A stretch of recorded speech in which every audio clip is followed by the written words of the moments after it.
All right, hello everyone, and peace of Christ to all of you. I hope the voice is coming good and clear. Please let me know if you have any problem from your side. Today, our topic is about comedy, and as usual, actually, everything here we do is a comedy. But somehow it's a sad comedy when we speak about the cult of Islam. However, today we are going to concentrate with things that have to do with Islam and the words in the West and other part in this widow earth. In front of us, we see some news about Syria, and you can refresh the news, to see what is new and what's happening. Um I decide to start, searching about Syria first, because there is many things we need to know, and there's many things we don't really know about because the news is not really a news. The war in Syria battle looms in Idlib. Syria war, Russia rejects Turkey calls for Idlib truce. Syria war, Russian strike target Idlib. Okay. Syria civil war, the US very few option left. The US has very few left. Okay. Trump does 180 on Syria war is in the horizon. Syria warns US of pending attack in Syria. CNN. Now, what's happening there in Syria is very unique. After 7 years, and this is almost the 8th year, the country is destroyed. The population run away. Millions of people, they run away for their life in different countries. The money of the Syrian people became everywhere, especially in Turkey, the biggest thief in the world. The Turkish government, they opened their borders to the Syrian, but people do not know really. They did not open really borders for the Syrian for nothing. Money is coming, and the Turkish, they steal every manufacturer in the biggest city of manufacture in the Middle East. All the machines, all the equipments, everything in those cities are gone to Turkey for free. The oil of Syria was stolen and sold for Turkey almost for free. This is why Turkey was sponsoring for years and years ISIS and Al-Qaeda, because they are the best way to get a free oil and free products. ISIS, they cannot send their oil to countries. They can send it only for somebody across the border, and that is Turkey. So imagine they were selling the barrel of oil for $5. Go and check the price for a barrel of oil right now, and you will know what I'm talking about, how much money Turkey is making from the Syrian oil. And this is why Turkey do not want this war to finish, because if it's finished and the oil is not in their hands no more, or let us say they were trying hard not to lose control of the oil industry or the oil production. Now, right now, what we see is very weird stories. If we go here, we make a filter. Let me make a filter for the news. I don't want to show you all the news about Syria. I want to show you something fresh. Let us go and see in the past week. All right. Trump is warning Syria against what? Against attacking Idlib. Why Trump he want to warn? That's interesting. Syria civil war. The US has very few options. Okay. Syria war. US has seen evidence chemical weapons being prepared. A new movie is going to be in the theater very soon. You see, when France, England, and USA, they announce that if the Assad regime use chemical weapon, we are going to hit you badly. And Trump, he keeps saying that. I mean, we will hit you, we will hit you, we will hit you. Like, I hate you, I hate you, I hate you. Now, this guy, the Assad, regardless if he have chemical weapon or not, I mean, what kind of a president he will be, stupid, to use chemical weapon if those 3 major scary countries saying to him, if you attack, we will beat the hell of you. So for sure he will not use it. So who is going to use it then? The one who will use it, this is a sign, this is a signal from the USA, from the French government, from the UK government, for the terrorists in Syria to use chemical weapon, so the West will be involved in the war, attacking the Syrian army and the Syrian dictator Bashar al-Assad.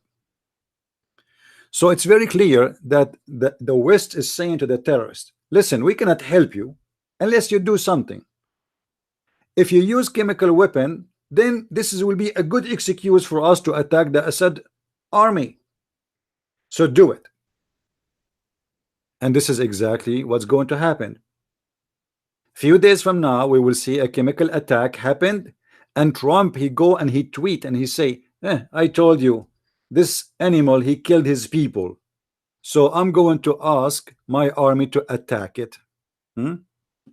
But this is absolutely false. I mean, there is no way the Assad, he knew that his army is no match to America. He knew that he don't want to be involved with America or France or England. Each one of them can destroy them easy. I mean, we do not need 3 armies to destroy such a small, tiny, weak army in such a country collapsing after 7 years of war. So why in the world he will use chemical weapon? Yet he will use it, for he is not the one who's going to use it. It is the terrorist who they are being given signal by the Western government, do it so we can get involved. And now I'm sure Al-Qaeda and the beautiful ISIS members who love USA very much, they are preparing for chemical attack to make the Western countries involved, and the Western people will say, yes, we should support those people, we are against killing children. Yeah, right. And you know, I find it very funny and very stupid that to say we are against you using chemical weapon to kill people in Idlib. So are you saying it's okay to kill people with different kind of machines? I mean the word is really stupid, man. And the word like, oh, I'm so angry, they use chemical weapon. But it doesn't make any difference anyway. At the end of the day, the killing will be done. How you kill, who care? I mean, it's very stupid to convince people that you are angry for killing somebody by chemical weapon, but you are not angry for killing him by a knife or by a bomb. You know what I mean? But what's happening here is bigger than what you know, most of you think it is. Let us go to the war map in Syria. I will open the war map so we can see Syria. I will be back in the screen in a second. Give me a second, please. All right.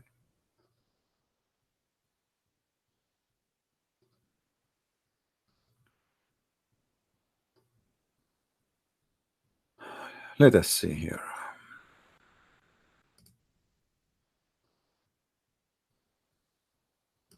All right. You know, the reason I don't want to show the screen first, because always when you open this website, you get a bunch of commercial, and I am not interested. All right. Let us see here.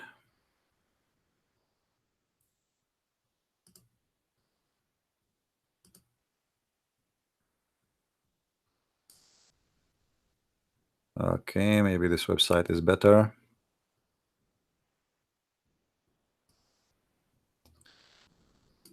All right.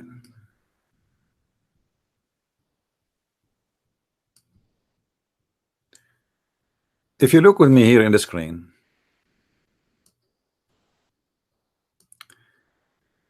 the country right now is colored, as you see, by yellow, red, and green. The red ones is controlled by the Syrian army, the official army. The yellow one is controlled by the Kurdish and for sure by the American army. And the blue one, or let us say light blue here, This is controlled by the Turkish and their terrorist groups. However, here there is a city, it's called Idlib. Let us zoom in a little bit. And they are showing you in the screen here this green territory. The green territory is controlled, most of it, by Al-Qaeda fighters. And those Al-Qaeda, they are really truly beloved by Trump, by France, and by England, to the point they are warning the Assad, if you kill them, we kill you.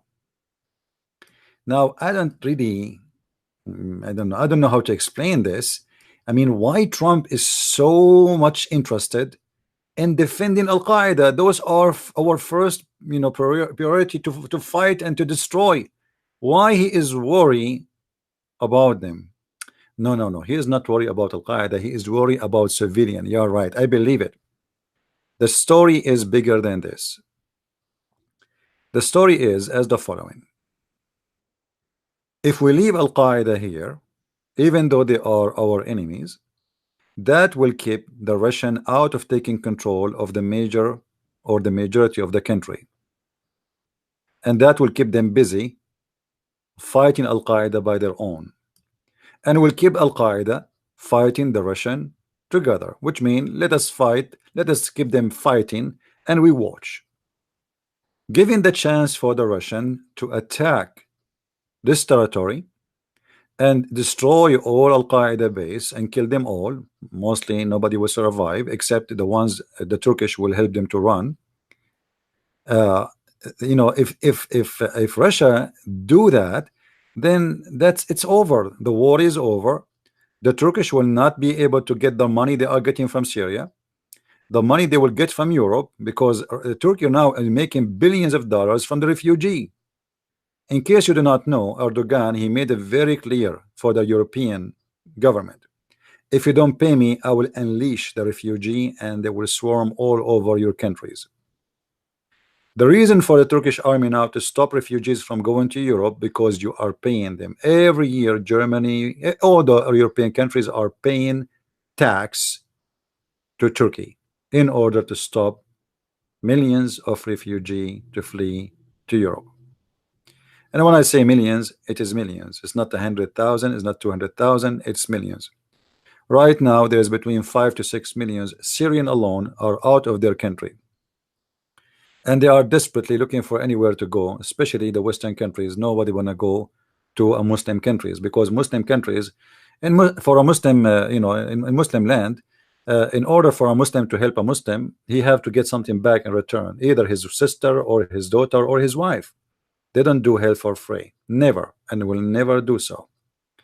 So what's happening now in the news is very simple, that we are going to protect this territory, the green territory, which is the base of Al-Qaeda and ISIS and all the terrorist group like the Turkmenistan group.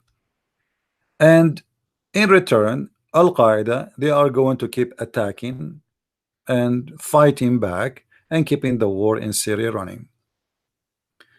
The American, they have a big failure with the Kurdish. All of us will remember what happened when the Turkish attacked the area of Afrin. And the idiot Trump, he was watching and he did nothing. He let the Turkish took over the area. And by doing that, he lost the trust of the Kurdish. The Kurdish now, they knew that Americans are not friends. They are most likely, they use them and they throw them in the garbage when they are done with them. And they left them alone in front of the Turkish army. So now the Kurdish, they are looking for new friends. And they found that friends they can trust, it can be the Russian, it can be anything, anyone except the American, government, because American government have no friends. As simple as that, for a very simple reason. First of all, the country run by businessman, and the president before him run by an idiot, and the one before him run by etc. So I don't want to count all the president, but all of them, they have history of using you and then throwing you in the garbage. It's a business, nothing personal. So when they needed the Kurdish, they did business with the Kurdish. when the Kurdish are not needed. ISIS now is destroyed in this area, so why we need them? Let them fight alone with the Turkish. We are not going to defend them from the Turkish and have a big fight with the Turkish. No, it's not for our interest. So we let the Kurdish alone, and the Kurdish, they found out overnight that America, or the protection of America, it was a big fat lie.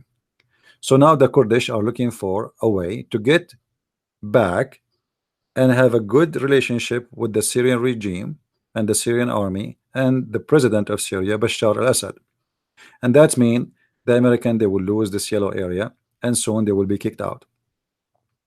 And that, in order to stay the way it is right now, can happen only if we don't let Al-Qaeda die and be destroyed, because that simply will keep the war running, and everybody will be worried about terrorist groups, and everybody have a reason to involve and to be in Syria. You know, there is a story about a guy, his name Jiha. Juha, he has a house, and he decided to sell his house. And then he said to himself, okay, I want to sell it, but I want to keep the house at the same time. He's smart. So what he did, he told the guy who bought the house, you see, I will sell you all the house except a nail in the wall. He said, what? A nail in the wall? He said, yes, that's all. I will give it to you even for a cheaper price. And the nail of the wall, or in the wall, is in the bedroom. And he told him, I want to have an access to my nail anytime I wish. The guy, he said, sure, for free. I mean, you give me the price for 50%, that's a good deal. And you want all what you want is just to go and check your nail in the wall every day. I mean, okay, no problem. So Juha, in the middle of the night, he come knock at the door. The guy who opened the door, he is asleep. What do you want? He says, I want to see my nail. You forgot my nail. We have a contract. Juha, he take his donkey and he tie his nail to the donkey, or let us say tie the donkey to the nail. And after 2 weeks, the guy, he decided to run away, and he sold back the house to Juha for less than 10% of the price he paid. And this is the nail of America in Syria. This nail should be kept there, otherwise America, Turkey, all those countries, they have no reason to stay. They don't want to admit that the Russian, they won, and the Russian now, they have a full control of the Syrian country. They don't want to admit that all the politics of USA, it was a stupid and dumb, and they are losers. They don't want to admit that Erdogan is an enemy, not a friend. He is #1 terrorist in the Middle East, and he is the one who built all those terrorist organizations. They don't want to admit that Iraq, with ISIS or without ISIS, will never have peace, for a very simple reason, because those people do not know how to deal with democracy. The American, they brought democracy to Iraq, and democracy for people like Muslim countries mean hell. War, chaos, killing, kidnapping. You cannot even walk in the street in Iraq without being either killed or kidnapped or seen some kind of a threat. In order to survive it, you have to be a terrorist yourself. Right now, as we speak, there's many cities in Iraq are burning, literally. As an example, the city of Al-Basra.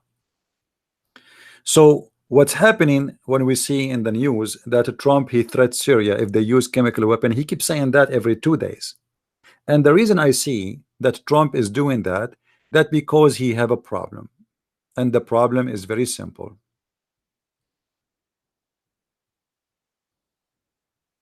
The Democrat is putting their hands around his neck, and more they are closing up on his neck. So now we need to find a reason to attack different country to keep the American busy from what's happening. And this is exactly what the filthy Bill Clinton he did when he attacked the Serbian army. During the time of Bill Clinton, he was suffering from a lot of scandals, specifically sex scandals. In order to take the attention of the public from what's happening inside the White House, which is really not a good White House, we need to find a reason to make the news take attention to something else. So what we do, we go and we attack a Christian country and we kill more than 10,000 Serbian, for the sake of the underwear of Monica Lewinsky. As simple as that. So I wonder if Trump is going to attack Syria for the sake of somebody underwear. I'm not sure. We will see. Maybe some of you don't like what I say, but who care? I say it as it is. What's happening right now is very evil, and every Western countries, instead of saying to Assad, don't use chemical weapon, they should say, do whatever it take to destroy Al-Qaeda. I mean, why you are worried about killing Al-Qaeda by chemical weapon? The USA, they use weapon which is considered as a mass destruction during the war in Iraq. They use weapon from all kinds everywhere in the world. Why he cannot, but we can? And what is your problem? The problem, as we explained, is more than just chemical weapon. It is somebody, everybody is working for his agenda, and everybody claim that he involved in protecting human rights. You know, in Yemen war, in Yemen, the Saudi, our friends, they are bombing Yemen every day with a very heavy duty bombs. And USA will never bomb the Saudi. Will never even stop selling weapon to the Saudi. The weapon they are using to kill the Yemeni people, they are American weapon. So how come Trump is so worried about what's happening in Syria, in a city controlled totally by Al-Qaeda, but he is not worried about the whole country is almost destroyed, tens of thousands of civilians get killed by the Saudi attack? And why the Saudi even there? What is the business of the Saudi to go and attack Yemen? How come the Western countries are not really worried? The Assad regime, he's a dictator, he's a criminal. You can say whatever you want, but he is not attacking a neighbor country. The Assad regime, dictators, criminals, you corrupt, you name whatever you want.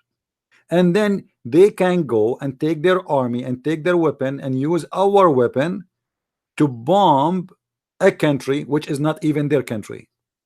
And nobody in the West speak. Just a few days ago, many children they killed in a bus which attacked by Saudi airplanes. Saudi-led coalition apologized for airstrike that killed what? Killed the bus, killed the children's or a school bus. I mean, how in the world you hit a school bus? What's wrong with those people? Did you hear Trump saying to Saudi, we are going to bomb you for killing children? No. Hypocrisy and double standard is a great example of the politics of the Western countries. This is why when it's come to politics, I have no respect to the West. You see, I admire many things about Western people, but when it's come to government, I find them very hypocrites.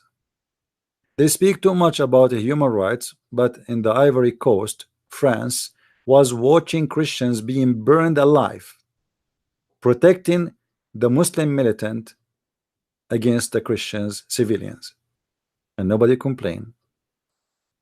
When the Tutsi with the Hutsi, whatever they name in Africa, they were killing each other and more than 600,000 people get killed. Not a single USA Marines was moved to Africa to protect the civilian. Not even one soldier from France or England, and nobody even care. But when Kuwait, which the population of it is not even the size of a hotel in China, when Kuwait was attacked by Saddam Hussein, all the world, 52 countries, they wanna go and defend Kuwait. Money talk. I mean, you have oil. Those African, they are poor, nobody care for them, let them die. As simple as that. Hypocrisy. So what we see in front of us is always a double standard, and people, they go by the news and they believe in news. News is false. Everybody have his own propaganda. Everybody have his own agenda. And the news always can be changed by changing the title. As an example, let us say Christian Prince, he was driving a car and he hit a cat. The Muslim news will be as the following: a Muslim cat tried to attack the Kafir Christian Prince and she committed suicide. A Jewish news will be as the following: the Arab man, Christian Prince, he killed a cat with no mercy. The American news will be different. It's going to say an American cat was hit by an Arab immigrant. The Pakistani news will be totally different. It's going to be by Zakir Naik, and he will say, yesterday as we speak, there was a boy, his name is the Christian Prince, and he saw a Muslim cat. And instead of putting his foot in the brake, he decided to go in fast speed and kill the cat. This is exactly what the Western do. But I'm not even a Western. It doesn't matter. His name is a Christian Prince. So my friend, the news have many titles. And the news is not the news. All what they need is just to change the title. You know, the title is made to make you believe in something before even you read the news. The title there is for a reason. And many people, they go by the title. They don't even search the news. They don't even learn. Like if you go right now and we search, how many people they say Islam mean peace? I mean, every donkey in the world, he keeps saying that. I challenge one of them to prove it to me. And I'm not talking about proving it to me in the practice, because we do not need to prove that. Just read the news. Every day there's a new attack. Actually, now as we speak, there's an attack in England. Yesterday, I think it was where? Netherlands. The day before it was where? I mean, do I need to prove really Islam is not peace? So, but every scumbag in the world, he keep lying to us and saying to us Islam mean peace. And nobody want to talk about the truth. Titles of deception, endless deception, and you always will be the victim of this deception, because simply most of us are not really educated and we trust our news. We think news is not meant to tell us anything, any propaganda. It's just to tell us news. Like, you know, he is a reporter, but the fact there's no report in the news. It's a pre-made. You know, the first job I have when I was doing my degree in law, it was in Arabic newspaper to correct the Arabic grammar, etc. So I used to go like almost middle of the night and stay almost until 4 a.m. in the morning, because we have to correct the Arabic before they print the newspaper. For 3 months, the newspaper attacking Al-Qaddafi. Al-Qaddafi is a terrorist. Al-Qaddafi is a dictator. Al-Qaddafi have many girlfriends. Al-Qaddafi, every day new article.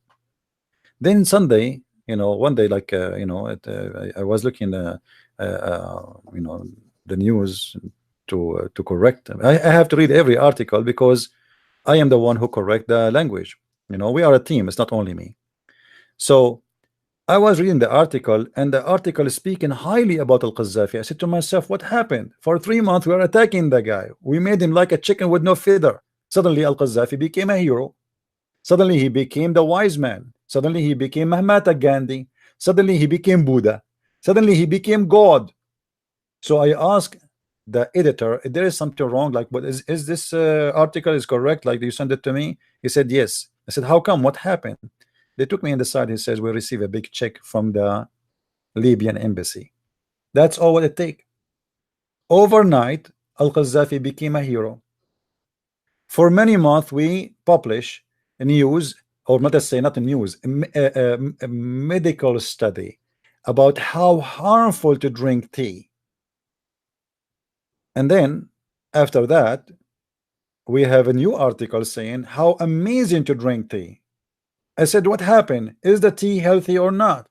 They said, well, the coffee companies, they paid us to speak against tea so they can sell more coffees. And now we are publishing in the same page coffee commercial. My friend,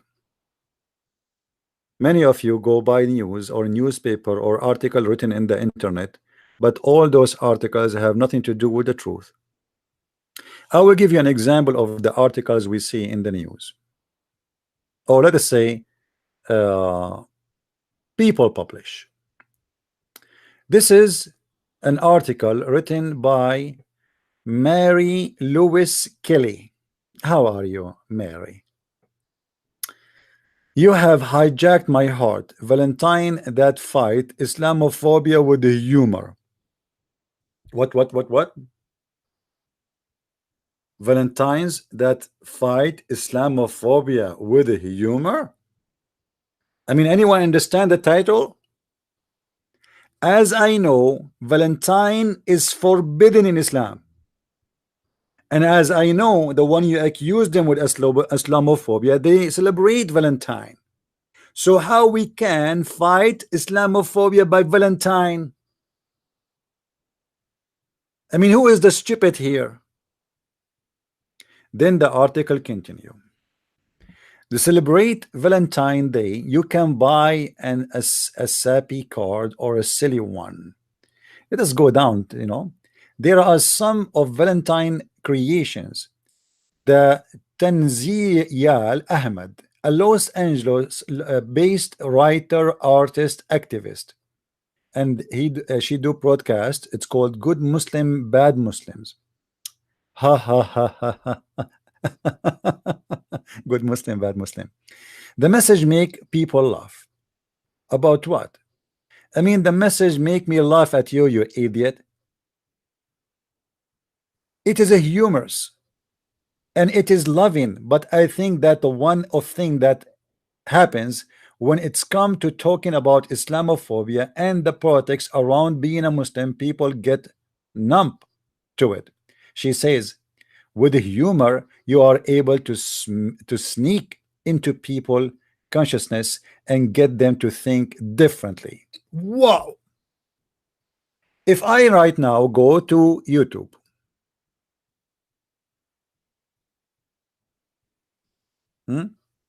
I will do it in front of you. So those are a Muslim, they are trying to convince you that Muslim they celebrate Valentine. I mean, what kind of Muslim they celebrate Valentine? Let us see. Find me one Muslim religious agree with Valentine. So who are those who speak for Muslims? How you call them Muslims if they don't believe in Islam? Then you go and listen to the show, you will find that this woman, she is an atheist. So why you are calling her a Muslim?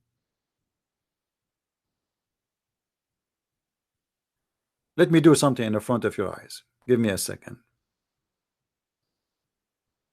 I will open YouTube.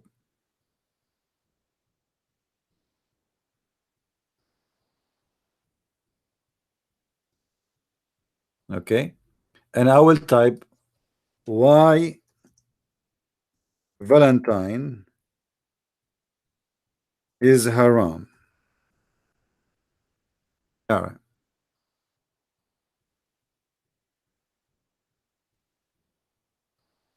All those articles made by Abdul to explain to us how we should and why we should hate the Valentine. So you brought me a Muslim to expose the Islamophobia. It is you who have a phobia. It is Islam who have a phobia, to the point a day of love is their enemy. If you click at any of those videos and watch it, you will not believe it how filthy stupid those videos are. Valentine Day is haram, brother. Haram. It's haram, brother. Haram. Which immorality and evil are practiced widely. My friend, haram. Even Valentine Day is the enemy of Allah.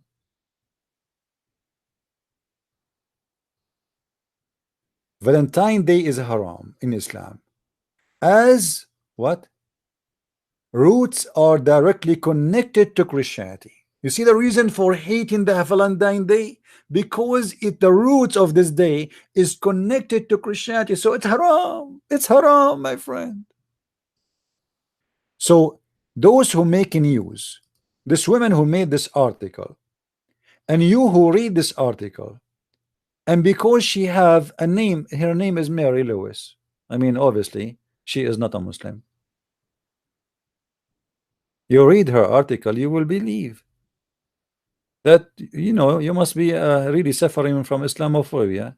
Look, the Muslims, they celebrate Valentine Day. Interview highlight. Interview. My car definitely do make Muslims feel uncomfortable. This is the preparation that when Muslims present themselves in mainstream and a culture and etc. Blah blah blah blah blah. Good Muslim narrative of being perfect, of being a good immigrant. My friend, give me the answer for all of this. What you are trying to say to us? They are trying to say to you that Muslims, they love to live like you, and they love Valentine Day, and they are people who have sense of humor, and they are very loving and very good citizen. You see, I have no problem to say to me whatever you want to say, but you have to prove it. I remember once I was going to buy a car, and I went with a guy. He's a driver from Pakistan, and because I speak Arabic, he heard me in the phone speaking Arabic. He thought I'm a Muslim. So I said to him when we are testing the car, so how how is things? He starts saying to me, brother, this country is full of kuffar. Brother, I hate it. Brother. I mean, this guy, he hate this country to death. Find me the Muslim who really love America. If he love America, he is not a Muslim then. Because a Muslim, he is not allowed to love America. And we can prove it literally from the Quran. You see, I do not need to go and show you study. I can go right now and show you that a Muslim even is not allowed to be a friend to his own father. If we go to the Quran, chapter 9, verse number 23, and we can show you many verses, but that is very special because this verse showing us that even your father, not an American guy who have nothing to do with a Muslim, a father from the blood, a brother from the blood of a Muslim, if he is not a Muslim is not allowed to be friend to him. Chapter 3, verse number 28. Chapter, let us see. All of those actually have involved with this thing, but let us see. Really. وَدُّوا لَوْ تَكْفُرُونَ كَمَا كَفَرُوا. The kuffar, they wish the you Muslims will be kuffar like them. So you will be equal to them. The kuffar, they want to be the Muslims equal to them. So don't take friends from them until they immigrate, which means convert to Islam for the sake of Allah. And if they refuse, what we do with them? Kill them wherever you find them, and take from them no friends and no protector. Chapter 4, verse number 89. Am I lying? They but wish that ye should reject faith as they do, and thus be on the same footing as they, but take not friends from their ranks until they flee in the way of Allah. Which means they leave what they believe in and they become Muslims. But if they turn, if they refuse, seize them, slay them wherever you find them, and in any case take no friends or helper from their ranks. I mean, how friendly this. You are busy speaking about Valentine, and the Muslims, they have a million, billion, trillion article and videos saying Valentine is the enemy of Islam. The Quran is full of verses that you cannot take a friend, he is not a Muslim. And not only that, wherever you find them, kill them. And yet you are making an article speaking about Islamophobia. Who is the one who have a phobia? The Muslims is even not allowed to take a friend. That is a phobia. Me myself, I have no problem to take a friend. Doesn't matter who you are. You see, once somebody, he said to me, what if somebody, you met somebody is a gay? I said, this is his business. I don't hate anyone. If he's a gay, as long as he don't force himself and his sexuality on others, there's no problem. He can sit in a table, he can drink coffee, people, they can talk, and no problem. You can be a Muslim as long as you don't want to force me to eat what you eat. You don't want to force me to etc. You don't want to force people to wear certain clothes. This is your business. You want to kiss a black stone, you want to kiss your shoes. This is your business. But Islam is not about that. Islam is not only involved that what you should do for yourself. Islam is involved harming others in order for you to be a Muslim. There's a huge difference between somebody, he want to be a gay, okay, what he would do in the bedroom, this is his business. He's not kidnapping somebody, raping somebody. If there's two men, for me as a Christian, I believe this is very wrong and this is very sin to do. But still, he is better than somebody believing killing somebody in order to make God happy. This religion saying I cannot take a Muslim as a friend and forbidding the Muslim from taking me as a friend. Why? Because it's an evil religion. If we continue, chapter 4 verse 139, I'm not going to read them all, you know. Chapter 4 verse 144. You know, if you take someone as a friend from the kuffar, from the non-Muslims, do you know that Allah is going to punish you, my friend? Do you know? Allah will not let you go with it. The one who take the non-Muslims as a friend, you know, he is a bad person. O ye who believe, choose not disbelievers for your friends. In a place of disbelievers, would ye give Allah clear warrant against you? I mean, he's saying to them, if you do that, you know, do you want Allah to punish you? Do you see the phobia? The guy, what he did, I mean, what the sin of taking someone as a friend? What is the problem if a Muslim, he have a neighbor, he is a Hindu, and he is, you know, he visit him and the Hindu guy visit him and they talk and they are friendly. What's wrong? No, you cannot. For this is a phobia religion. This is a religion based on the phobia.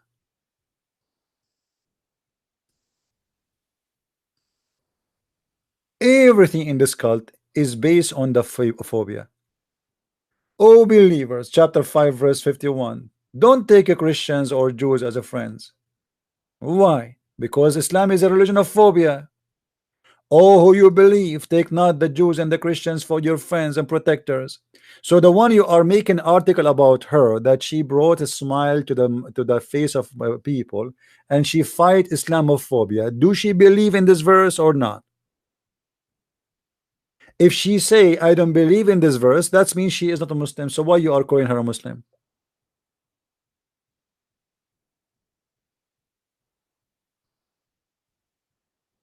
You know what I'm saying? They call them Muslims, but nobody asked the questions for those who they call them Muslims. Do you really believe in this? Do you believe in the Quran where it says take not Christians and Jews as a friends? Or you don't believe in it? I challenge any Muslim to say I don't believe in this. Actually, I'm going to open my Skype so Muslims can call me and tell me if they believe in this verse or not. Let us see. Let us see how many Muslims they believe that they can take Christians and Jews as a friends. I want to see that.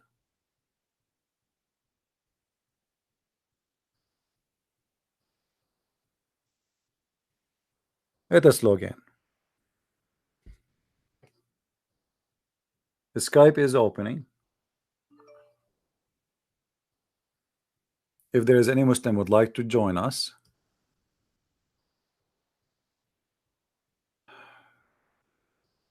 what is that? This is a new Skype now.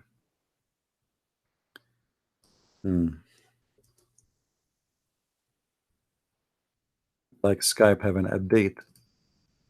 So give me a second, please.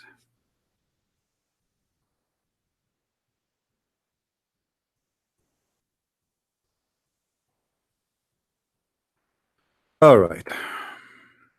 Our Skype is on. If there is any Muslim would like to call, please feel free. We would like to hear you. Who is a Muslim? He accept to refuse this verse in the Quran. Anyone? Who is the Muslim? Who is the brave Muslim? He will call us and he will say that this teaching in the Quran is refused. We don't want it no more. Who want to do that? My Skype is open. and the ID of my Skype is debate TV.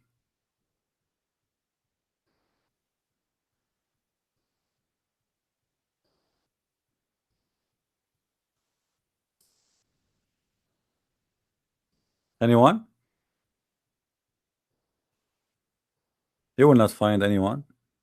So why you lie to us and you say that Muslims, they are fighting Islamophobia and they believe in Valentine? Not a single Muslim believe in Valentine. That's a big fat lie. The Muslims is somebody believe in what is written in front of us, not in your article.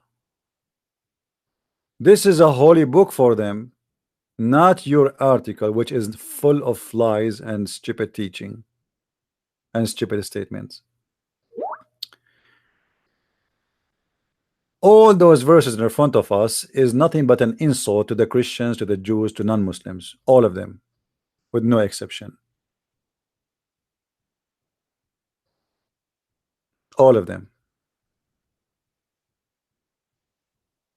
But if we go to chapter 9, we will see the real ugly face, how far it goes, which is the face of Muhammad. Chapter 9, verse number 23.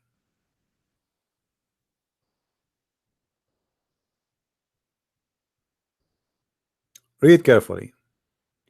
O ye who believe, take not for protectors your fathers and your brothers. Why? Because they love not to be Muslims. They don't want to be Muslims.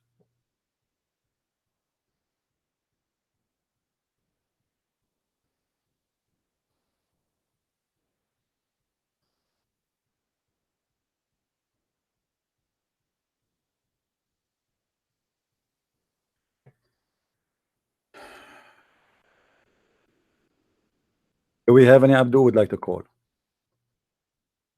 Who is the Abdul he have the courage to believe, to say that I don't believe in this garbage?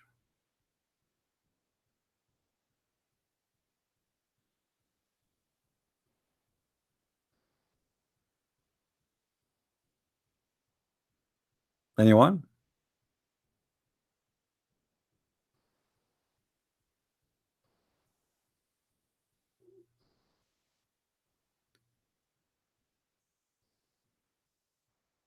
If somebody keep texting me in Skype.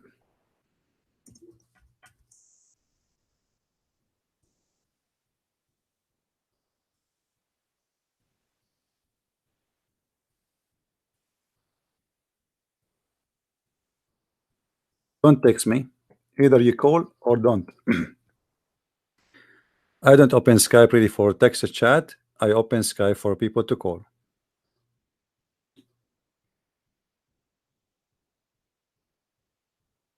Anyone?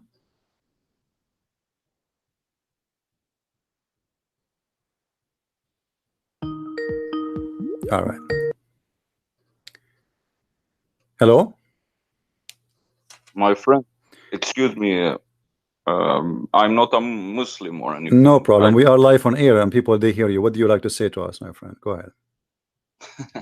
My friend, I have listened to you. I'm a Christian. I'm Armenian. No problem. And what you like to say to us? What do you like to say to us? I only want to say, to you, to no one else. I have tried to contact you several months because I want to learn from you. All right. And I know exactly what you're talking about. I have grown up with Muslims I live in Sweden. I have grown up with Muslims from my childhood. Not like the most of your viewers. I understand they listen to you and they hear something and they think something of that. But I have lived it. Okay. There are my friends, like Muslims are my friends. I have grown up with them. Some of my best friends have been Muslim, but I know exactly what you mean. And like things like taqiyya and things like they talk normal to everybody, but behind the scenes, like they don't hide it from me because I hear them, I see them talk to each other, and the talk about kafir and this and that. So I know exactly what you're talking about. All right, my friend. Do you have any advice for people who they associate with Muslims based on your experience? Uh, Based on my experience, I have family in, I'm Armenian. I live here, but I'm Armenian from Iran. So I born in Sweden, but my father is from Iran, and I got Armenian relatives in Syria and Lebanon. All right. So all around us, we have grown up with this, and every Christian from that area knows that even in Iran, where Christians live good and you can celebrate Christmas and everything, but there are some, there can be some problems even there. But in Syria and Iraq and Lebanon, Christians live under daily threat. It can happen. I don't know Uh, about Iran. What I know in Iran, if you preach the gospel, you try to convert somebody to Christianity, they will hang you and they will kill you. And right now, as we speak, there's many ministers, many Christians who preach the gospel. They are arrested, and already they hanged many of them. So Iran is more dangerous actually from those countries you mentioned, and they can I leave you know. I'm alone. not They can going to leave you say. alone as long you don't preach Christianity to non-Christians. Okay, that specifically, I don't know, but I know people for coming to the West, specifically from Iran. They Hmm. say these things, but in Iran, you got the oldest churches, Armenian churches in the world. Armenians have lived there for 500 years. Hmm. And no, but it's not that I call you to say. All right. It's not like Iraq, like your church, or Egypt. Your church can be blown up in any second. Do you It know? have Do you never know what is the happened. penalty? Do you know what is the penalty if a Muslim he killed a Christian in Iran? Yes, it's like everybody else. No, not true. The penalty Yes, is, you will charge you what is equal to a price of a cow, because according to the Islamic Sharia of Iran, yeah, a that I Christian. know. So what do you mean everybody else? What do you mean? Why you said everybody else? You just as long you know. That's mean if a Muslim kill a Christian, he will not be killed. But if a Muslim kill a Muslim, he will be killed. Yes, I So why know you are that. saying I everybody? know that it's in the Quran, but in a country like No, no, in the country. I'm not talking in the Quran right now. I'm talking in Iran, under the Islamic government of Iran. If a Muslim kill a Christian, the Muslim will not be killed. But if a Christian kill a Muslim, the Muslim, the Christian will be killed. So what do you mean the Christians are equal to man, everybody? but okay, I understand what you're saying. Hmm. I'm not trying to debate you on anything of this, Hmm. on these points. Okay, The thing is, people have killed Iranian or an other Muslim. It lives a lot of my friend, Turks this and is not everything this is in not my Iran. topic. Thank you for calling. You see, guys, we need to understand that you want to tell me either you are organized in your brain and you know what you are talking about, or you do not know. When you say that in Iran Christian they are protected and they live like everybody else, this is not true. This is absolutely false. Death penalty for a criminal who killed somebody in Iran is very well known, but not in the case of killing a Christian. So what do you mean they are? They are not equal. They are not even second-hand citizen.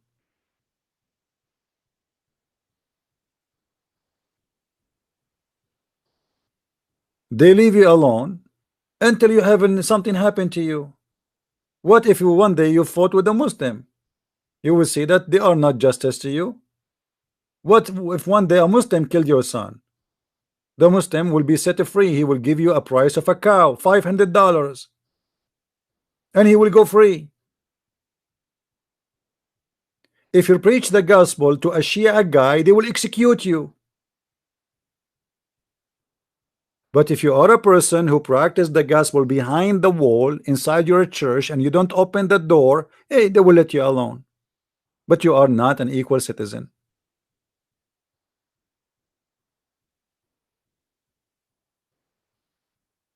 And as you see, every Shia in Iran, every Sunni in Saudi Arabia, in Syria, in Iraq, in Pakistan, they believe in chapter 9, verse 23, which says, you cannot take them, your father, and your brother as a friend. So are you telling me they will be friendly to you? But they cannot be friends to their father?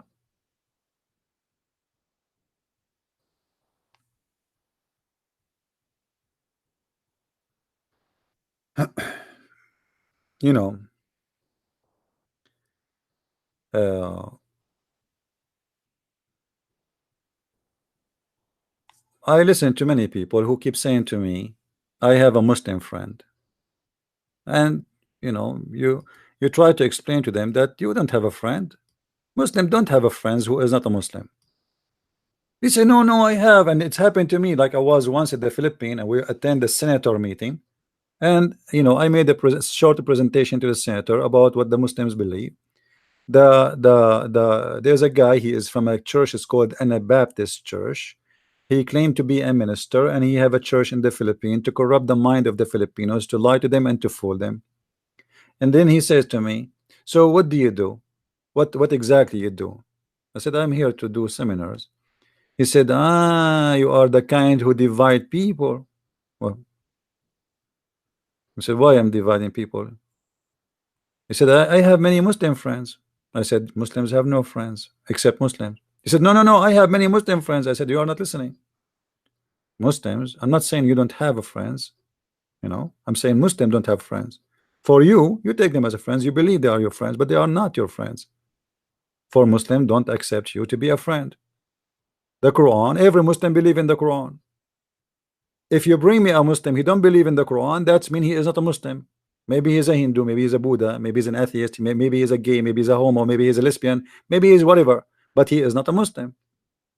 If you don't believe in what is written in the Quran, and the Quran is very simple, very clear, says, take not Christians and Jews as a friends, take not even your father and your brother as a friend, your own family, your blood. So what do you mean I have a Muslim friends?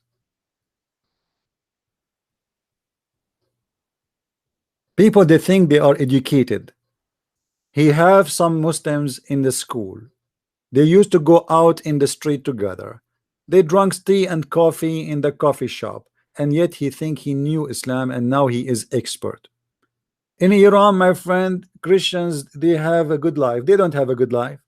Go right now and search what happened to a Christian if he tried to be a Christian. You see, if you are a Christian person and you just do cook, eat, sleep, and you don't open your mouth about Jesus, you are no Christian. You are a false Christian. You are a Christian by name. You are the same as a goat who eat and drink and sleep. This is exactly what they want from you to be as a Christian. They want you a Christian who eat, drink, and sleep, but don't say nothing about the truth. The second you start saying the truth, trying to bring the Muslims into Jesus, that second will be the day, or the day of execution to you. So what do you mean we Christians, like in Iran, we have a good life? Since when?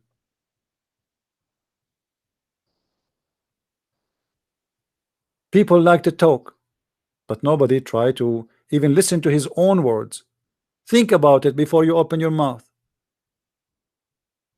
It's not just, let me talk, and I want to talk, and I met some Muslim friends. You met no one yet.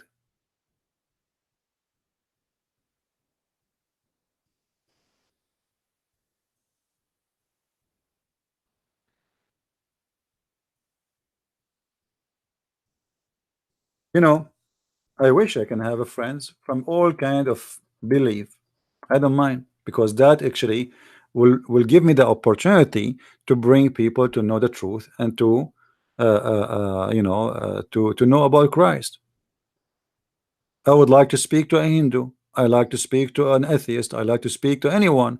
Even if he is a gay, I would like to speak to him, to tell him that this is not really right to do, as I believe. I don't mind to speak to everybody. I don't mind to have a good friendly talk with everybody. I don't mind, actually. Not only that, I will be glad if I have an opportunity to help others, even if they are not Christians. But I am very well aware that Muslims don't believe that they can take me as a friend. So because of that, I will not believe a Muslim saying to me, "You're my friend." You see, like now you call me, I don't know if you're a Muslim or not. I say, "Okay, what do you like to say, my friend?" For I mean it, regardless if you're a Muslim or not. I mean that I don't have a problem to call you as a friend. Uh, let us see.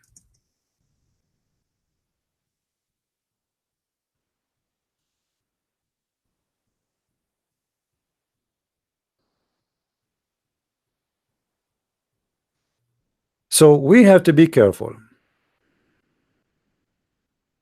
We have to be careful, and we don't need to be emotional or driven by emotion. You might meet somebody, he is a nice person to you. Hello? Yeah, hello, CP. Hey, my friend, how are you? I'm fine. How do you do? I'm all right. What do you want to share with us? Okay, I'm very happy. Yeah, just let me wish you, just to wish you you're coming back from home. We have following you the time you went to Europe. We thank you for your coming back in peace in the name of Christ. Thank you very much. Thank you very much. I have a question that I just want to ask you.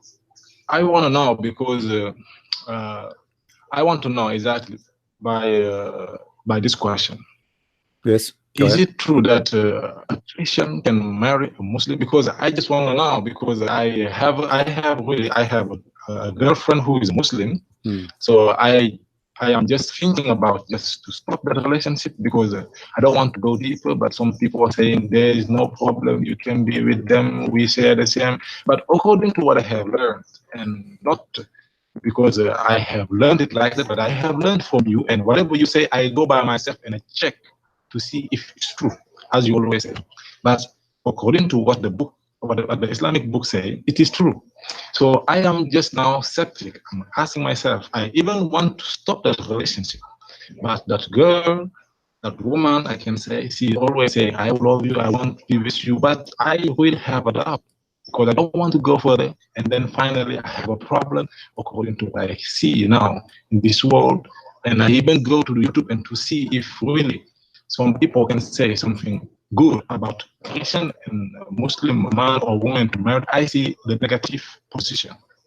So I want to know really, according to your knowledge, as you are a person who teach people, is it really available to have a Muslim woman and to marry and to have peace? To have peace in that house. That's what I just want to know. Okay, let me ask you first. What is the purpose of marriage for you as a Christian? When you say I want to get married, what is the purpose? Yeah, the purpose to have a marriage is just to have a family, like children. What kind of family? Can even say, what kind of family a Christian love each other. Yeah, what kind of family a Christian he is trying to have, when he get married?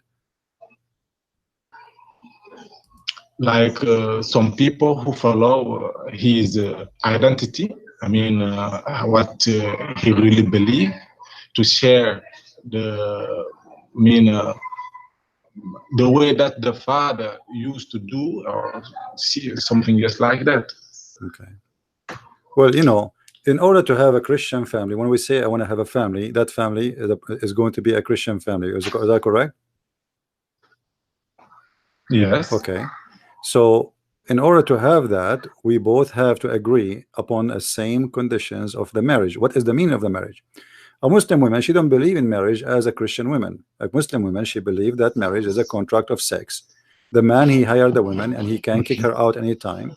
He can fire her. She is just an employee who got paid for a reason. So the marriage purpose for her is not the same marriage. She don't believe that marriage should be stay because it's a unity done by God. It is just a contract, and the man, he is free anytime to get rid of her. That's number one. Number two, when you have a children, what you are going to teach them? The teaching of the mother or the teaching of the father? Exactly. I don't cut you, please. I don't cut you, because one day we was just talking about we were just watching film. Okay. And I say, in the name of Jesus Christ, my Lord, my God. He say, I say, so automatically I say to myself, she doesn't believe that our Lord Jesus is God. And even I just want to have a conversation about that topic, she refused. So I just don't want to push her to talk, like expose, saying that your religion is false. I don't want to do it. But once she tried to do it, but I told her, if you touch me, you will even regret it. We even try to go further, and he stopped. Because if you see me saying that, because I have another example of a woman, that man come from Europe, in France particularly. That man came here and married a Senegalese woman. I am in Africa, in Senegal. And that woman turned that person to be a Muslim. They went even to the mosque and they changed that man to be a Muslim. Once they left here and to go to Europe, that man continued to live his life as he was before. That means that he was a Christian and now he's a Muslim. And when he went back, he became a Christian again, and now they have a child. And the child name is the child name is a Christian name. So you see, I don't know how to explain it, but because it is all my head, I just don't want to go inside, and then I say I don't want, because it's not easy, as you just have to say. When we have children, the Bible, what the my children friend, will do? the Are Bible, they going to follow me? okay. Are they going to follow her? I don't even know. Yeah, the Bible is so clear that a Christian person, you see, this is not about having friends. This is about having a family, and having a family, it should be between two people agree about the same principle, not just a person who will drink coffee with you and tea and go home. This is a different story. Marriage should be always between believers, unless a person who was a non-believer and then he became a believer, but before he became a believer he was married to a non-believer. That person can stay in that marriage, because the Bible don't want to destroy the family which is already built, and hoping that this person, the other person, will join him in the faith and will learn. But if you are a believer already, you should not marry from non-believer for a very simple reason. We don't have the same belief.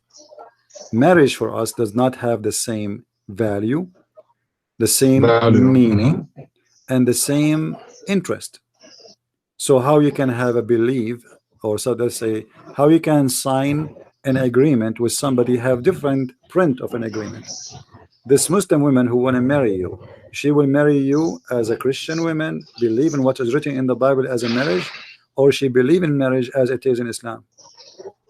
If she believe in the marriage as it is in Christianity, then she should be Christian.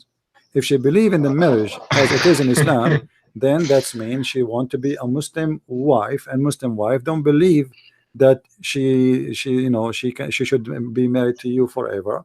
She don't believe that she should stay with you if you are sick and you are ill and you are healthy, or you are good or you are bad. She don't believe in any of things in Christianity. She don't believe in none of them actually. So how we can have an umbrella in the top of us? We say we are a family. When a woman, the wife, she want to teach the kids that we should do jihad and kill the Christians, and the father says we should love the Muslims and should love everybody. That doesn't work together, right? One is teaching evil, the other one is teaching love. If a Muslim woman, she will teach her children, she will teach them the Quran. Where I live. Okay, let me ask you a question. If your wife, here where I live, if your wife, she decide to teach her children chapter 9 verse number 3, the one it says take not your father as a friend, what you will do?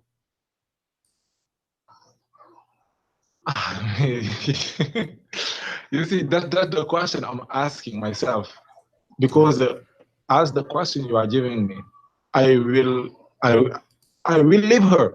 But according to our teaching, our religion, you should not leave your wife unless she does something which is not lawful, like adultery. So I cannot even have. Let me ask you, my friend, are you already married to a Muslim? And I leave her. That's why I am now accepting. I don't know whether I'm just going. Sorry. Are you I am not married yet. Okay, you're not married, so she you can. Just want me So you are not talking about leaving her, because simply you don't have her yet to leave her. So what I'm saying to you from the beginning, first of all, you are not allowed to marry a non-believer, and the Bible have many verses about that. The dark and the light, they don't meet together, they don't live together. A person wanna join in marriage should join in a marriage with someone believe in the same principle of marriage. And the principle of marriage, the word marriage is a religious term, is not really a liberal term. Like you see somebody is a gay, who want to get married, but marriage have no value unless it's a religious term. So what do you mean marriage? You're already having sex and you are already together. So what marriage mean? Nothing. So marriage is about two people agreeing to be together according to Christianity, to live under the umbrella of God, which means by his name we are united together.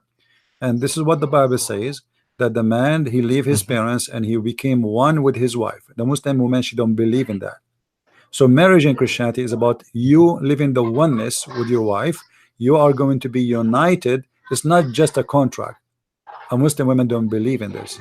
Same time, after you marry her and you have the first and the second and the third child, and then the wife, she opened the Quran, she said to him, oh, who you believe, take not your friends or protectors, your fathers, and you are the father. What you will do? She is saying to them, you should hate your father because he's a Christian. So what you would do? What if she read for him chapter 5 verse number 51, take not the Christians and Jews as your friends? So it's a big mistake for somebody to marry from a non-believer, as simple as that, and the price will be paid later. You will suffer a lot, regardless if you are a male or a female. A Christian woman, she should not marry a Muslim man, and a Christian man should not marry a Muslim woman. I mean, the world is full But here, of women and men. Can't you really find but anyone here, except a Muslim? yeah, I know.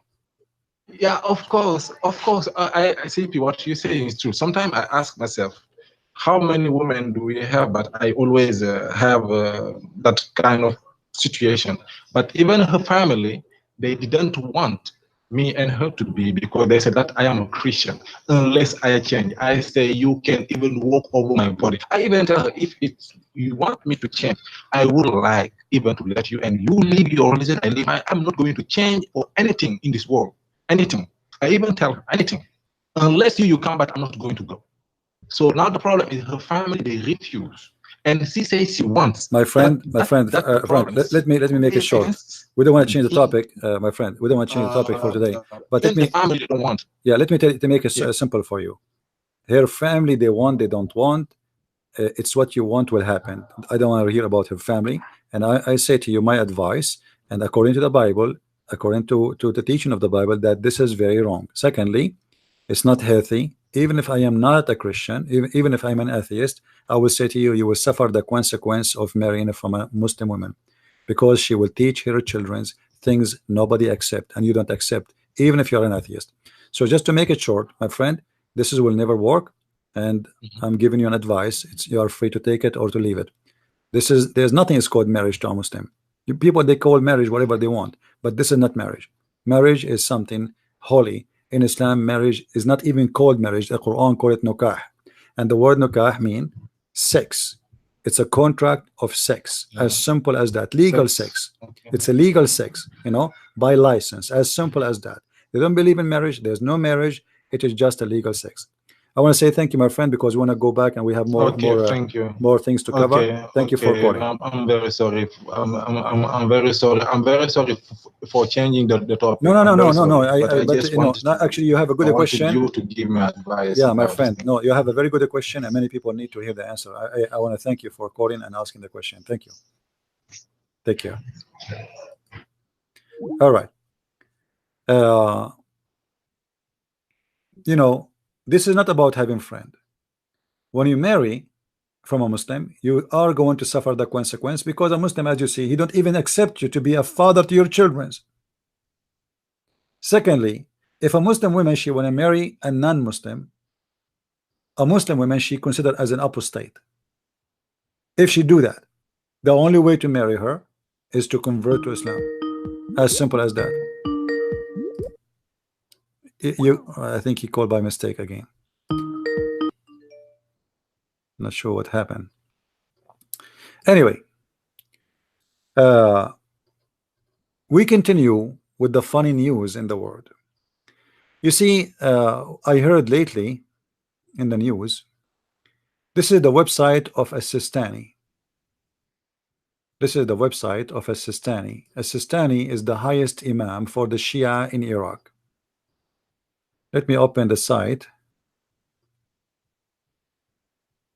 and see where we are going to end.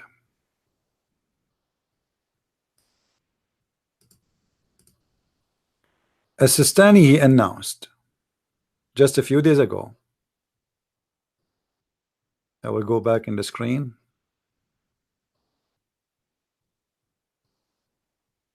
In a second.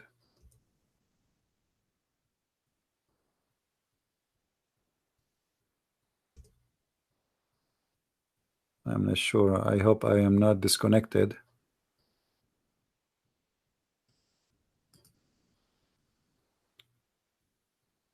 Yeah, guys, don't worry. I'm going to show you the screen in a second, but for some reason my browser is not working.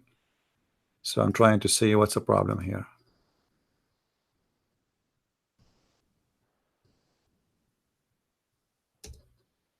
All right. This is the official website of As-Sistani. As-Sistani, again, is the highest authority for Shia in Iraq. This guy is like God for the Shia. Question. It's printed a currency of 1,000 dinar in Iraq. And 1 dinar, and it has on it a part or a verse from the chapter of Al-Ikhlas. What is the rule of touching this currency without doing ablution?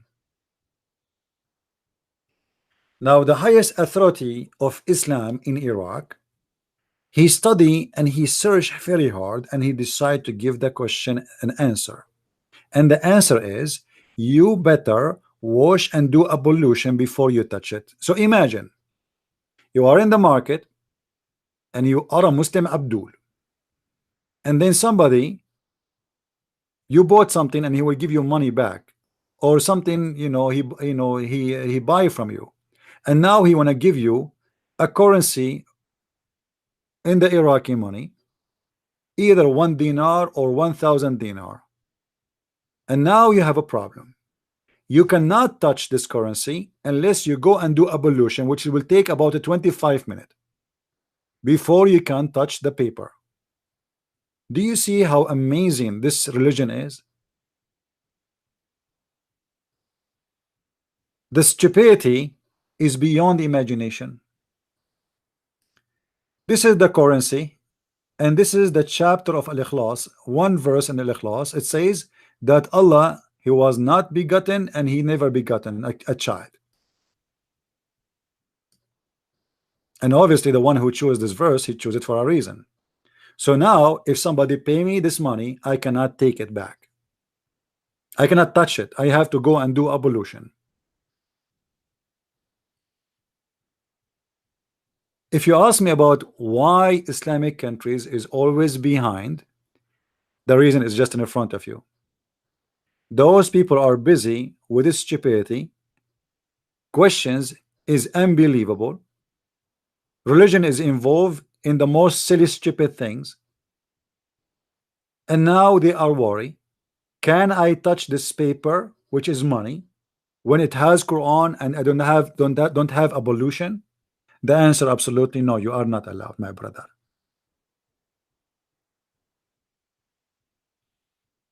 I'm going to borrow money from an Iraqi guy, and I'm going to decide to meet him in the desert where there's no water.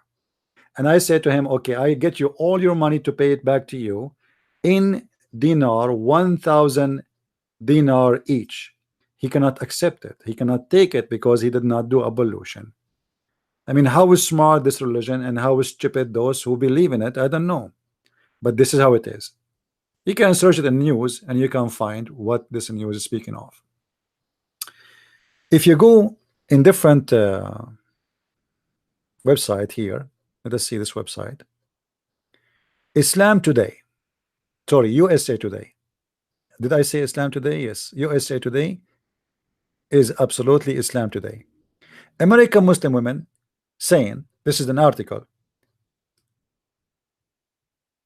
American Muslim women do not need you to save them from Islam, they need your respect. The question is, do Islam respect women? The writer of this article, her name is Daria Mujahid, which means that Daria, she is going to do jihad. This is her last name.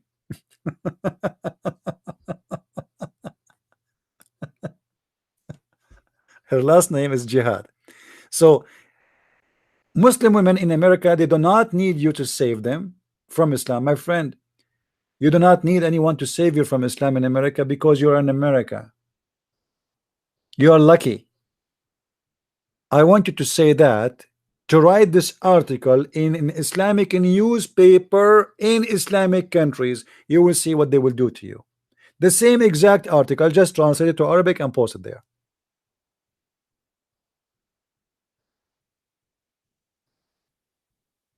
Democrat and Republican alike believe Islam ideas about women are outdated. No, for sure it's not outdated. The Quran says just beat them.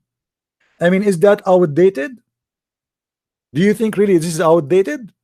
Absolutely not. The Quran believe women she is not equal in inheritance. Do you think this is outdated? Absolutely not. The Quran says a man he can marry 2 and 3 and 4. Do you think this is outdated? No, absolutely not. The Quran says if a woman she divorced her husband or her husband divorced her 3 times, she cannot remarry again unless she sleep with a new husband. And you are telling me Islam is outdated? For sure it's not outdated.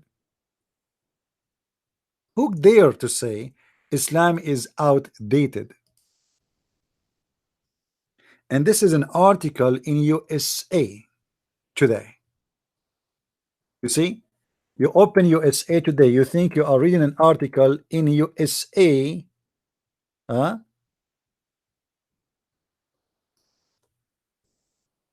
Let us write it right.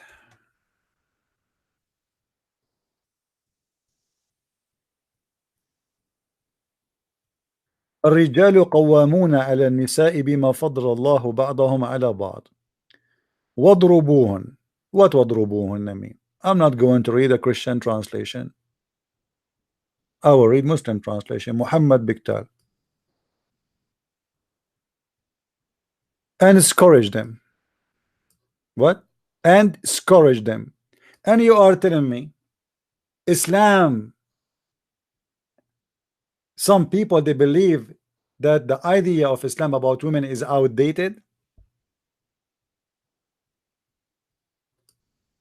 The woman, in order to obey her husband in Islam, the husband he should do the following. He, because he spend money on you, because you look like you are a hooker, because they spend of their property for the support of the woman. So what is the reason for the man to control you? Because he spend his money on you, like as if you are a whore. So good women are the obedient. Okay, what if the man is a joker? What if the man is an idiot? You have to be obedient. Guardian in circuit to which Allah has guarded. What does that mean? She cannot leave her house. She cannot talk to a stranger. The window have to be closed. The phone is not allowed to talk to strangers. Her voice is a vagina, so she have to be kept inside the box, inside the veil, for the husband who he bought her in the market, because he spent his property, as you see on her. As for those whom you fear rebellion, they are not rebellion yet, you just fear. So what do you do with them? Admonish them and banish them in the beds apart and discourage them. But then if they obey you, seek not a way against them. Lu, Allah is ever high, exalted, the great. I mean, by the way, sometime I wonder what the stupidity of the Quran is beyond imagination. What this verse have to do with the rest of the verse? Just to make it simple for you, this is a verse speaking about beating women, scourging women, punishing women, and then it ends with what? Lu, Allah is ever high, exalted, the great. What does this have to do with this? Nobody knows. Because Allah is high and he is a great, we beat the women? Is that how high he is? And in the article she is saying that the Western, they think that the idea of Islam about women is outdated. Obviously it's not outdated. I mean, all women in the world today, they like to be beaten by the man, and they like to be scourged, and they like to be jailed in their rooms, and they like to be admonished. Absolutely. Women, they love it. Just do that to a woman, she will love you more. And the article is published in USA Today. Is that a USA Today or Donkey News Today?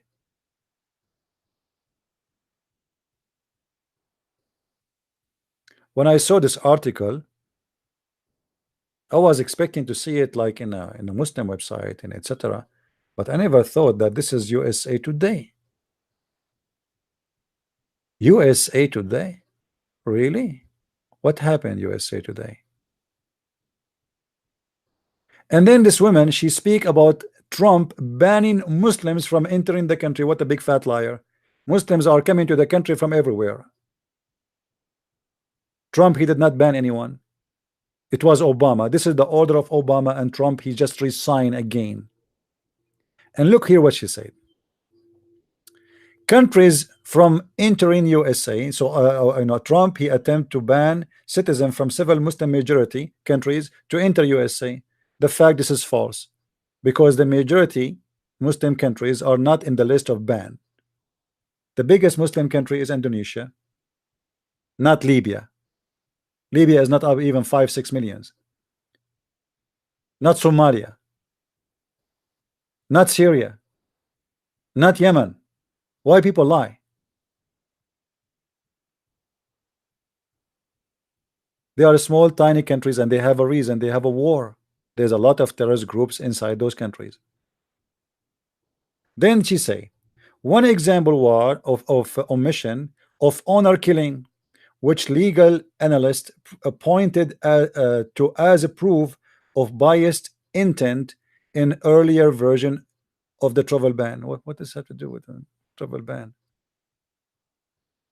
Recent study I authored with John Sides as a part Democrat find the voters study group blah blah blah blah blah exists believe in liberals and conservative actually share. So okay, most silent blah, blah, blah, blah, blah, American Islamic faith, okay, held by liberals and conservative alike, is a Muslim have outdated view of women. Now this is not challenge of the Muslims. I want you to show me the rules which is not outdated, not only about women, about men. Who want to show me the rules? Who is the Muslim is willing to show me the rules which is not outdated? Anyone? A woman, she is not allowed to be witness in the court. Is that outdated or not outdated? A woman, she is not allowed to be a leader. Is that outdated or not outdated?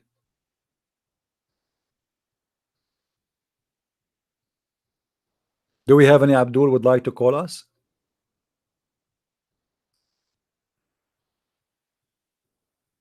Any Muslim want to show us one rule in Islam is not outdated when it's come to women? Just one. Who want to do that?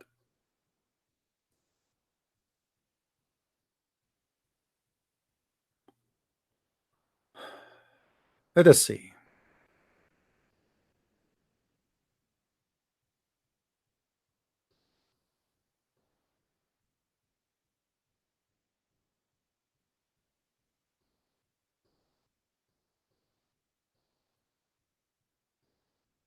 Let us see what Muhammad he said when he heard the daughter of the king of Iran, the Persian, she became their king.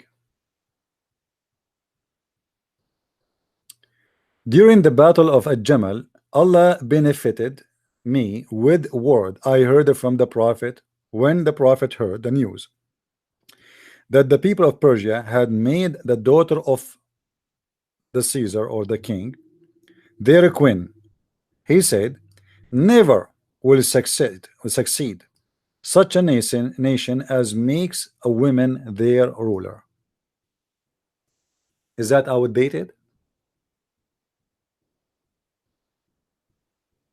Or it's not outdated? Remember, before Islam, women, they used to be rulers. Actually, Muhammad himself, he used to work for his wife Khadija. He used to carry her stuff, wash dishes, clean the laundry, and do the underwear.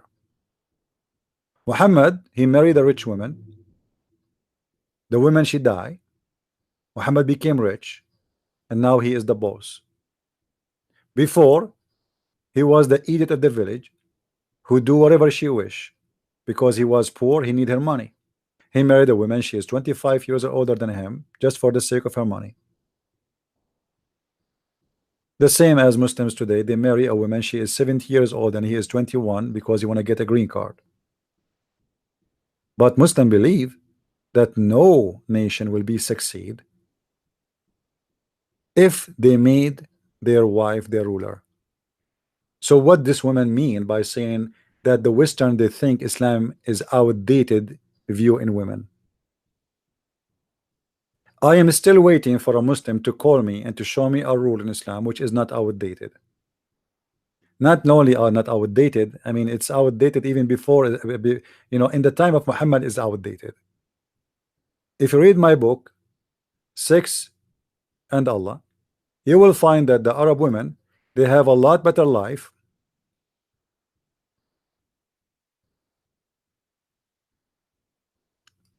before Islam, and they used to be leaders. And a woman, she can have up to 10 husbands. 10 husbands, one woman. It was not the man who had many wives, it was the women who had many husbands. And when she got pregnant, she choose who is the father.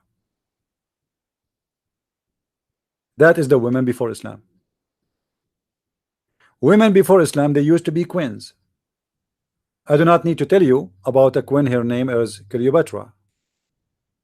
A queen, her name is Zenobia. A queen, there's tons of them. Very well known in the Middle East. After Islam, women became inside the garbage bag, and they are not allowed to vote, they are not allowed to speak, they are not allowed to be leaders, they are not allowed to walk alone in the street. Right now, as we speak, in the year 2018, a woman, she is not allowed to walk alone in Saudi Arabia. And after more than 100-something year of creating cars, finally Muslim women, she can drive a car in Saudi Arabia, which is considered as a revolution and made many Muslims angry. Who is the Muslim wanna give me a call and show me one rule in Islam about women is not outdated? Any Muslim?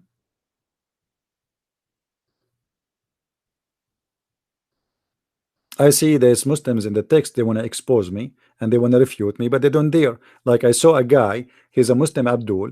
He made a long post in YouTube speaking about the poison in the Bible, and he posed for us a scientific discovery that palm date help the artery of the heart. My friend, your prophet, he said, if you eat 7 ajwa, you don't die. He said in the text, he said, I challenge a Christian prince to drink poison. The Lord, he said, don't try your Lord. Anyone he do that, he is no Christian. For the Bible say clearly, don't ever try your Lord. When the devil said to Jesus, and this is Jesus himself, if you are the Son of God, throw yourself from the top of the mountain, what Jesus said to him? It's been written, it's been said, don't try your Lord. And this is Jesus himself talking. So who are you to try me? Secondly, the verse is not what you say and what you believe, it's what we believe. If you want to say to me there's some pastors, they did drink poison because they believe in this verse in the way they want, this is their business. But the verse never meant that. For Jesus said, time will come and people will kill you, thinking they are doing a favor to God, so we will be killed. All the apostles of Jesus being killed. They paid their life with no hesitation, and the verse have nothing to do with it. You are trying to, to claim to be. You can go right now to any Bible website, have interpretation for the Bible, and you will see this what it's meant. But your prophet, he said, the one who eat 7 ajwa, no magic will affect him and no poison will kill him. And the funny, he was affected by magic and he was killed by poison like a rat. So you don't dare to call me, but you post down in the text. Why you don't call me?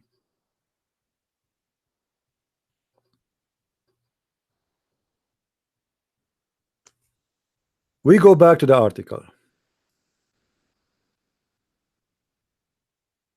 Islam is not outdated. Islamophobia common in both side aside as like aisle. or both parties. You know, Muslim, they keep talking about Islamophobia. Islamophobia is a word created by liberals, who they are a bunch of idiots, and they flip things upside down. The one who have a phobia is the Muslims.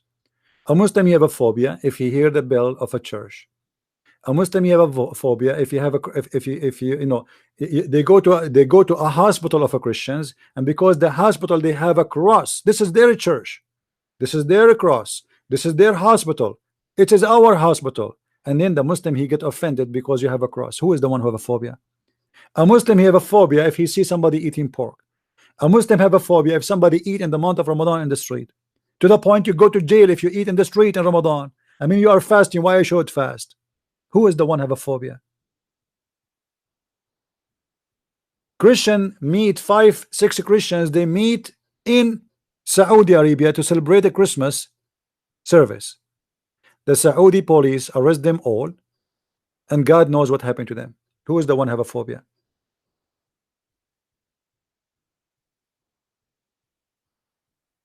Five times a day, a Muslim he pray, cursing the Christians and the Jews. The first thing in the morning, a Muslim he do, he curse the Christians and the Jew, and he say, Allah, please, Allah, don't make me the same as the Christians, the lost Christians and the cursed Jews. Who is the one have a phobia?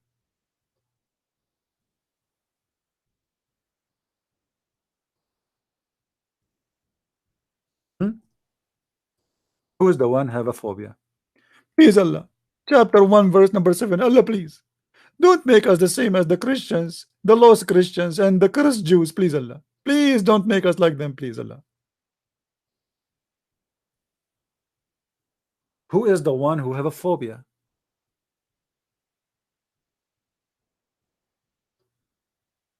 The Muslim, before he clean his ass in the morning, he is cursing us.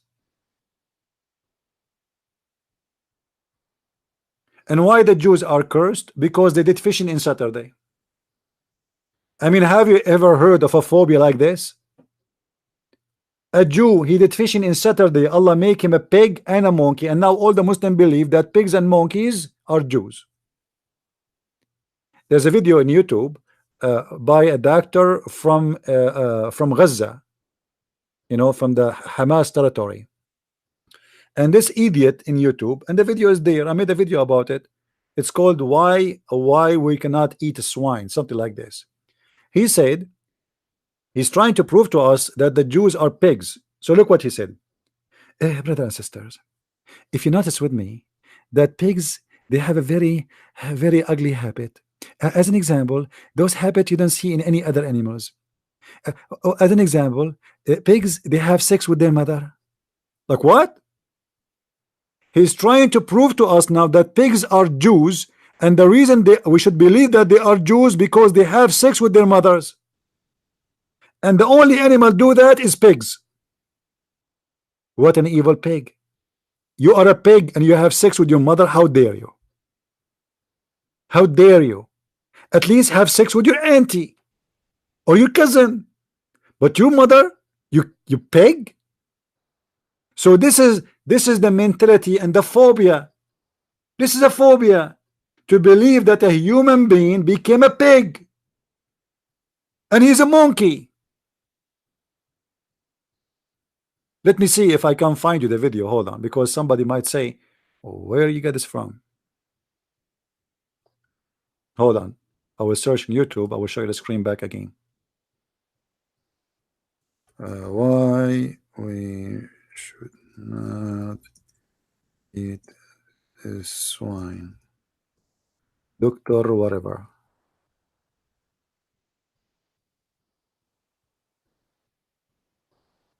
Let me see. I'm trying to find it.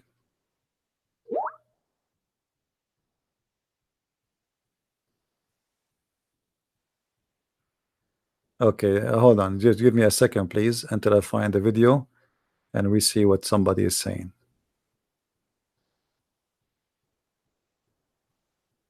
I'm trying to find you the video, the one we are talking about.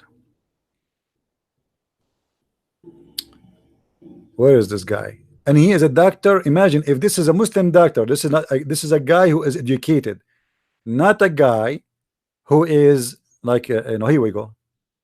This is the video. Halal. Muslim doctor explain why you cannot eat pork, bacon, or ham.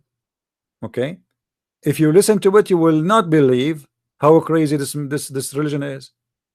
This is a religion of phobia. He is proving to us that pigs are Jews because pigs is the only animals they have sex with their mother. I never heard of an animal don't have sex with anyone. They are animals, you idiot. Who told you that pigs only the one they have sex with their mother? And then he says, and pigs is the only animal they eat their feces. Are you stupid or what? Chicken they eat feces. Monkeys they drink their piss. All animals they do that.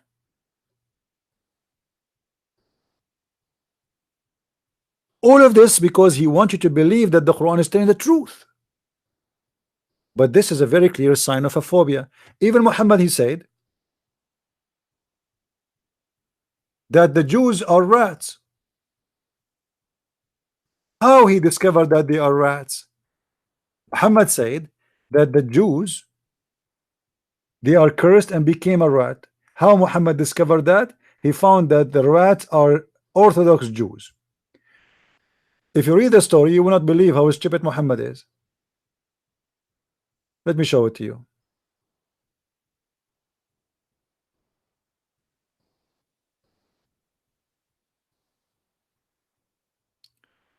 Where is the hadith?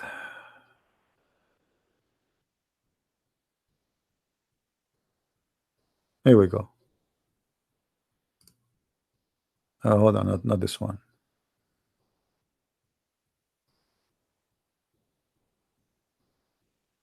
Yeah, actually, it's the same hadith, but let's see.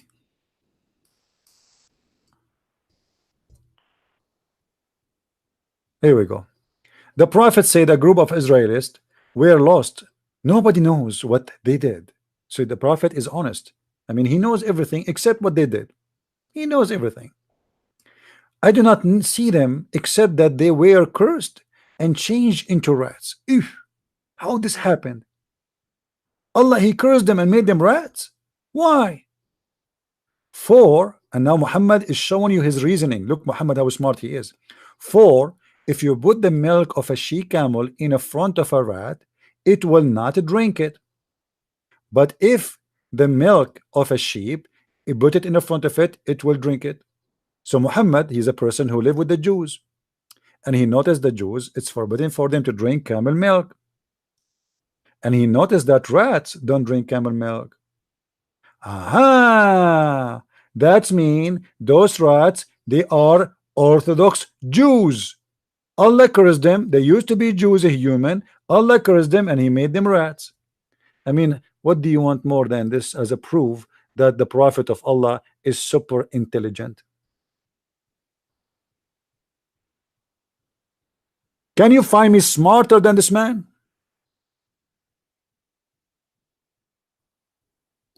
I challenge you to find me smarter than the philosopher Muhammad. Muhammad, obviously, he have a mini PhD in philosophy and logic. Based in the logic of Muhammad, donkeys don't drink whiskey and Muslims don't drink whiskey. That's mean donkeys are Muslims who they are cursed to donkeys.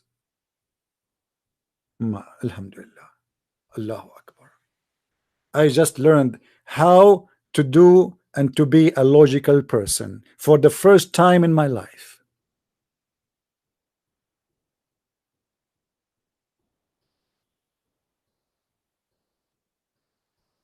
This is a prophet of God. This guy, he have a phobia. Wherever he look around, he see a Jew. Even a rat, he did not see it a rat, I see it a Jew. In different hadith, Muhammad, he said that lizard are Jews too. How Muhammad he discovered that lizard are Jews? Because they have 5 fingers. As if Muslims they have 6 fingers, and Christian maybe they have 7. This is the phobia of this man. He have a phobia of the Jews. He have a phobia of the Christians. He have a phobia against women. What Muhammad he said about women? Somebody said that there is a Muslim woman, she is saying good things about Islam for women. What is that? Where? Who is that woman she is saying those things?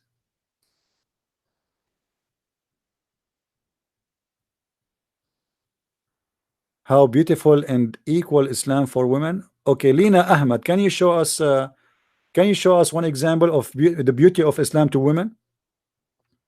Somebody told me that a lady, her name is Lina Ahmad. In that chat, she said that Islam is so beautiful to women. I am willing to learn from you, Lina. Can you show me, please, where you get this from? Do you like to call me Mrs. Lina? Trust me, I will treat you with respect and I will not scourge you as the Quran says. Can you call me? Let us see how Muhammad respect women in Islam. Muhammad, he said, women, they come in the shape of a devil and they live in the shape of the devil. And do you see how much he have a high expectation of you? You are the devil himself.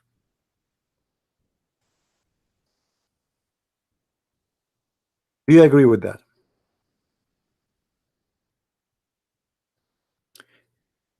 The Prophet said, after what? Look what happened, guys. Jabir reported that Allah Messenger saw a woman. She was walking by. What happened to Muhammad? Muhammad, he got alarmed. He got horny. So he came to his wife Zainab and she was tanning a leather and he had sexual intercourse. The woman, she is busy tanning leather. You know what does that mean? There's boiling water, there's leather in the boiling water, there's a color, it's a lot of work. She is sweating, she smelled like garbage. Muhammad, he don't care. He saw a woman, he jumped to his wife, he make her bend over and he start doing the bing bong. After he finished, he remembered something. He said the woman advances and retires in the shape of the devil.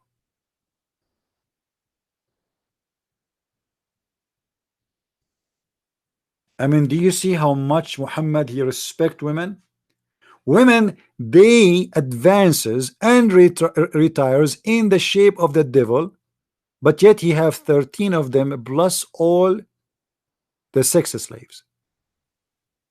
A lot of respect to women. I mean, what do you want more to be in the rank of the devil, lady?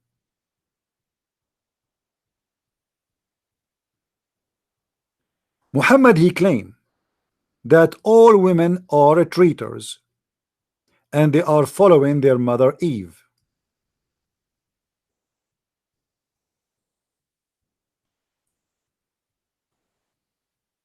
And the funny, they say, the Muslim, they lie, they say the Bible blame Eve for the sin of Adam. My friend, this is your prophet talking, not me.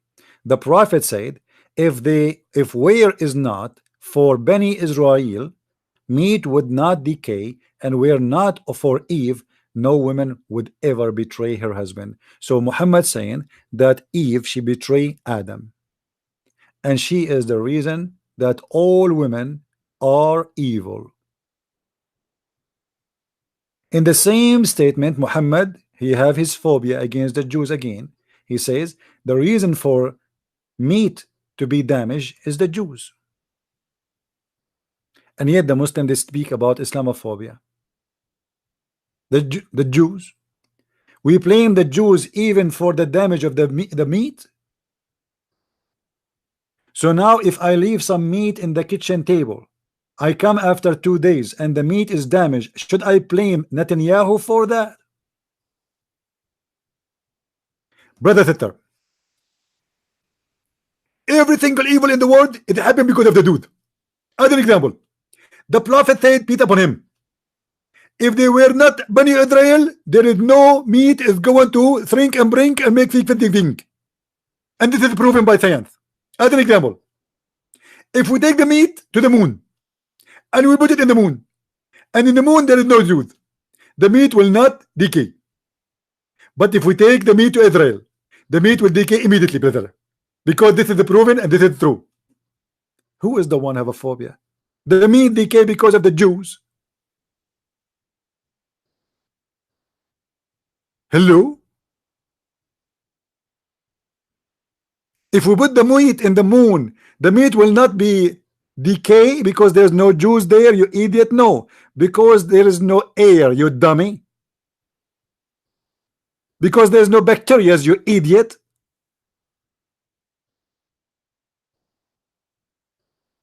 Unbelievable. I always, all my life, I wanted to be smart, but I cannot be smart like those people. And the best example of the intelligence in the world today is a scholar. His name is Zakir Naik, and the Muslims, they love him to death, and they think he is the smartest man ever in the world. He even beat Mr. Bean. Even Mr. Bean himself, he cannot even compete with Zakir Naik. Do we have any Abdul?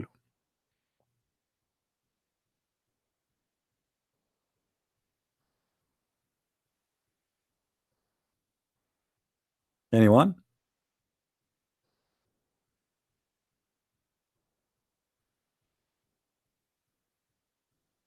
Do we have any Muslim would like to call us?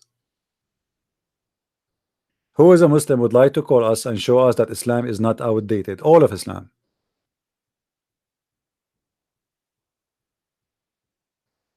Anyone?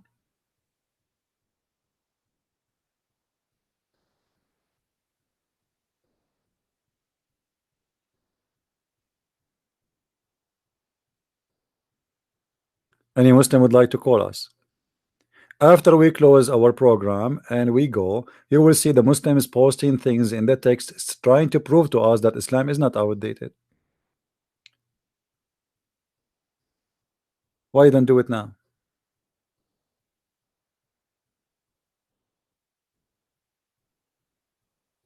Who is the Muslim? I do it now. You know, if you do fishing in Saturday, according to Islam, Allah will make you a pig and a monkey.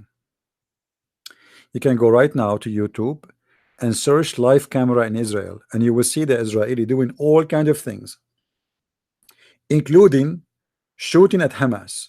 And Allah did not make any of them a pig or a monkey. Any Muslim have an explanation? A person he fish in Saturday, he deserved to be a pig and a monkey, and a person he rape a woman, he don't deserve to do so to him? I mean, what kind of God this God is?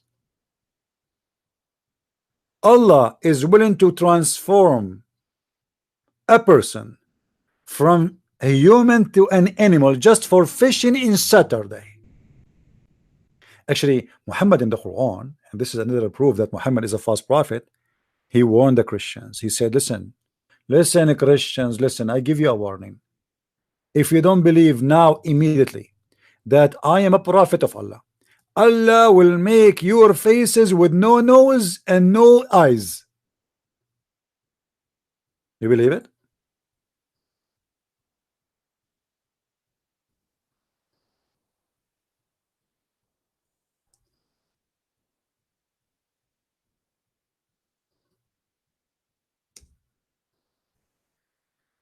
يا أيها الذين أوتوا الكتاب آمنوا بما نزلنا مصدقا لما معكم من قبل أن نطمس وجوها فنردها على أدبارها. Wow, what a false prophet. Chapter 4 verse number 47. Oh, who you believe in what we gave you. Christians, believe now. Believe in what is revealed to you, confirming what you possess. Like the Muslim, they say the Bible is corrupt. The guy he's saying here, he confirmed what they possess. You see the lies of Muhammad, the lies of the Muslim. They say to us the Bible is corrupt. Muhammad, the Quran saying confirming what you possess. But then he continues saying, before we destroy you, countenances, so as confound them or curse them as we curse the Sabbath breakers. But this is not the correct translation. What kind of translation is translation? I mean, what is that? What is that? I mean, let us see the different one. I mean, this is funny. Okay. Oh, you people of the book, believe in what we have, confirming that was already with you. pause translation again.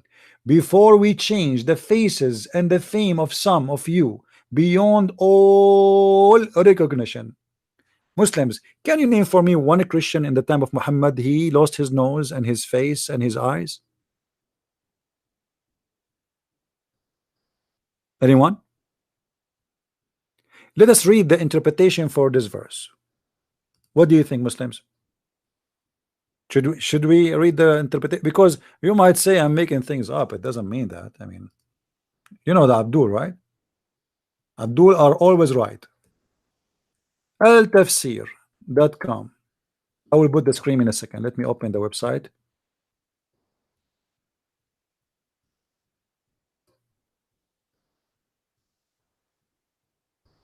And go there and see the interpretation. Here we go. All who you believe, being given the scriptures, which mean the Christians and the Jews, believe in what revealed to you the Quran, confirming what is with you of the Torah, before we obliterate faces, erasing the eyes and the nose and the eyebrows. Oh no, I don't want to be without eyebrows. Please, please, Muhammad, do anything except the eyebrows, please. I mean, imagine Christian Prince without eyebrows. How people they can recognize me? Eyebrows is 90% of my face. Please don't do that. I mean, have you ever heard of a stupid religion like this? Muhammad saying to the Christian, if you don't believe in me, Allah will erase your eyebrows now, and he will erase your nose, and he will erase your eyes. Like he will make your face flat, to make it simple. Muslims, after 1400 years, Christians who don't believe in that, Muhammad, Allah did not do that to them. What happened?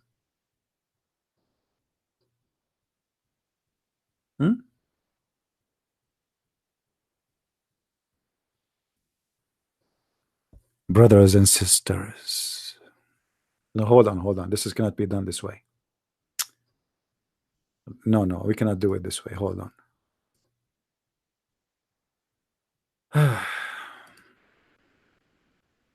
We need something. All right, here we go.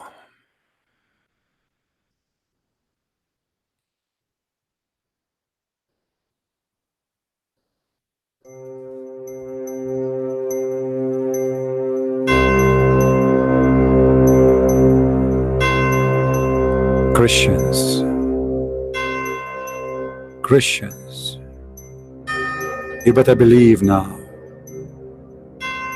Otherwise,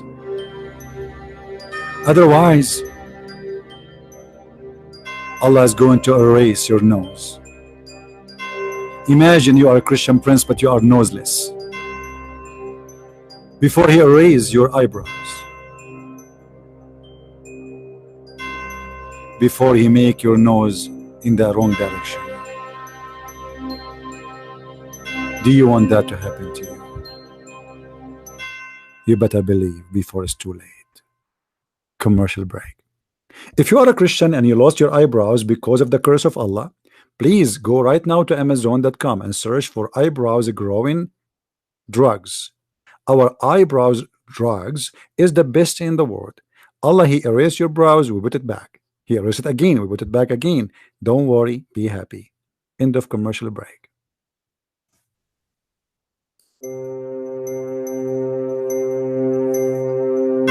And then after we erase your eyebrows and we turn them inside out. Hold on. We need explanation for this. He will turn the eyebrows inside out. What? What? What's happening here? Muslims, anyone understand what's happening here? Okay, who of you is willing to explain the Quran for us? Anyone is willing to do so?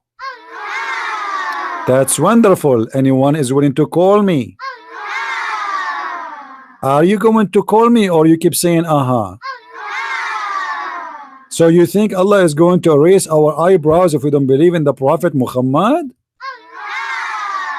Okay, so how come none of us have such a situation? What's wrong with you? You keep saying uh-huh. Okay, are you stupid or what? Okay, I get the point. Any Muslim have an explanation for this verse? Aha. How you can believe in such a garbage God? If this God is a truly true God, this is a prophecy should happen. Allah should make the punishment come to be true. Where is the Christians who Allah made them lose their eyebrows? And He will turn them inside out. And know what He can is, what does that mean?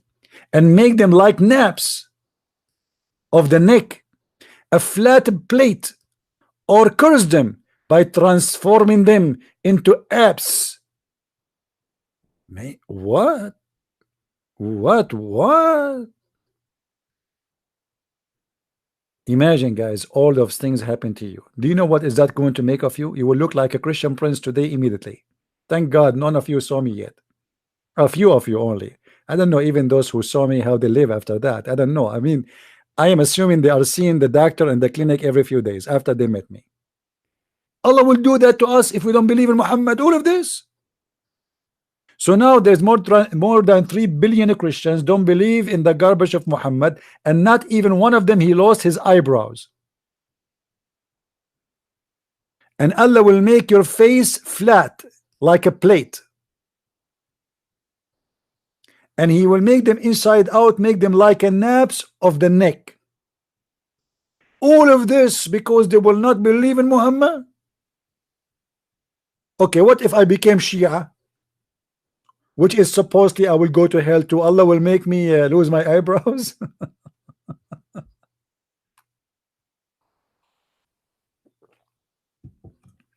For sure, Muhammad here, he did not say any lie, and all of this happened and is true.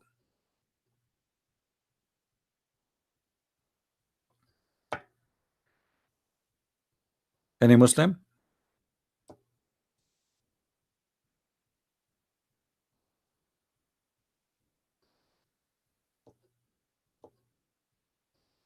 Anyone? Who is a Muslim would like to call us and explain himself?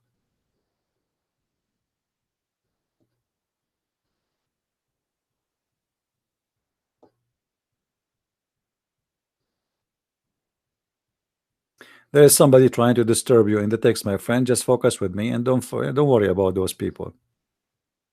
You don't like what we say, you can leave. Nobody is forcing you to be here.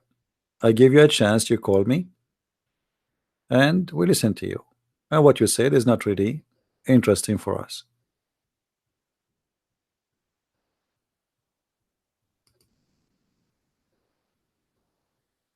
When you say that Christians in Iran, they are free to believe and to worship, this is absolutely false.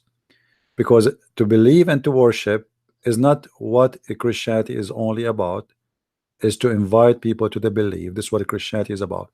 Can you do that in Iran? No.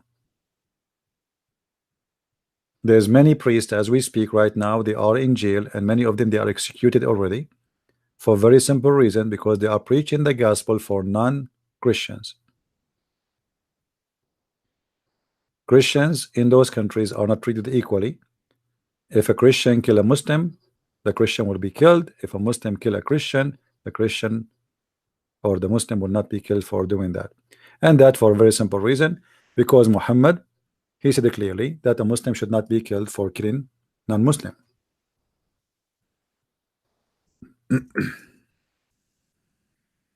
Let me show you the verse, I mean the hadith,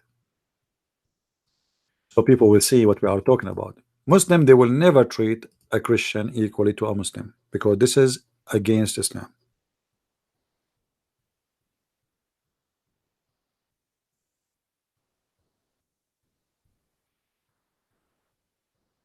Let us see. If we go in the hadith, we find the following.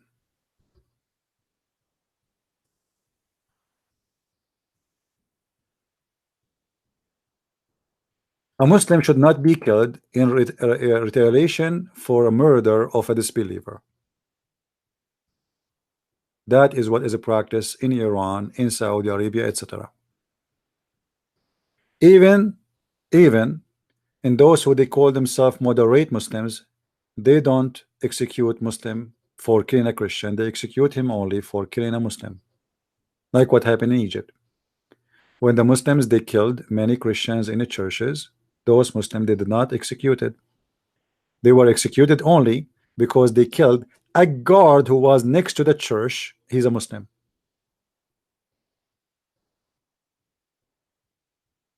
And the one who established this rule is Muhammad. The blood money of a Muslim is not equal to the blood money of non-Muslims. As you see in front of you, it's half the blood money of a free Muslim.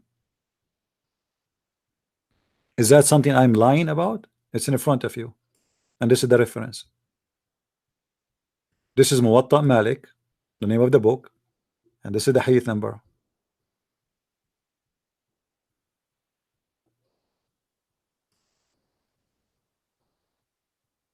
You see it? The half of the blood, which means if the penalty, let's say this is not a Muslim will not be killed anyway, but there's an option the Muslim to get away from any penalty. He pay the family money. Even if he kill a Muslim, if the family agree to take money, this is one of the funny rules in Islam, you go free. You kill somebody, you kill 1 million people, if they agree to take money instead of punishing you, you are free. They take the money for the blood. It's simply they are selling their son, the blood of their son. So Islam do not teach equality between Muslims and non-Muslims.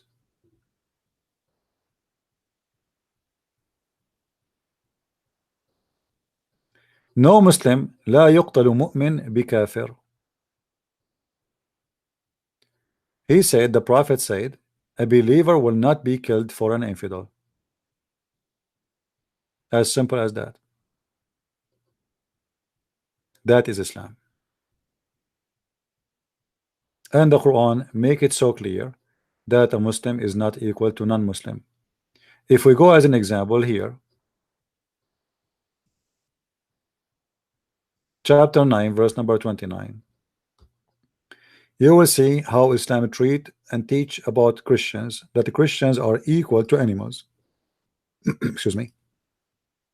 To the point, a Muslim, if he see a Christian in the street, and this is the teaching of Muhammad, he should humiliate him and force him to walk in the sewage. In the old day, the sewage used to be part of the street, open in the middle of the street or in the side of the road, depend in the country. And if a Muslim he see a Christian in the way, he have to force him to jump in the sewage. The believer does not become an impure, but the non-believers are najis. They are filthy, they are dirty. They cannot get close to Mecca. We cannot enter Mecca or Al-Medina, for we are najis. If you continue here, he says, and feel themselves subdued. The Christian, after the Muslims took their countries and they have a duty to humiliate them, feel themselves subdued, spitting in their faces, beating them, insulting them. Here he continue explain how we should treat the Christians and the Jews. Fight against those who believe not in Allah or the last days or what's forbidden, etc. by Muhammad from the people of Scripture, which mean the Christian and the Jews, until they pay the jizya. Muhammad is the mafia leader.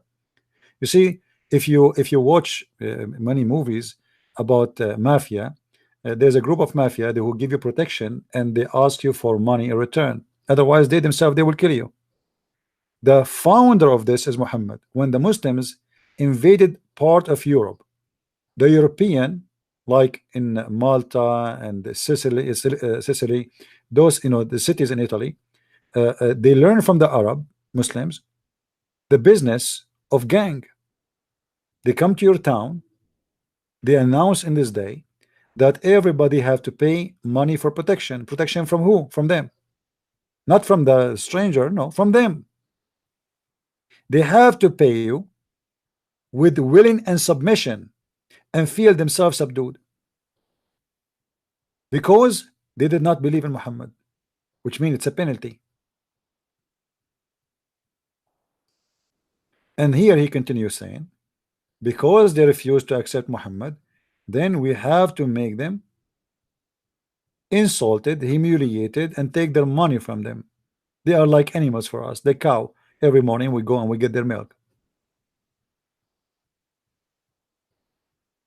This honorable ayah was revealed with the order to fight the people of the book after pagan were defeated. So Muhammad now he killed all the pagans around him, and he's one of them.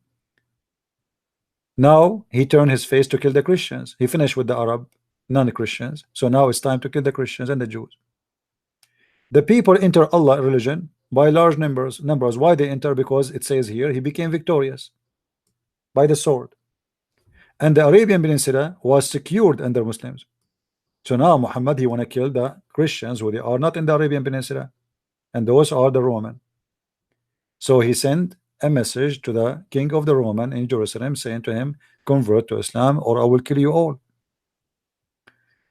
And then he announced, here we go, he prepared an army to fight the Romans and called the people for jihad, announcing his intent and destination. And this is prove all the lies of Muslim to be a lie. The Muslim they say Muhammad he fought to defend. The Roman never attacked Muhammad. It was Muhammad who prepared the army to fight the Romans. It is him who announced that Allah command him to kill all the Jewish and all the Christians unless they pay him money. And then the story continue, and he put a condition: if you want to live, you have to live under the shoes of Muslims, paying jizya, and it is a sign of disgrace. The Muslim they lie to you and they say jizya is nothing but a tax, but do you say this tax is disgrace? It's not a tax until they pay the jizya. If they do not choose to embrace Islam with willing and submission in defeat, you see here with humiliation, وَهُمْ صَاغِرُونَ, feel themselves subdued, disgraced, humiliated, etc. Before the Muslims are, therefore the Muslims are not allowed to honor the people of the Dhimma, which mean the Christians and the Jews, or elevate them above Muslims, for they are miserable, disgraced, humiliated. Muslims recorded Abu Hurairah said that the Prophet said, do not initiate the salam to the Jews and the Christians, and if you do meet any of them in the road, force them in the narrowest alley. As we said, force them to walk in the sewage. That is Islam.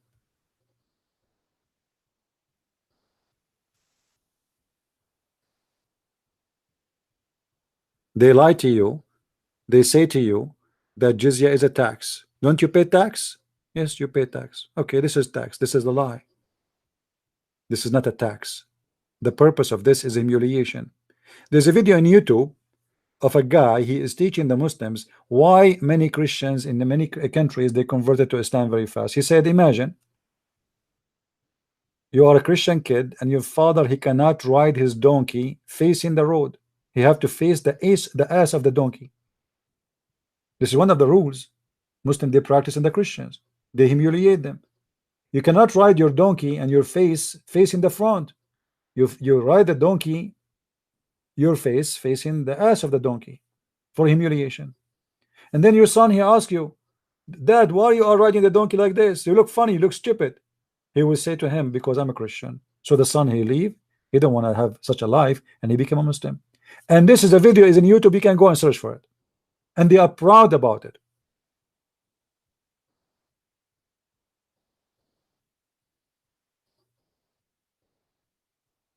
And this is their prophet telling the peaceful prophet, if you see a Christian in the road, push him in the sewage and don't initiate salam to him.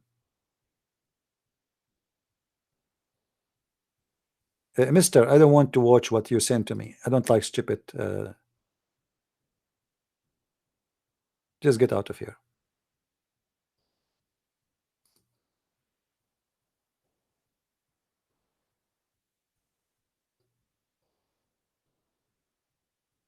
Do we have any Abdul? Who is a Muslim would like to call me? If you have my books, if you have the Deception of Allah as an example, you will see what is called the Pact of Omar. Go and see how much humiliation the Muslims they put as condition on the Christians to stay as a Christians. Not only they have to pay money, a Muslim he have to open his door for you. Any Muslim, he can come to your door, knock at the door, you have to open your door for him, and he can sleep in your house for 3 days, for 3 nights, free food, free sleeping, free accommodation. Any Muslim. A Christian, he have to shave the top of his head just to make fun of him. If you want to wear a cross, it have to be about 9 kilograms. If you want to wear a clothes, you have to wear the worst clothes. You cannot ring the bell of a church. You cannot pray in the street. You cannot bury a dead Christian next to a dead Muslim. You are not allowed to teach your children about Islam. Why they don't allow them to teach about Islam? Because they knew if they teach them about Islam, they will know, the kids, they will know Islam is an evil religion.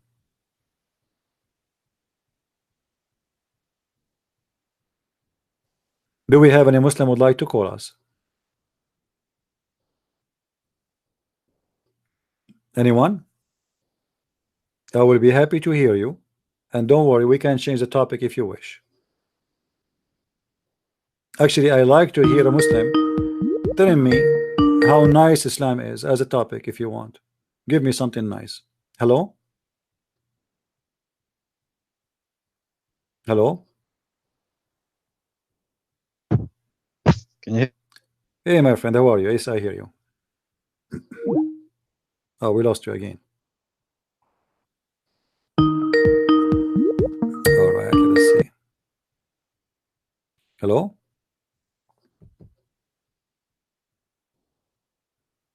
I think you have a delay only. Don't hang up. Say inshallah, inshallah, and your microphone will work. You see, according to Muhammad, Prophet David, he had sex with 99 wives, but he forgot to say inshallah before he have intercourse. And because he forgot that word, only one woman, she got pregnant and she gave him half a child. Yes? Hello?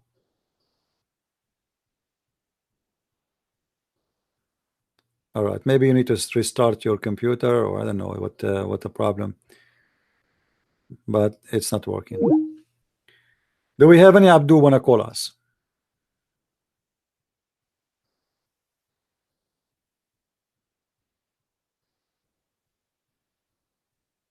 Anyone? By the way, for those who bought my books in especially in the German ones, you know, then like the second German book, most for some reason people don't make review. I don't know why. I mean, why you don't make review? Let me see. Let me see how many people they did review already.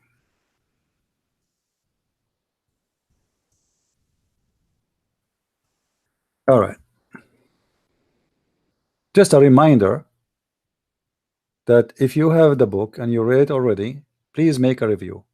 Sex and Allah, there is only 13 review. Why? I mean, from all the people who read the book, only 13 review.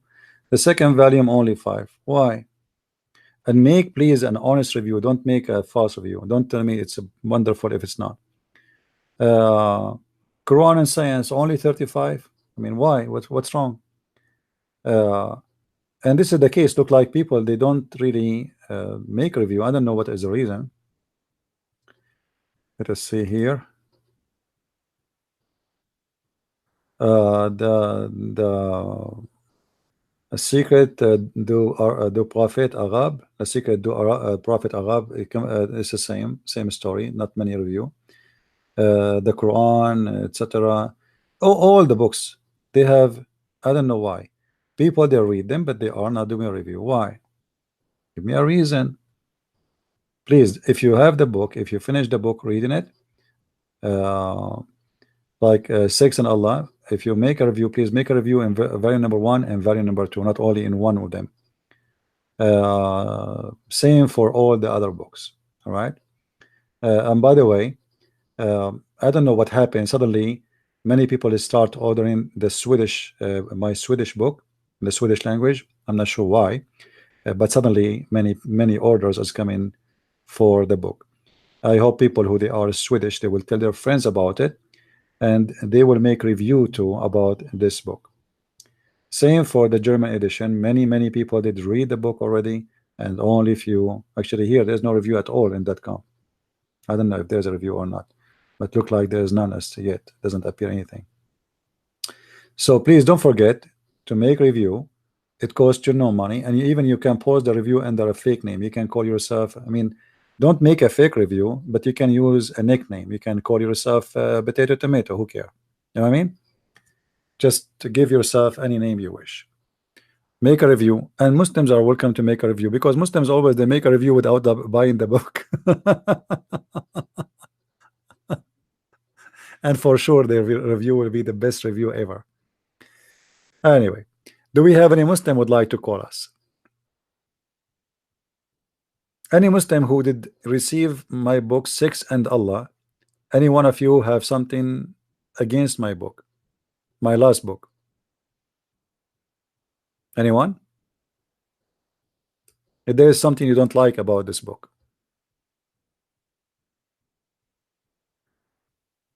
Sex and Allah, volume number 2. There's only 5 review, but Sex and Allah, volume number 2 actually have a lot of information which complete volume number 1, and volume number 1 is meant to be an introduction to this second book. So if you have the first book, don't forget please to read the second book, because it is really the target. Now any Muslim is willing to give us a call.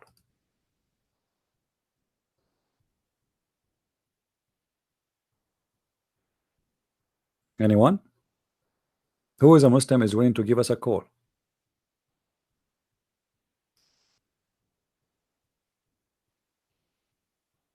Nobody.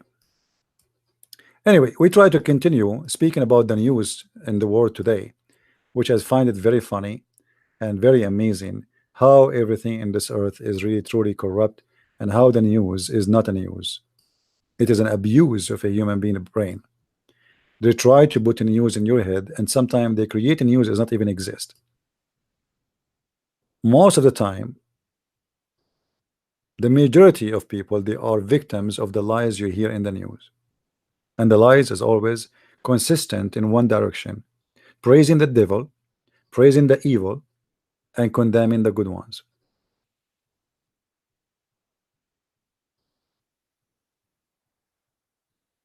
When the last time we saw a liberal movie exposing Islam?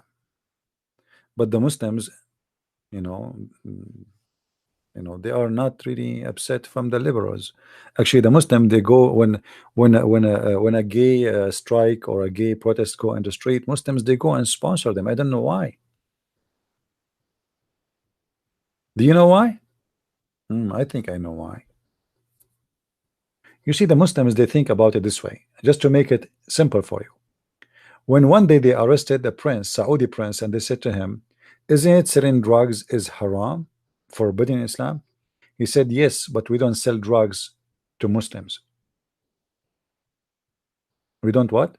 Sell drugs to Muslims. Hezbollah, number one income this party has is drugs. Number one. And actually Hezbollah right now is calling to legalize drugs farming, hashish, marijuana, cocaine, heroin in Lebanon, because simply it's a very profitable business for them, and they will sell it only to the kuffar. They will not sell it to the Muslims. This is the mentality they have in their head. As long they are hurting someone from different religion, there is no problem. So Hezbollah, they want to grow drugs and sell drugs. Number one money income for Taliban in Afghanistan is drugs.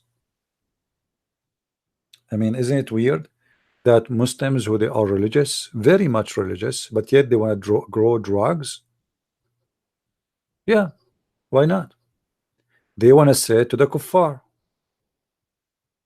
it's halal, because it is doing two things in the same time. It take their money and kill them.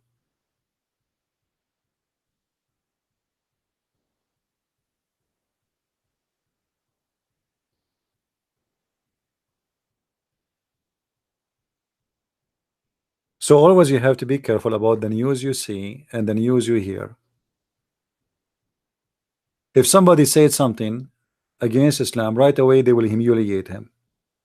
There's a British minister. He said a Muslim woman, when she wear a veil, she's like what? I forgot what he said. Hey, everybody speak against him. Everybody. Okay, hold on. You keep talking that this is a country of a freedom of speech. And now the guy, he said what he believed. And because he said what he said, everybody jump in the top of him. And I guarantee you that all of those who they are attacking this guy for saying what he said, they believe in what he said. Do you know what I mean? The one who were against him. Let me search for the news just to see exactly what he said. Hold on. Anyone knows what I'm talking about? Who is the British minister who said that? Anyone remember the name? So we can search it in Google. Let me see.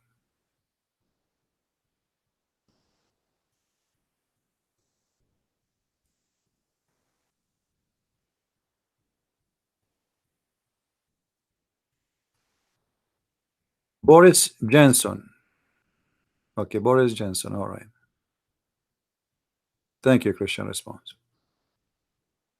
Let us see what this guy he said. Give me a second.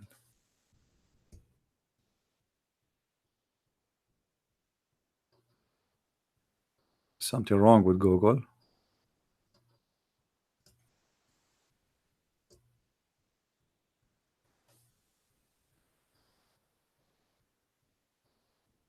I'm not sure.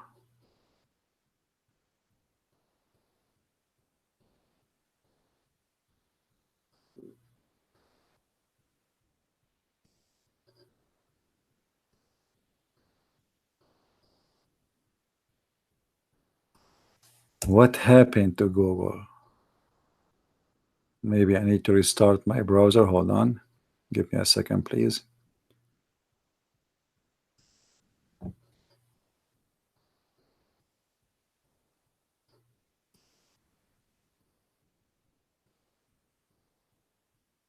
Come on.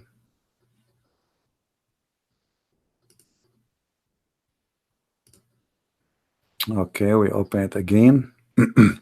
For some reason, Google decided not to respond. So we have to close it. All right.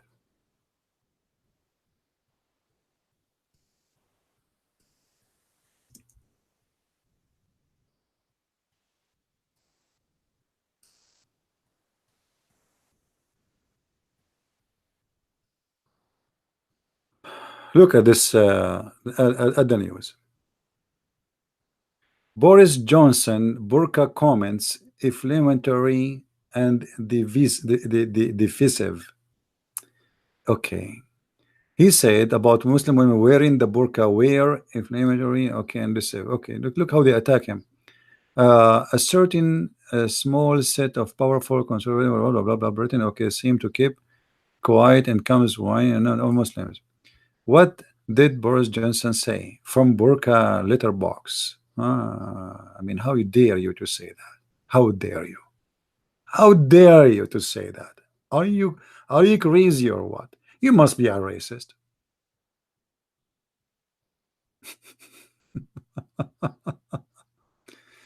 I know. If this guy he said Islam is peace, nobody will accuse him of anything, of lying or being corrupt. But the second you say something is an expression of what you believe, they will eat you alive. And look what this imam he said. Let us see what this imam saying. Boris Johnson was right. Founder of the Conservative Muslim Forum told What is Newsnight that? he'd written to the party chairman this afternoon demanding further action, suggesting Boris Johnson should... Hold on. I mean, they play media for us. How we can take off this thing? Close is not a closing. I can't even close it. I don't know. Here it says. All right. An imam says Boris Johnson was right to question the practice of wearing burqa a senior imam said after he wrote an article, it's okay, who wrote and looking like bank robbers and letter boxes. Okay, what he said. Let us see what the imam he said about this.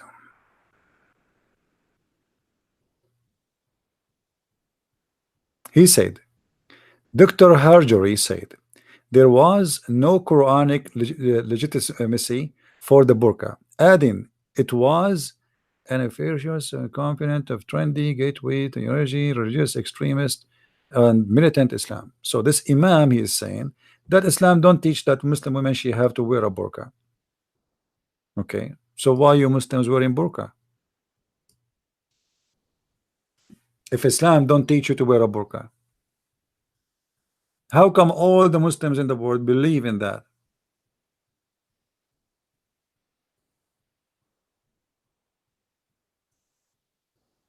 Any Muslim have an answer? So where is the burqa is coming from? Why you practice it? So you are saying to us that you Muslims, you have false fabricated practice in your religion, and you try to tell people that this is the correct way to practice, and then your imam says that this is a false practice. He always criticize practicing of wearing burqa. You know, there's a guy, his name is Harun Yahya. Harun Yahya, he said, the real burqa of Muslim women is bikini. Let me try to find you the news.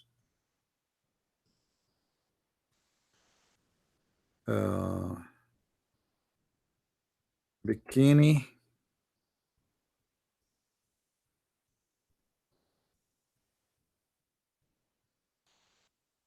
is the burqa of Muslim women. All right. Okay.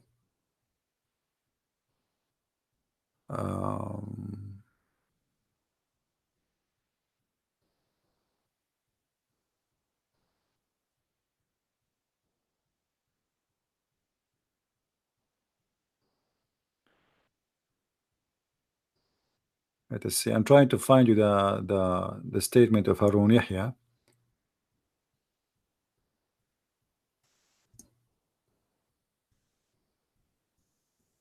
And I will put it in the screen in a second. Just give me a second, please.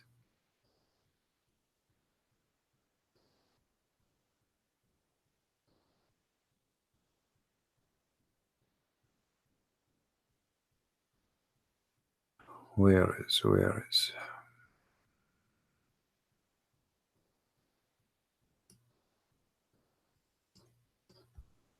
Okay, let's search for Adnan Oktar instead of Harun Yahya.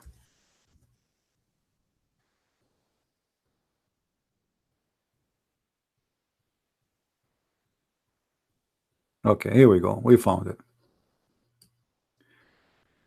This guy now this is the same guy, by the way. He started the lies of what it's called Quran and science. He is behind all those lies. He's the first to start this. And he said, and his real name is Adnan Oktar, who was arrested in Istanbul, and they accuse him of running a human traffic, girls, sex with young age girls, human trafficking, etc. We don't know if this accusation is true or not.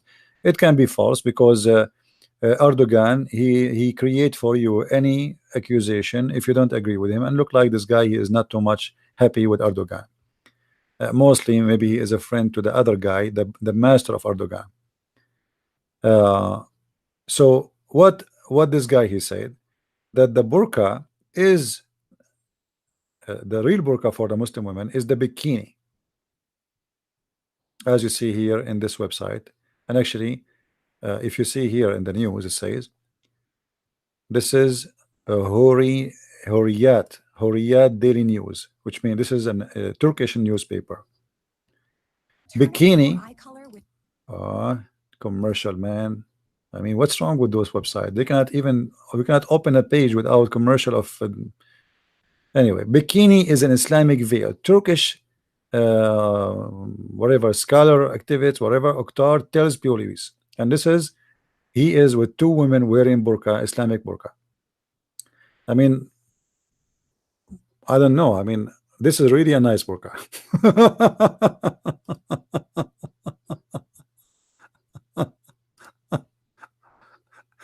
I guarantee you, if Muhammad he see those burqa and those blondie girls, he will make a chapter about it. If not a new Quran. I mean, this is a good burqa. Who can say anything about seeing this burqa? I mean, that's it. We are out of comments. So this guy, if you see his video, by the way, look at the pictures. I mean, this is an Islamic cleric, a person who have a TV to invite people to convert to Islam, a Muslim sheikh. Look at this. Look at the virgin around him. None of them is a virgin.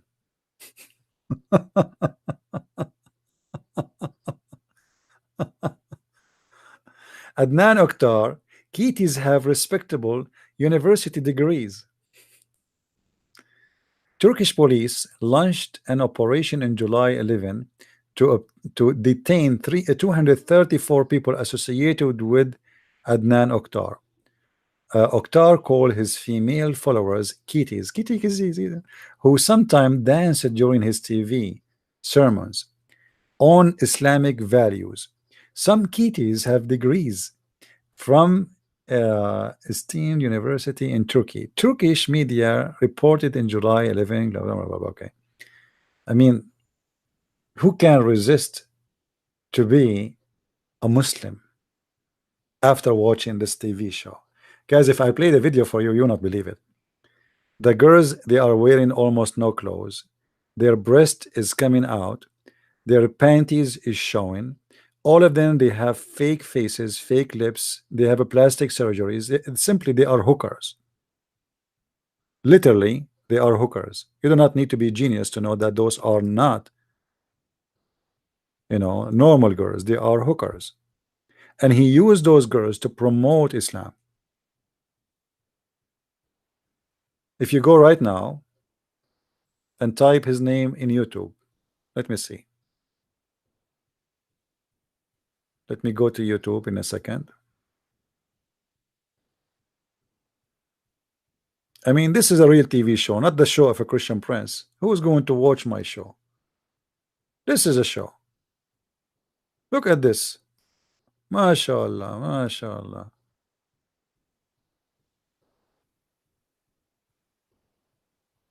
Okay. This is the guy Adnan Oktar.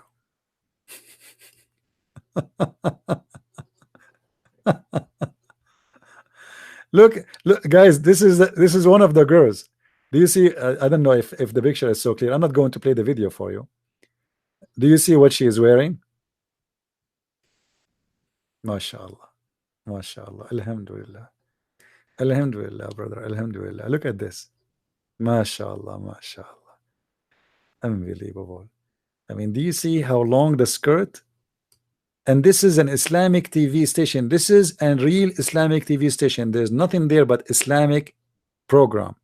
Quran, the Prophet said, the Hadith said, and from time to time we drink some whiskey and we dance. And as you see, the girls wearing almost no clothes. And what's wrong with that? Look at the girls in this Islamic show. I mean, I want to watch Islamic shows every day. That's it. I'm not going to do a live podcast. Who's going to watch a boring, like talk show of a Christian prince? This is the real show. What are you talking about? Allah is there. The heaven of Muhammad is there. The virgins, I'm sure none of them is virgins, but anyway, assume. Let us assume. Those are the true version of Islam. And I don't know why all of them they are blonde. I mean, like 99% of them they are blonde. This is a true TV show, and this is a nice program, And this is Sheikh Yusuf State. Speak out about Harun Yahya. Yusuf State, he praising this guy. He says, this is what we are looking for. This is what I was waiting for sure. Look what he was waiting for. Look, I mean, what we can say, man, for sure. This is what they are waiting for. The Muslims, all of them, they are believing in Allah to get this. Look at this. I mean, Alhamdulillah, Alhamdulillah, MashaAllah, MashaAllah. Look at this. I mean, Put yourself in his shoes. Aren't you going to believe in Allah? From the first second you attend this show, you are going to believe in Allah. And look how many iPad in the front of this guy. Unbelievable. Unbelievable. So beautiful. Look at this. Look at this. Look, this is a conservative Sunni Muslim cloth. This is his TV show. Alhamdulillah. Alhamdulillah. I don't want to play it. You know, look at this guy. Look. You can just type Adnan Oktar and you will find all those videos. You can watch it yourself. Look at this. Man, why you want to go to the nightclub? Go to Adnan Islamic Oktar show. Who need a nightclub? This is the nightclub of halal. This is halal nightclub. Look at this conservative Muslim girl. She is one of the preachers, or let us say the versions of Adnan Oktar. Look. Anyone feel like he want to say Shahada, convert to Islam right now? Look, if you convert to Islam right now, my friend, you will get at least 72 of those. Look at this.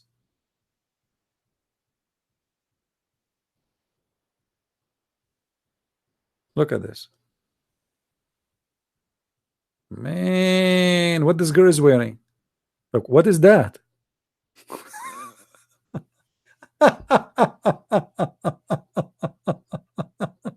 What the heck?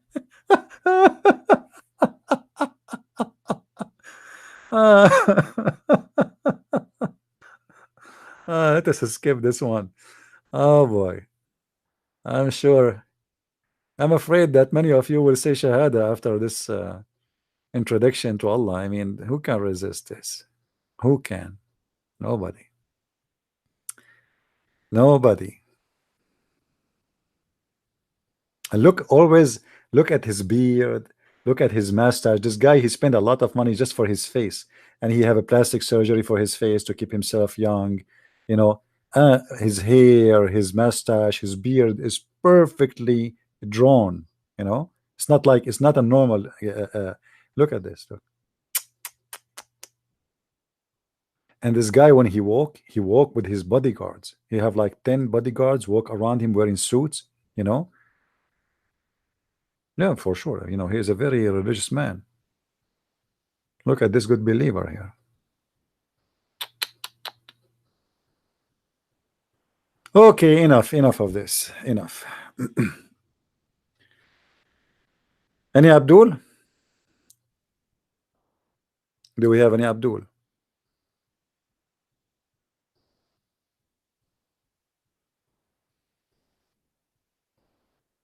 Well, money, my friend. He have a lot of money. He made a lot of money from writing, making an organization about Quran and science. He got a lot of donations, millions of dollars. So he became a very filthy rich. And because of that, you know, as you see, all of those girls, they have salaries. They are not there really for, they are not coming just, you know, they are not coming for fun. Those are women, they are paid hookers to be in his show. But yet, none of the Muslims all those years complain. And Erdogan himself, he never arrested him. He is a president for the last 8 years. And Erdogan never have a problem with this guy. But the second he said something against Erdogan, suddenly this guy, his show is closed down and he is arrested. Nobody in Turkey was offended by this before. Not a single person.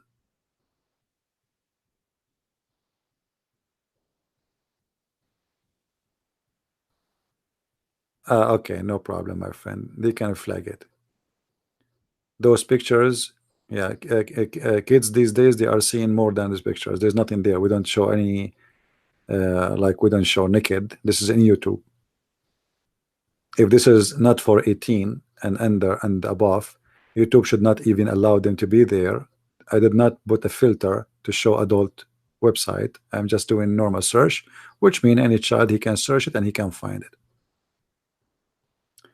This is Islam, my friend. That is the truth. Do we have any Abdul here? And this is all is exist in the Quran. All of this garbage is in the Quran and in the Hadith, where Muhammad he insists that Allah will provide women who nobody played with their vagina. I'm trying just to be polite, not to say the exact word.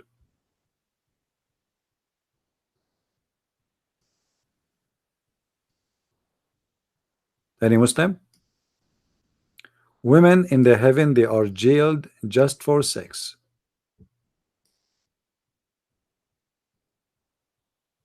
And no man, no genie did have sexual intercourse and broke their virginity skin and make them bleed. That's what the verse says, but here the translation is very false. This is a false translation when they say whom neither a man nor a jinn have touched before them. That is a false translation. Absolutely.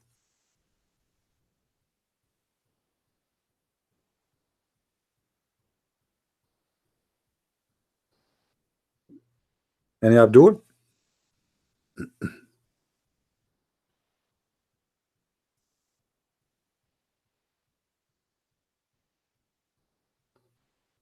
Who is a Muslim would like to call us, please?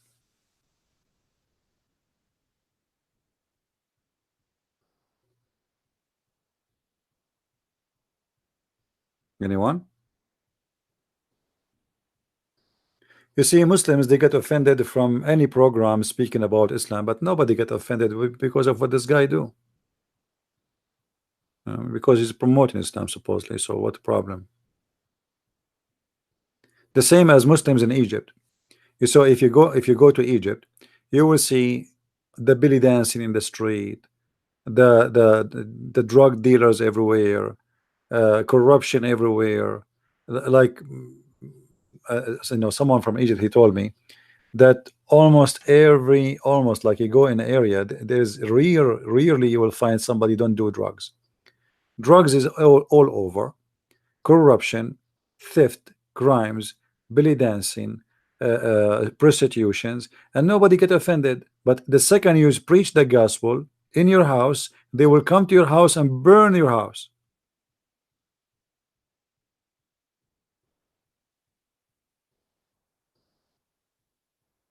You will not see the Muslim scholars or the cleric making a speech against prostitution in Egypt, but they make speeches of hate against the Christians.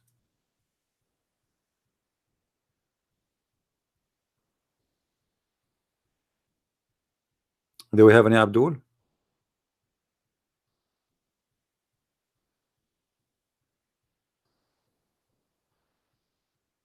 Anyone?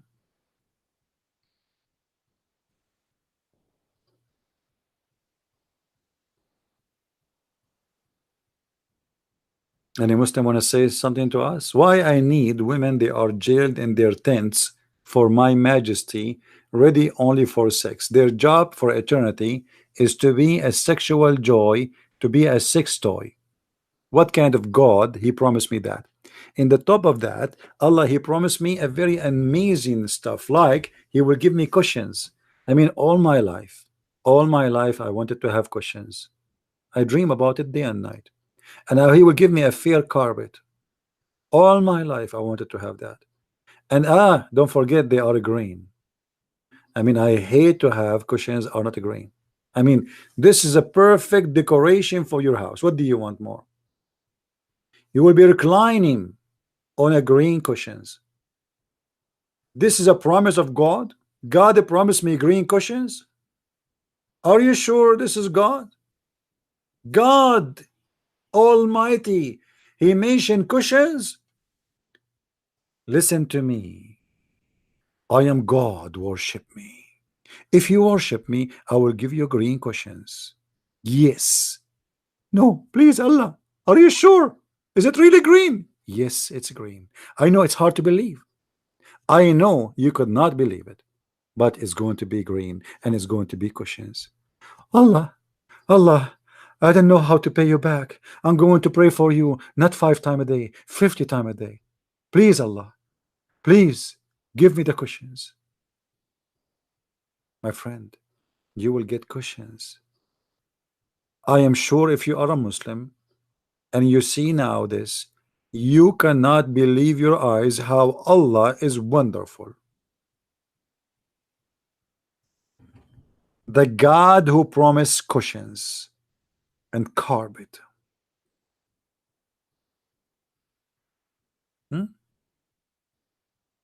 If we go back in the same chapter, you will see some more funny stuff. Let us see. Let us do that.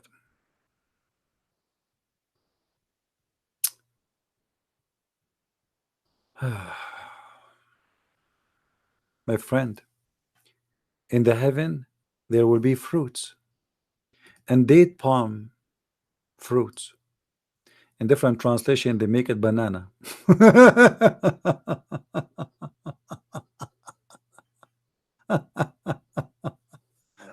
And there's two spring of water. Anyone knows what the spring of water they are? Anyone knows? By the way, the heaven of Allah is made from what? Anyone knows? Anyone knows the heaven of Allah is made from what?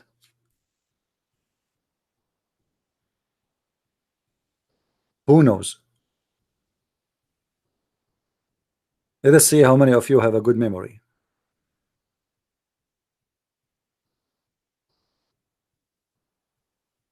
Anyone remember?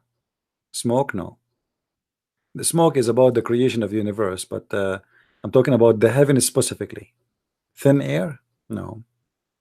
What if I say to you that the heaven of Allah is made from paper? What you will do?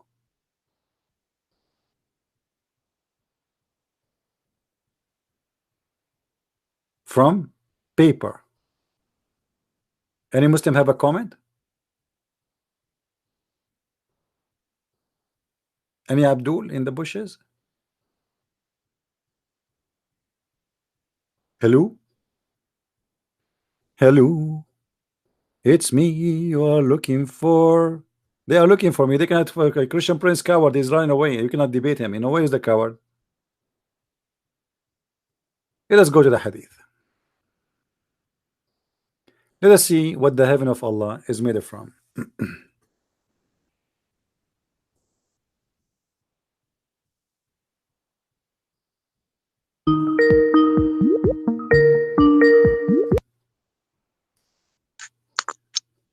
Hello? Hey Amir, how are you? How are you, brother? This is Amir saying hello to you. Please mute Wait. YouTube from your side. Yes. Yes. How are you, brother? How are you feeling? I'm fine. How about you? Everything's good? I'm fine too, brother. Yes, Brother Reza and I was outside and we spreading the gospel of Jesus to all the people. And we have good discussions with people outside. All right. Praise the Lord. I'm happy that we you meet guys brother are doing a good work. You meet who? What did you say? You met who? So, your voice is cutting off a little bit. Yes, listen, Amir. Let me read this hadith, and because we want to show people what the heaven of Allah is made from. Okay. Yeah, please. All right. Let us see. Because I wanna, Muslims they don't know really anything about their heaven. So let us see. I'm trying to find the hadith about that. I will do the. I'm not sure why your connection is bad. You know what? I noticed that when I was in your house, that your modem, I think, is not really it's not good speed. You need maybe to contact the company and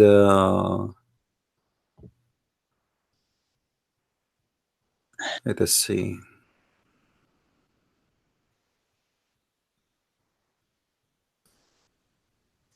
I think you have a bad speed internet. Maybe you need to update it. Yeah, I have to call them the company and say and ask them what the heck is. Yeah, I think there is something wrong. Brother Elia is also live in his channel. Oh, okay. Yeah. Well, if he would he like to call us, he can call us anytime he want. Yeah, very much of Muslims are in the commentary and commentate like pros. All right. They are all scholars in the commentary.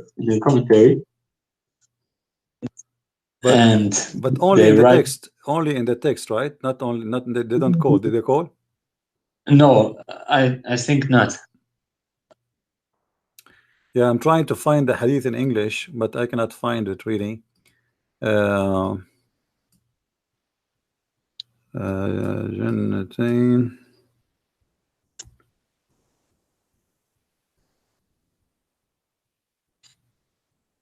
Let us see. Brother, I will call you back. I will go a little bit in the room of Elia, and I will come back to you, okay? All right, my friend. No problem. Yes. See you soon. Bye. All right.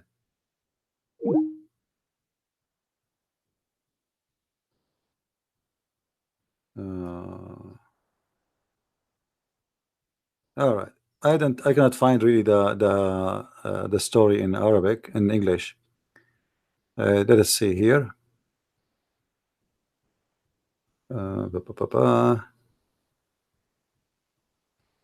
Here, if you go here, let us see.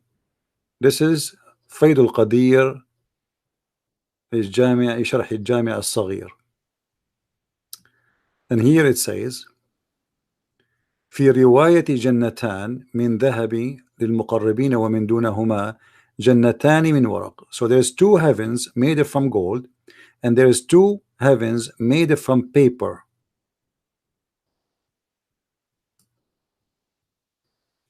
Any Muslim have a comment? Do you really Muslims believe that there's two heavens made from gold and two heavens made from papers?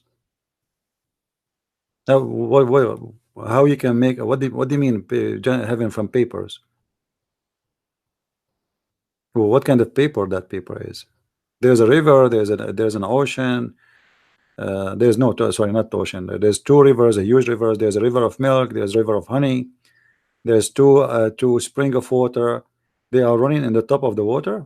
Yeah, it must be a very special kind of water, right? So this is one of the madness Muhammad, you know, like Muhammad in different hadith said that there is 4 heaven in the heaven. Let me see if I can find that. See, the problem, all those stories is hard to find in English.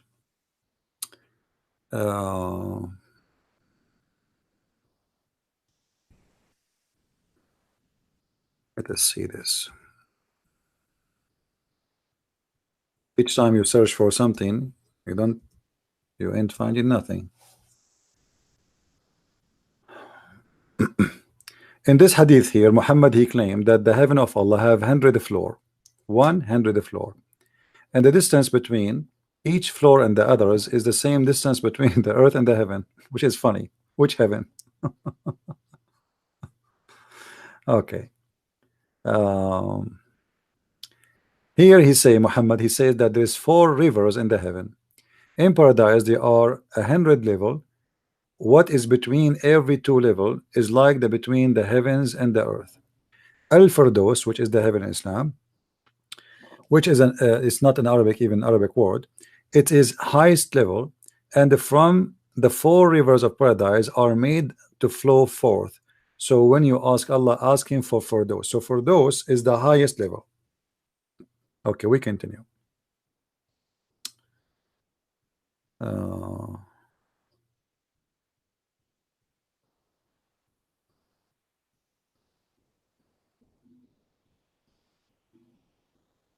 Let us see more.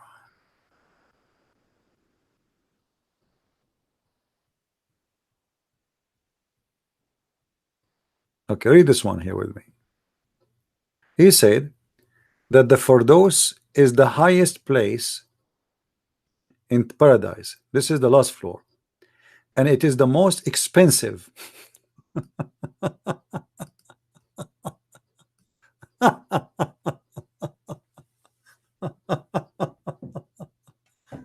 No comment.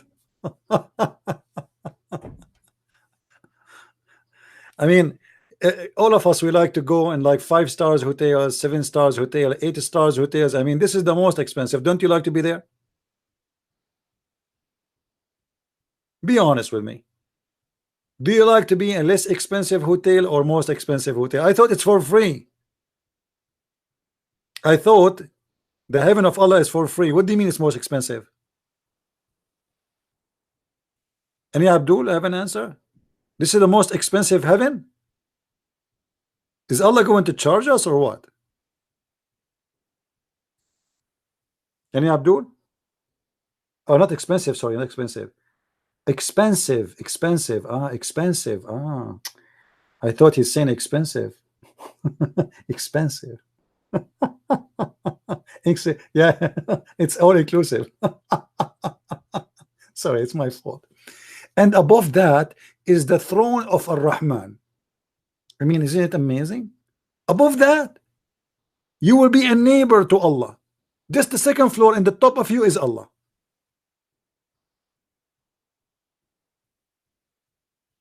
Right away. Hey, by the way, but it doesn't say that in Arabic. Let me see in Arabic. Hold on. I mean, the translation, I did not look at the it doesn't say really. It says أعلى الجنة وأوسطها. It doesn't say it's the most like a big one. No, it says it is the highest in level, it's the highest in ranks, you know. That's what it says, fast translation. And above that, the throne of Ar-Rahman, most merciful, and from it rivers of the paradise are made to flow forth. So when you ask Allah, ask him for Al-Firdaus. All of us, we should ask for Al-Firdaus, my friend. Okay, different hadith.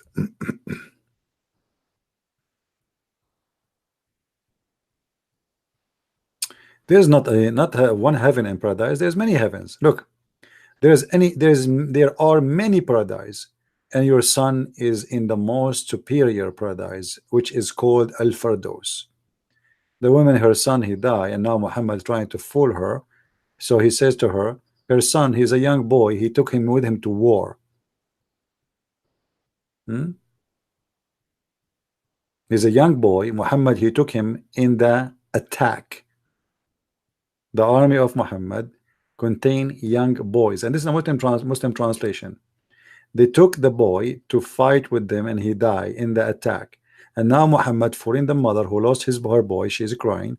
He said to her, "What? Do you know where he is going to be? He is." You know, she said, "Is he going to know? Is he going to be in paradise? Huh? Is he going to be in paradise?" He said, "Have you lost your sense? Do you think there's only one paradise? There are many paradise, and your son is in the most high superior paradise. It's called Al-Firdaus." And now the mother is so happy. My son in the superior one. All right.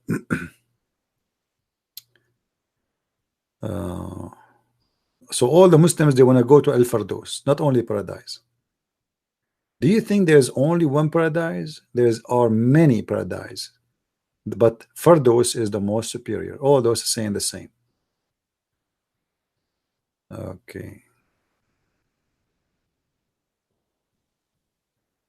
Now there is 100 level Allah he prepared for those who carry on jihad. Look at this. He said there are 100 degrees in paradise which Allah has prepared for those who carry on jihad in his cause. The distance between every 2 degrees or heaven is the same distance between the sky and the earth.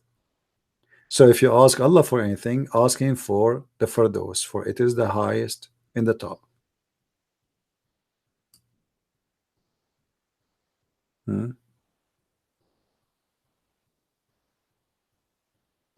Any Abdul? Do you really, Abdul, believe in this garbage? Heaven have 100 floor?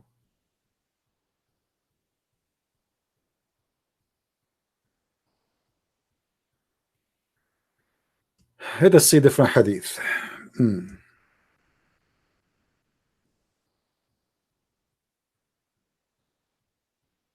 Two heaven made of gold. We cannot find this one.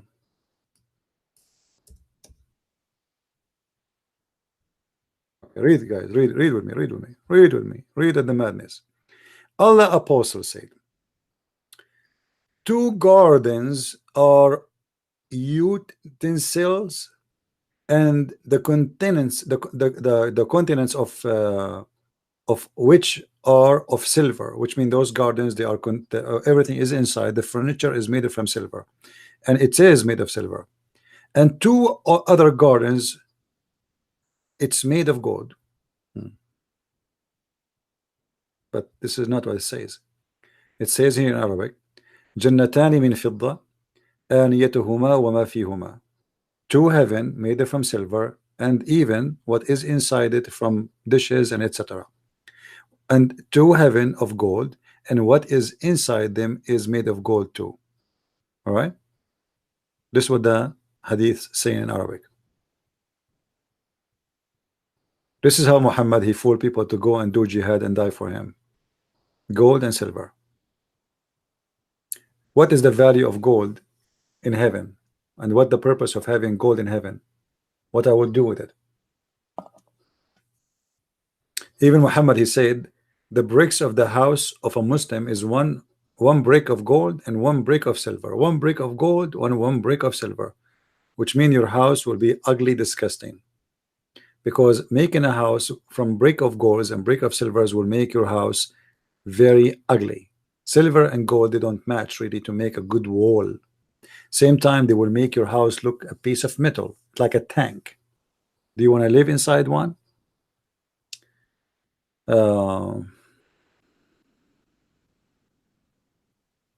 False translation. All the translation are false.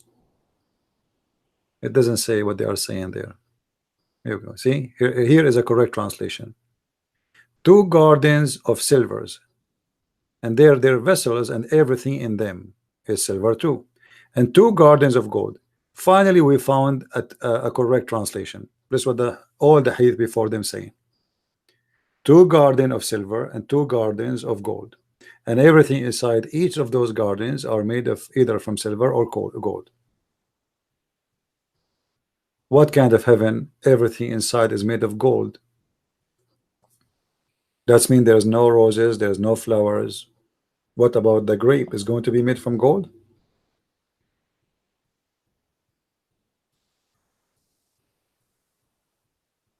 Madness.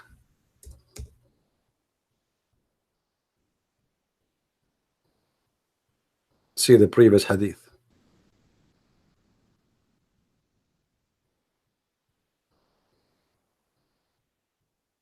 You see, all the translation is false. I cannot even find one honest translation.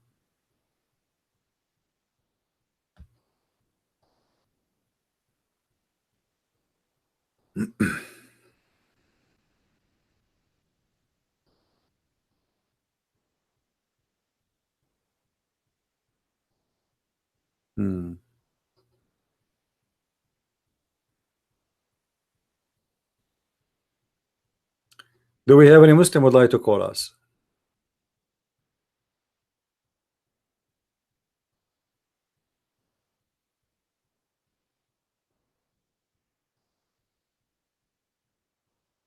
Any Abdul?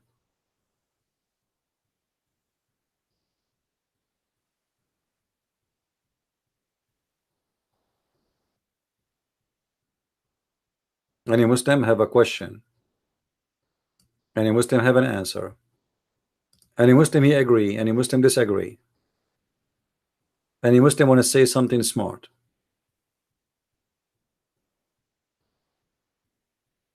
Anyone? Any Muslim he think Islam is a good religion, he would like to call me and show me one good thing about Islam.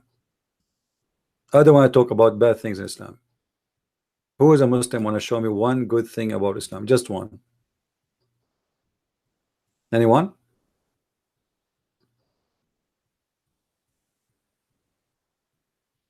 No, I don't want to ask. I'm saying just tell me any good thing. I'm not asking.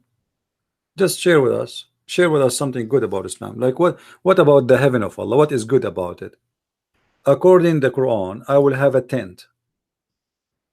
You know, to be honest with you, I like camping.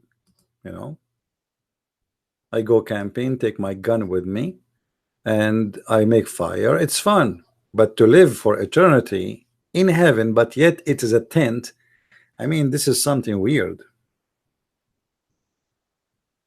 Muhammad speaking to Bedouin, and he could not promise them something better than a tent.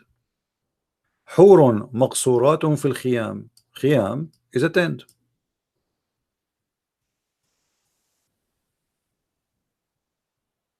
What do you say, Muslims? God, he promised me a tent in heaven. How big this tent? According to the hadith, many of them report that those tents are very big, very big. Anyone remember those tents are made from what?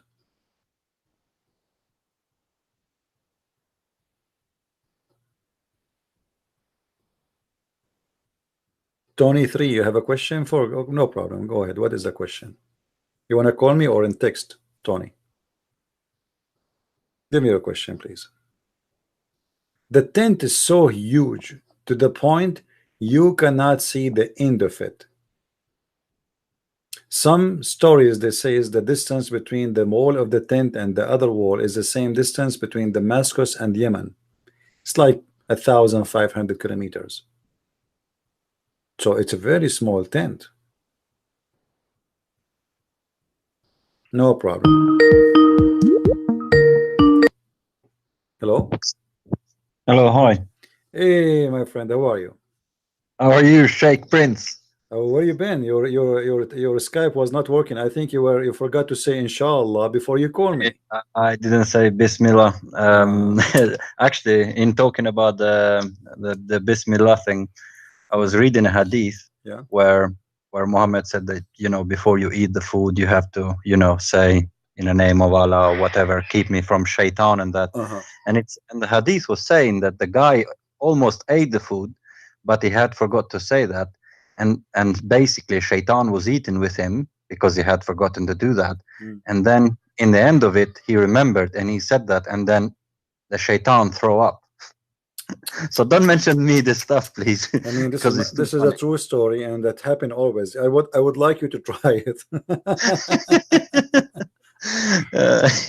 You know, I noticed that when I eat, my food disappear fast, and I was wondering why. I mean, obviously, shaitan is eating with me. Maybe it's a fat shaitan you have. About 36 hours ago, I was in Frankfurt airport, and I went to McDonald's there. You know. And surprisingly, the price of McDonald's there is very cheap. I got 2 hamburgers and 1 coffee for €3. Really? Yeah, only €3. Honest to God, €3. Yeah, in France is a lot more expensive. In UK, it's expensive in Germany. It's very expensive in Germany. But why in the airport is so cheap here? I have no idea. You know, no idea. Okay, I could not believe it actually. Yeah, because I paid just I think a few days before in Austria, I got 1 sandwich. It was for €9. You know. Yes, it is very expensive, especially if you've been to Switzerland. Switzerland is But anyway, I noticed that those 2 hamburgers disappear so fast, and obviously, this is the truth about what's happening. I wasn't eating alone, because I did not say Bismillah or Inshallah, etc. So Shaitan was eating with me. Yeah, when I was reading the hadith, I just, you know, sometimes you expect it, sometimes you don't expect it. But it was the other day I was reading about it, really. So, the reason why I phoned, because I'm on the phone as well. Earlier when I phoned, I was outside, but now I got Wi-Fi, so probably that's why it was not working.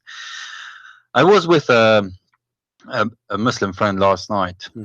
And basically I was talking to him about the marriage thing, and I said, you know, why don't, because he was like, I don't know where to find somebody to get married. It's become very difficult. And I said, you know, find it in your country, you know, find a proper Muslim woman, you know. And he was like, are you crazy? It is so difficult because they want money. And he's talking about Afghanistan, you know. And he was saying they want money. You have to have like 100,000 because you have to give some money upfront to the family, otherwise they won't give you the daughter. Yeah, you have to buy her. You see, Muhammad. And because I heard you say before, like, you know, it's actually a contract, and that's what he was saying. And I was, the way he was describing it, it was like crazy, you know.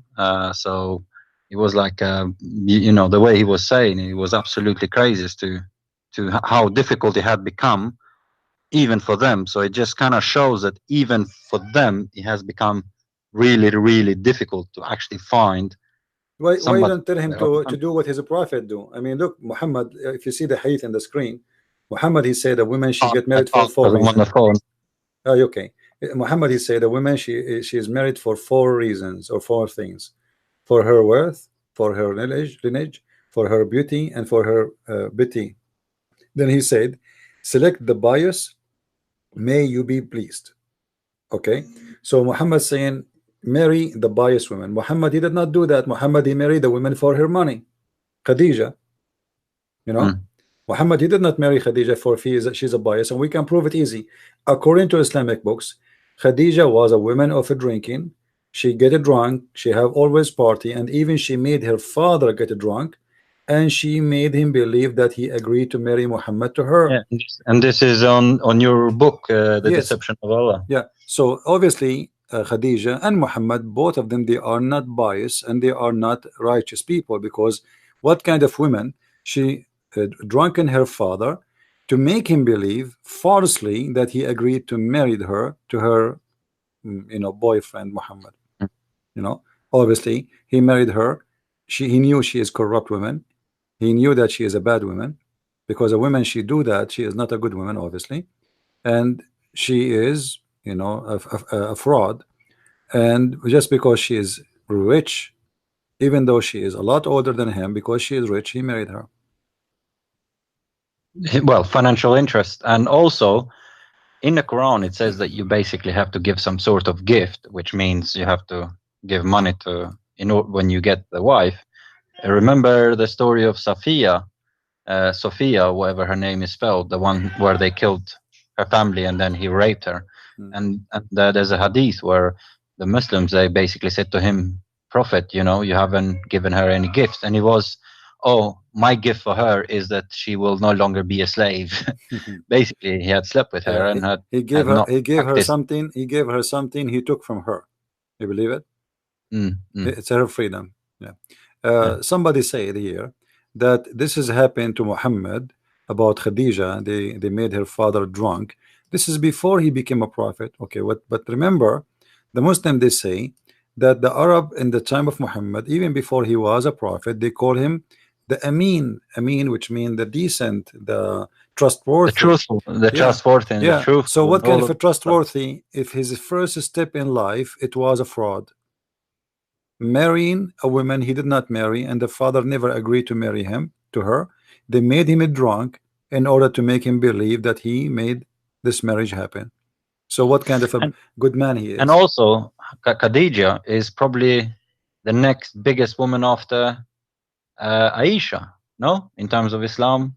Usually people I've seen Muslims praise her and all this, you know. Yeah, because Muhammad, you know, see, Muhammad, he got all the benefit because of her. He became a prophet because of her. You know, it's her money. It's her money who made him like finally a person in the community. Before he was a poor man, he is no one, and suddenly he married from Khadija, and Khadija is a rich woman. According to many reference, Khadija, she was the second rich person in the tribe of Quraysh. So she is not only rich, she is very rich. And this is why Muhammad. It's the whole marriage, though.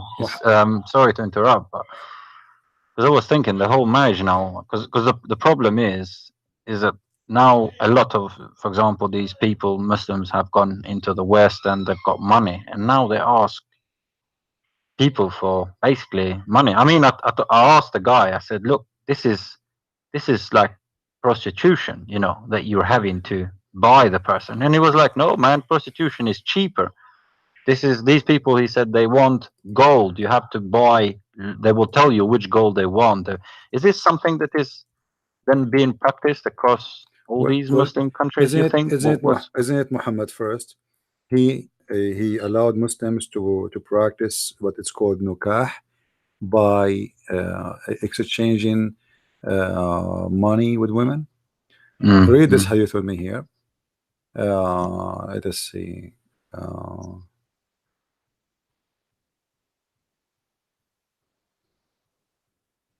I will show you the hadith where two Muslim men, they came to Muhammad and they told him, we are, you know, we want to have sex. So there was a bunch of women close from Muhammad. He said, okay, go and exchange goods with those women and have sex with them. So they went to those women. Let us see where we can find the hadith. So they went to those women and they exchange with them. One of them he offered his garment, and the other one he offered something else. And they offered an iPhone 6 and you know, iPhone 9. and this is what he himself he allowed his followers, and he is the one who came with this to practice, and no Muslim have a problem with it. Let us see here.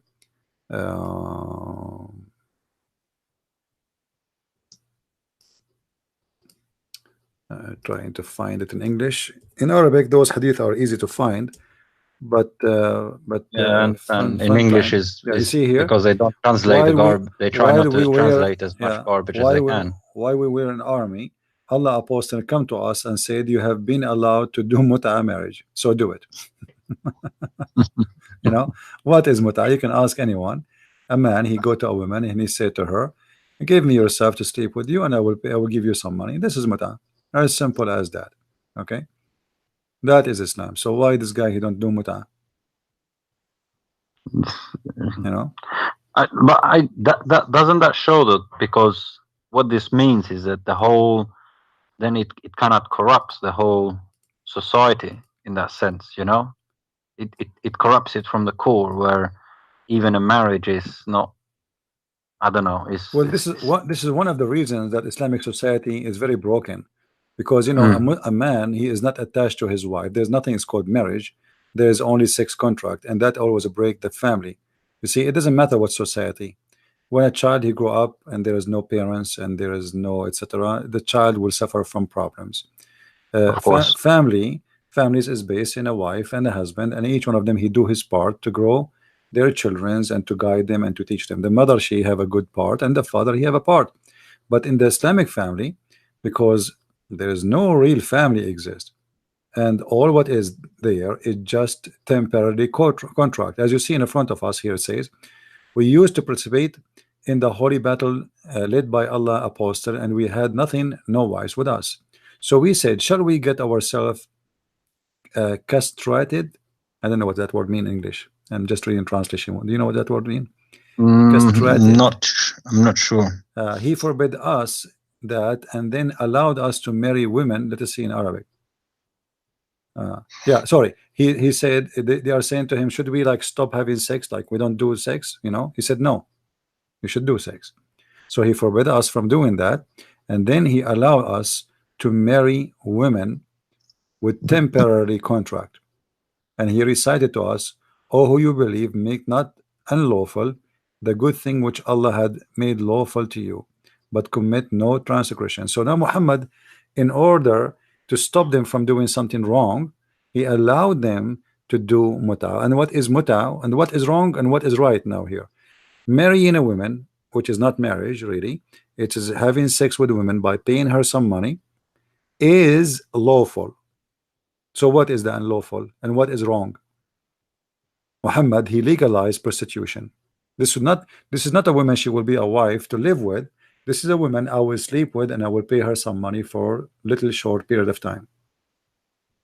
No, it's disgusting. I mean, to even think about it. And here you see that the Muslim, even they have sex with women in exchange for a dress, as you see in the hadith. Just to give an address, you know. And probably is a dress that they stole from another woman that they killed. Maybe, but you know, at that time, people, they are poor, and a woman to have a dress is very important for her, and many women, they are willing to have sex for a dress. Okay, CP, I'm sorry, I'm gonna go because I have to go, but I just wanted to phone you about it because it was you know, I felt very bad for him. I felt very sorry for him. The way that he's describing it, he was not saying just for himself. He was saying about other people and how bad it was. So you know, you just you know, it seemed a messed up thing, really, where you can't even marry somebody in a normal way. You know. Yeah. Well, you know, there's no marriage in Islam anyway. What normal way? There's no marriage because he himself, he have a contract, and later if he got more money, he will replace the first one with a new one. It's younger and more pretty. This is what they do. Well, you know, a Muslim man, he will marry a woman. He will stay with her as long. There's one of two reasons to stay with her. Either he don't dare to divorce her because her family will kill him. Some of them, they are powerful, or because he will lose an important income, or because she have many kids and he afraid his kids will kill him. There's many, you know, they are afraid of their kids, of the women, because each Muslim women, this is why Muslim women, they try to have a lot of kids. Is not because, you know, like, yes, they want to spread Islam, etc., but the real reason for Muslim women to try to have many kids first is to shrunk the ability of the husband to save money, because having many kids will suck his income. Number two, it's going to be very hard for him to divorce her. To divorce him because you got loads of kids. Yeah, because it still you have any support, and the new woman, she will not allow herself to marry from a man have many kids, because that will cause a problem. So and this is also similar to sometimes people, you know, you got these people that have like boyfriend and girlfriend, and the girl wants to make sure that the guy doesn't leave him, so she gets pregnant and then says, well, now you're a family. Yeah, and same and time, then let's get married. Yeah, and same time, the women, when she have kids, if the husband he beat her, the kids, they grow fast and they will become soon, you know, strong. Take the mother side, and they will defend their mother. So there's main reason for the Muslim women to have many kids. None of them is about having a family. It's about security. That is the reason. The reason they have, you know, kids. Security, because Islam does not give women any secure environment. She is a temporary wife anyway. I remember a Muslim woman. She came to my mother and our house. And my mother, she was cooking, you know, she came to the kitchen talking to her. She said, you know what, lucky you are sure you will eat from the dish you are cooking. We as Muslims are not sure if I will go back home and I find my husband divorcing me and I will not eat from the dish I just cooked for him, you know.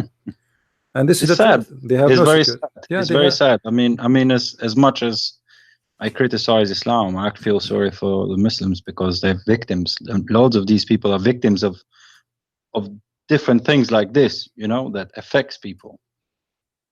It's crazy.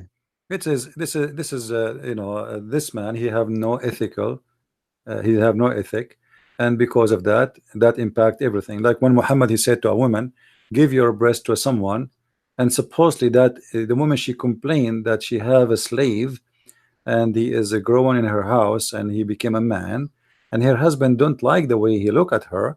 So Muhammad, he gave her a solution: give him your breast and let him suck it 10 different times. And then he becomes family. Yeah, no, actually, no. Still, he is, you know, according to Islamic fiqh, which mean like mythology. If a man he suck a woman 10 times, still she is lawful for him. So what the purpose? Still, he can marry her. It's not allowed for him to marry her only if he do that when he is a child. Only if he is a baby under the age of 2 years. But if you do that when he is an adult, that will not forbid him from marrying this woman or having sex with her. So what the point of this breastfeeding for adult? Nothing. He's just making fun of them. He's an evil man. He's the devil. You know, like the devil, he have a bunch of naive people around him and he's making fun of them. The same as those you see in the street. You know, the scammers who try to sell you. How can somebody though with an well, you get some people who supposedly say they're educated and this, but how can somebody with 10% of the brain even believe in this stuff and follow the person? But And you know, stuff they like have no choice. You know, the one who have a choice to leave Islam is somebody, he is not under the pressure of being killed or tortured or lose his money or his income or his position, and that is very rare, because even if you live in the West, yeah, of course. Oh, I know. Even in West, people here, they can't just turn around because their whole family won't speak to them. And they will pay the consequence of leaving this cult. Your family will stop talking to you, the community will reject you, and you will be a bad person, and then they will start threatening you, and you know, they might even do some violence against you. So even kill you. Yeah, they can happen. So it's not they don't see. Give a freedom. You know, you want to know how many Muslims in Saudi Arabia? Give a freedom to the Saudi, and then we will see really how many Muslims. To be honest, like just on my channel, I've had a lot of views from Indonesia, thousands, you know, Kuwait, Saudi Arabia. I think Saudi Arabia probably about, I don't know, at least 10,000 views. Yeah. So when you look at the views after USA, Canada, and United Kingdom, is actually, then it comes to India, Pakistan, and all of these Muslim countries. So obviously people are seeing these and they're using the internet. And I think the internet sometimes is a good way to reach people. But this is the majority of the views are these countries. You would think, hold on a minute, do they even have internet? Some of them, you know, some of the names of the countries, but it is mainly Muslim countries. Yeah, but things is changing now. More and more people, they are having internet, and you know, like in my channel, as you said, like the second country who watch my videos are from Indonesia. Indonesia, it was quite high. Mine is quite high. Number one is USA. Number two is Indonesia. Yeah, and Indonesia is the biggest Islamic country, and that is telling you that, you know, many Muslims, they are really desperately trying to learn about this cult. And things will change, you know, sooner or later. This is the change is happening. You know, the world is changing fast, and nobody can hold information no more. And the second you post the information, it's there. That's it. You cannot even take it back, even if you are the one who posted. So they cannot stop people from exposing this cult. The Prime Minister of Pakistan, or the President of Pakistan, the one who just became a president, he said he will try to take the issue of insulting Islam to the United Nations to make a vote to stop anyone from insulting Islam. This is their stupid mentality, thinking that they can really stop people from exposing this cult, and that is really impossible.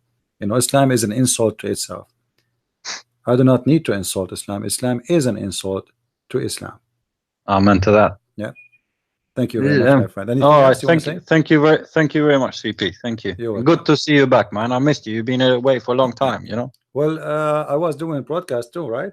You did. You were, but it's just, I don't know. It's not the same. I know, but you know, I was using a small tablet with me. Yeah, yes. I know. I'm not saying that, but I'm just saying it just felt like you were away. And sometimes even I do not, like, I want to speak, and I don't have a privacy to talk. People are walking by, and you know, like, of course.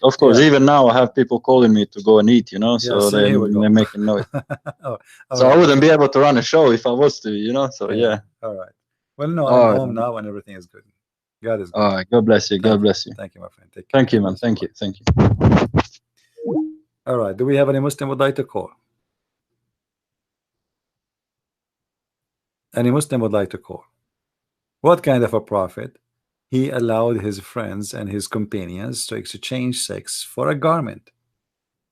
And why women? Why Muslim women, they would do that temporarily? Why a Muslim woman? What kind of woman? Can we call her decent women? The woman, she allowed herself to sleep with the man for a garment? Is that really what religion is about? Is that the ethic of this religion? I go to a woman and I say to her, I will give you a dress, and then she take off her panty for me? That's it? Women, they don't even know. They don't even know their names. Women they saw in the corner of the street, they went to them and they say, can we have sex with you? I will give you this garment. This is an ethical religion?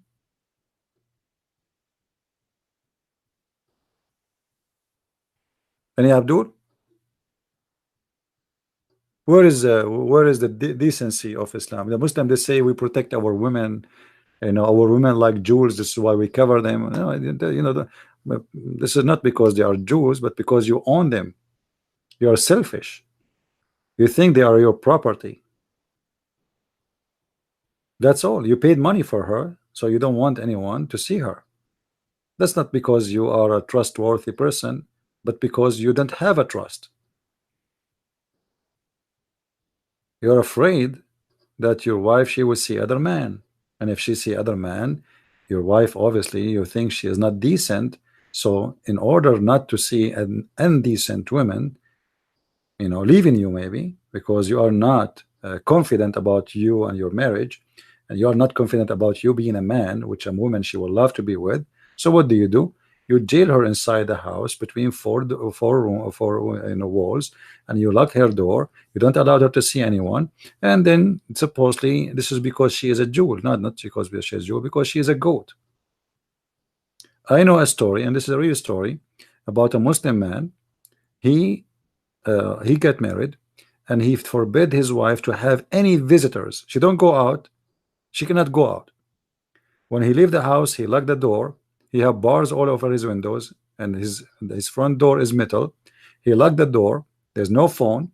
Nobody allowed to contact with her if he is not home. Only people they can visit the house when he is home, and those people they have to be like either females or from her direct family, like her brother.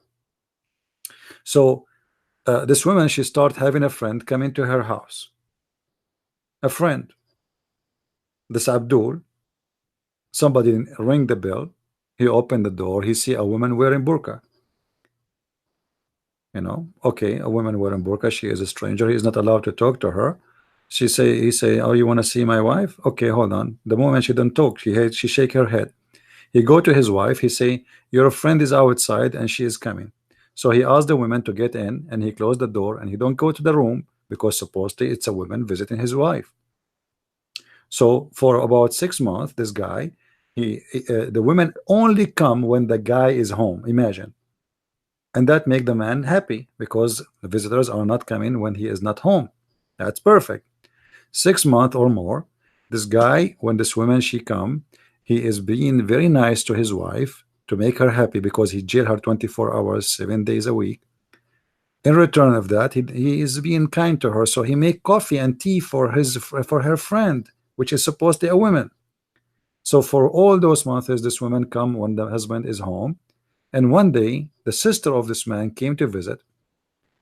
Because she is a woman, the husband, he told his sister, go and join the women in the room. My wife, she have her friend there. The sister, she went to the room, she opened the door, she found his wife with a guy who used to come for 6 months wearing a burqa. Burqa is the way of corruption. Your wife, she can wear a burqa, she can jump in a car in front of you, and you will not know that this is your wife. Nobody will know. It's the perfect way to do all kind of deception.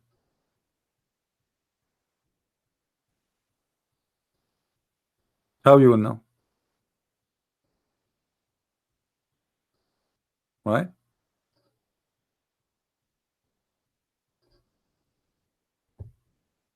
You know, according to the Old Testament, that when a woman she wear a burqa, they think of her that she is a harlot, she is a hooker, she's a prostitute, because at that time, wearing burqa, they wear burqa to hide their faces, so nobody will know them. Nobody will know the shame they do. So they do shame, but nobody really see the face. So at that time, burqa was not really for good, decent women. It was for the bad women.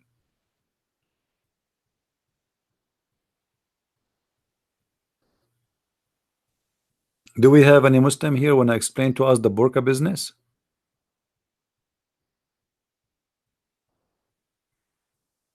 Anyone?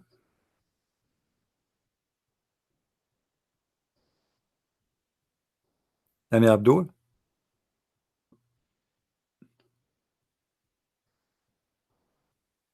And you know, the Muslim, they say to you that the muta is something practiced in certain time of Islam. The Prophet, he allowed it, but then he forbid it. That's false. That's false, my friend. There's, first of all, there's not a single verse in the Quran saying that muta is not allowed no more, because remember, this is in the Quran to practice muta, chapter 4, verse number 24. And there's not even a single verse in the Quran saying don't do muta. If you read this hadith here, it says that we did muta in the time of the Prophet, and then we did it during the time of Abu Bakr and Umar.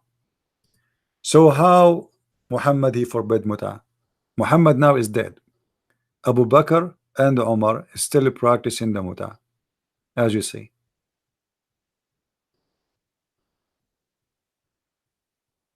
Do you see it?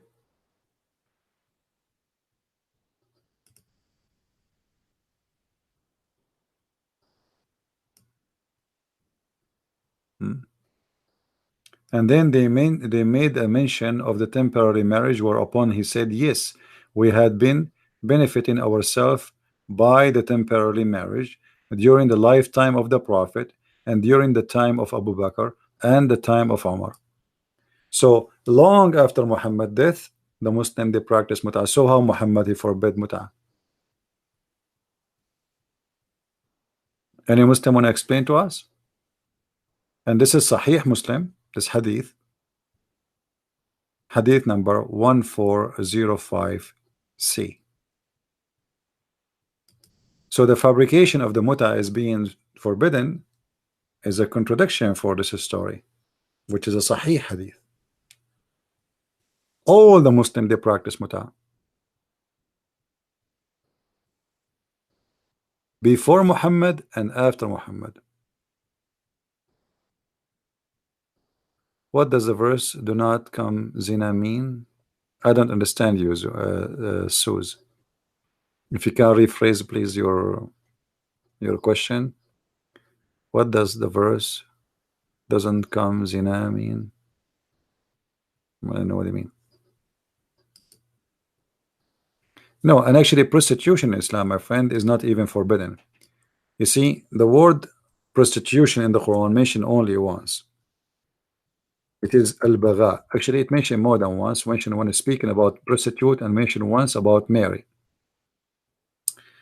Because the Jews, they said to Mary, you know, your father was a good man, and your mother, she was not a hooker or a whore. So how come you did this? Which means how you came pregnant with Jesus, which is very stupid story, because the Jews cannot accuse Mary of any wrong for a very simple reason.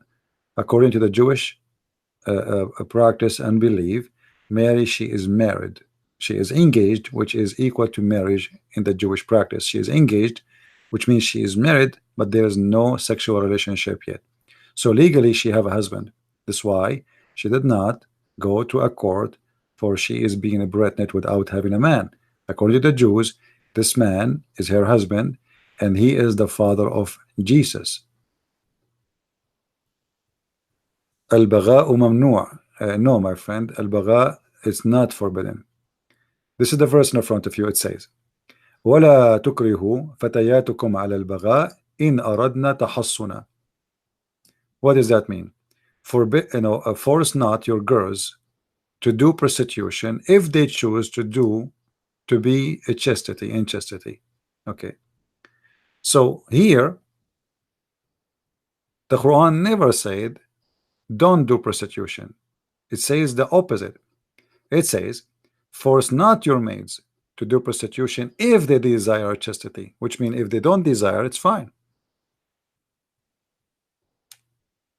The verse in front of you, and this is your translation.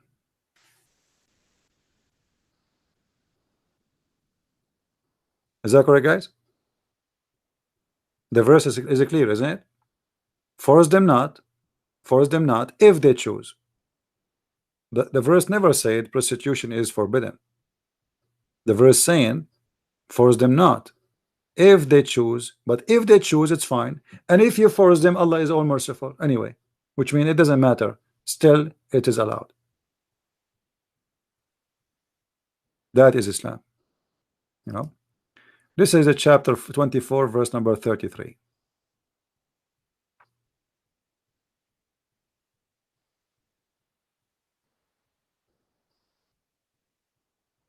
And the second time the Quran speak about prostitution, as we said, which is very insulting to Mary, very bad savage language from the mouth of Muhammad.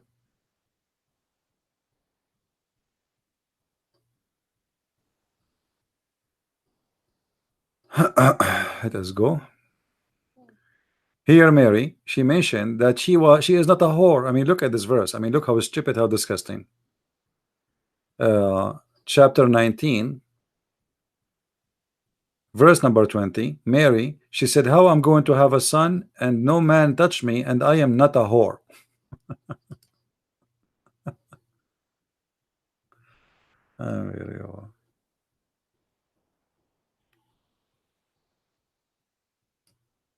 You see here, the Muslim translate saying not unchaste. It doesn't say that.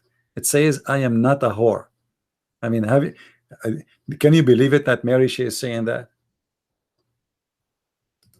And do you see how the false translation? Why the Muslim don't give any, correct translation? Word unchaste, where it says that. Baghiya is not about being unchaste. It's about being a whore. There's a huge difference between. You see, all of them are false translation. All of them. There's a huge difference between unchaste or a person who is not, and being a whore. The word there is a whore. Let us go. Let me go to the that other Muslim website and try to find other translation, just to show you how they lie in their translation.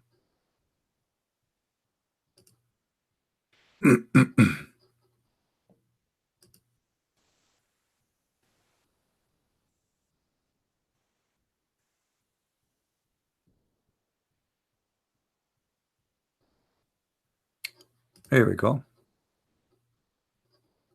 Here they translate, nor I am sinful. Let us make more translation. Hold on.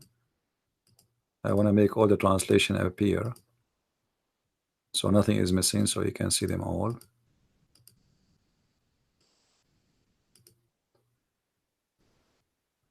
All right. Let us zoom in more. See here, look. Nor have I been a harlot. Do you see it? This is a correct translation. Do you see it? Why the rest they are not saying the truth?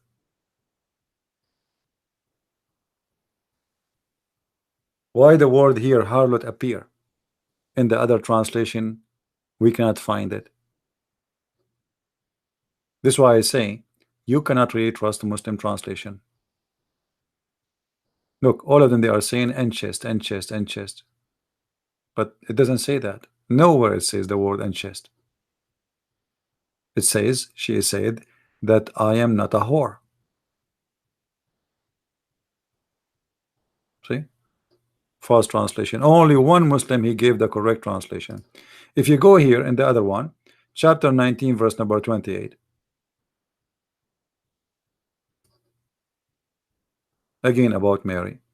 The Jews, they said to her that, your father was not, etc., and your mother was not a whore. So how you do this? Here we go. Again, the only one who mentioned the word whore is this guy, Dariyar Abadi. All of them, they are saying the word unchaste. Okay, Biktar here, he was honest. O sister of Aaron, the father was not a wicked man, nor was a mother a harlot.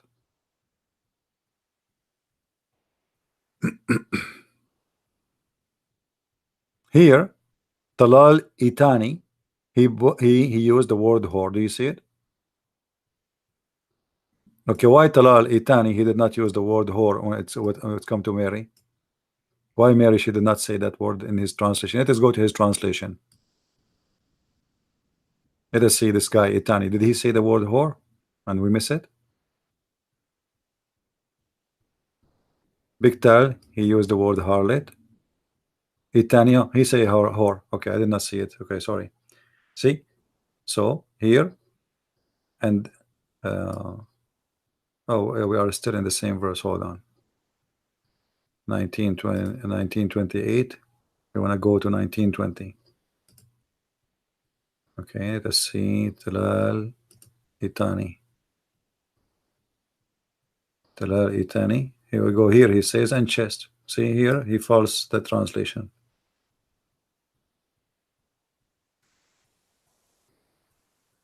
Very savage language, very stupid language. The same as yesterday, if you remember, the Muslim, he called me and he says that the Quran did not use the word vagina when it speak about Mary.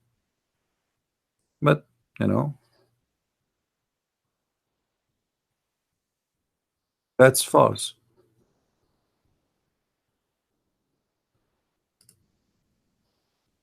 Let us show all the translation.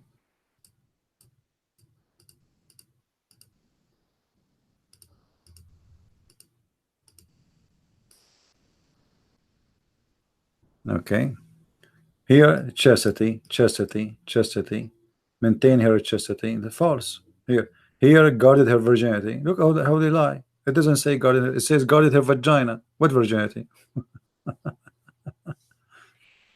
Okay, she guarded her chastity, Virgin Maryam Mary. Here, look, and we breathe into her sleeves. Breathe into her sleeves. Her shirt and garment. Hey, I mean, you caught it in a perfect time.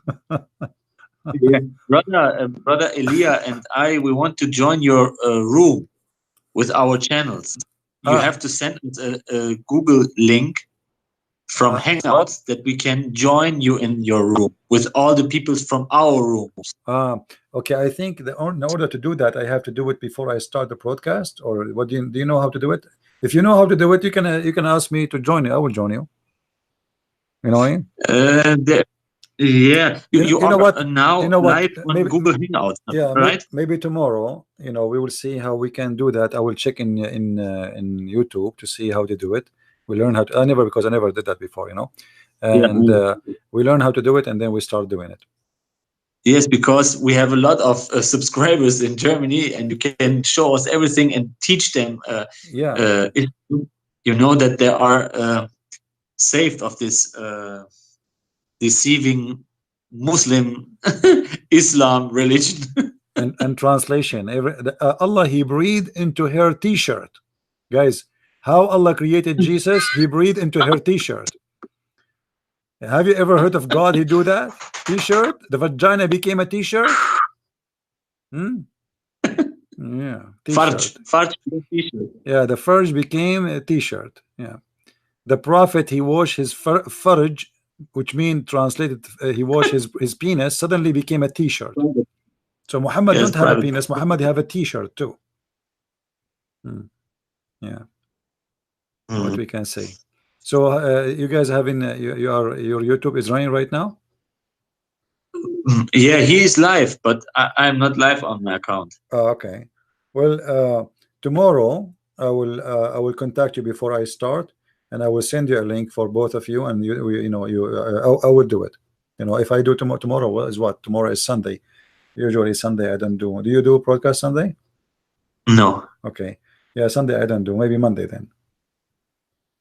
Maybe. Yeah. We check it. I will create it, and I will send you a link in advance. I will send it to you in your Skype, and you can share it with him.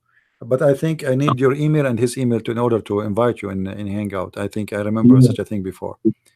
So you need to send me the email he used in Google for Hangout, and your email in Google too, and I will invite you. Yes. All right. Do you have anything you want to say, Amir? Anything you want to say to people in Germany? Anything? Do you have any questions? No, I'm listening now to your show. All right. Well, yesterday we told, I said, okay, Amir, let us give time to the Muslims to call us, and you hang up, but nobody called. I mean, what's wrong with the Abdul? I know. After we hang up, they say Yeah, they start posting in the text, the Christian Prince is lying to you, he's a liar. And then we keep begging them for calling us. Nobody call. Why don't call me, Muslims, and expose us, show everybody that we are liars? Who want to do that? Perfect. Yeah, who want to do that? Who is the Muslim want to give us a call? Nobody. If you give us a call, I will give you 5 days vacations in the house of Amir. Look how evil a Christian Prince is. Like Dr. Rohi from Al-Azhar University, who came to debate. After 5 days, they came back. When I was in Germany, Amir, he said to me, if you walk with me now, all the Muslims, they knew who was a Christian Prince. Yes, very afraid. They might maybe kill you. Yeah, and then and second day we walk all the way in the road, and nobody noticed who was a Christian Prince at all. And we saw many Abdul, actually. There's many Abdul in the way. Yeah, but nobody noticed. I don't know why. They are getting blind. Maybe they are busy looking at the girls around. Hey guys, when we were walking, me and Amir and Dennis. We in the street. We found, I think it was a guy or a girl, the one who is begging for money. You remember, Amir? Yeah. The one that says, "This is for my weeds." Yeah, this is for weed. This is for beer. This is for guys. My hunger. This is how stupid people they become in the world today. You are living in Germany. It's a very blessed country, very wealthy. There's no way you will suffer from hunger, and yet you will find people sitting in the road begging for money. And guess what? The money is not for food. The money is not for shelter. It's not for housing. She have cans in the floor, and she have little tiny signs next to it. It says, "This is for my weeds." Hashish. This is for my hashish. I was working with Amir and Dennis with us. We could not believe it, and I was going to take a picture of it, but it was too late. I could not believe it. How corrupt a human being can be. I mean, aren't you ashamed? You see, like I am. You see, I feel sorry for a person is poor, but this is Germany. You see, I can believe that somebody he might really out of money, out of etc. in a poor country where there's no jobs, people they struggling to live, but you are living in Germany, and now you are a European person. This is not an immigrant. This is not a refugee. This is a European person sitting in the ground. She have 3 cans of beer or whatever it is, and she have little tiny piece of paper. It says, "This is for my hashish. This is for my drugs. This is for my cigarette. So donate whatever you wish." I mean, what's wrong with people? I don't know, brother. And then there is a woman. She approached us and she want us to donate to kill animals. Yeah. Do you remember? I said to her, "You want us to donate to kill animals? What do you mean you want to kill animals?" She said, "Those animals are suffering, so we put them down to stop their suffering." I said, "There's millions of kids are suffering.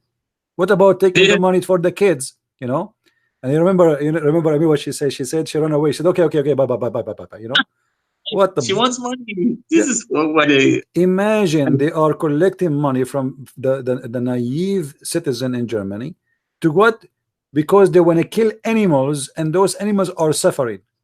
I mean, which one? I mean, what do you mean animals are suffering? There's a human being are suffering too. And animal, leave the animal alone. Why you want to kill him? What kind of mercy? What kind of mercy? You need money for this such a mercy? You have to be careful when you walk in the street. For people they try to scam you, and how you guarantee even that this money is going to be used for what they are saying? Be careful from when you give money. And for me, I like to help people who they are in need, but I don't trust really. I don't like even to donate for someone who live in the West and he is begging for money, because it's hard to believe that you are living in such a blessed countries where nobody should be hungry. They have a very good, economy, and yet a person, he is begging for money to buy for a sandwich. Go and work for half hour is enough to cover your food for the whole day. Go to any restaurant and says I want to clean in front of the restaurant, they will give you $10 right away. Why you want to beg for money? Especially when you see a person, he is healthy. And if a person is not healthy, in Europe, people, they are covered. If somebody is in disability, he have a salary. Is that correct, Amir? Yeah, so that's why, correct. So why they want to beg for money? Obviously, those people, they want to beg money for money to take it and use it for drugs or for their own business. So don't be a fool. Be careful. You know. Brother. Yeah, go ahead, Amir. I have a question, brother, about the paradise of Allah. In Wiki Islam is a site or a case in which they talk about the 72 Huris, and then there is a from Al-Suyuti in Al-Itqan, in which he talks about that Allah makes your penis never going down, you know. But I didn't find the reference in Arabic or in English or something like this. Okay, maybe you can find it, or no problem. I don't know. Actually, we can find it even in the hadith, like in the hadith here in front of us. But the Muslim, they will say to you right away, it's da'if, just to let you know. Da'if, brother, da'if. Yeah. If you look with me here, this is Sunan Ibn Majah. It says, there's no one whom Allah will admit it to paradise, but Allah will marry him to 72 wives, 2 from the Huris and 70 from the inheritance from the people of hell, and all of them, they have a desirable front passages, which mean their vagina and their breasts will be so beautiful. He will have a male member that will never become flaccid, i.e. soft and limp. So Muhammad here, he promised that, you know, a Muslim man, when he go to heaven, Allah will give his penis the power of stay straight forever. And for sure, this is a blessing of the true God, Allah. Only Allah can do that. They know. This is how you know if God is true or not. I mean, if God cannot make your penis strong and strong forever, obviously he cannot be God. So look and look at the Muslim translation, i.e. soft and limp. What did that mean, brother? So I'm so glad. I was worried, man. I want to go to heaven. Now I have all those women and they want to have sex with me. After I finish with the first and the second and the third, bing, there's no more gas. Don't worry, be happy. Allah, he promised you that your penis will be always functioning like a gun machine. You go inside the bedroom like non-stop. You know, women, actually in the hadith it says, if you have my book already, that the angel, he will say to you, brother, take the second one because the first one is being smoked already. So there's no need to search for a Suyuti, my friend. Here we go in front of you. This is Sunan Ibn Majah, but the hadith, the Muslim, they will say to you, it's daif.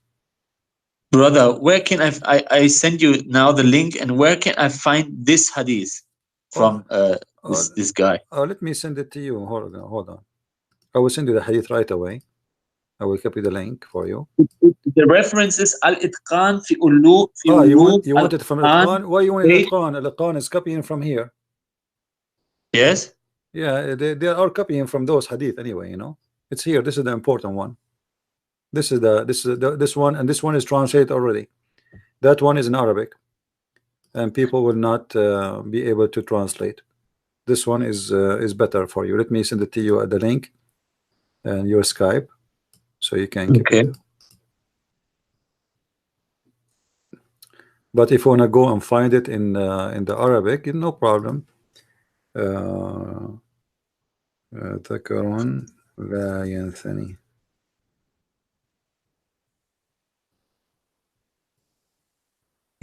Here, okay. Here is the link. And this is the hadith is in Arabic.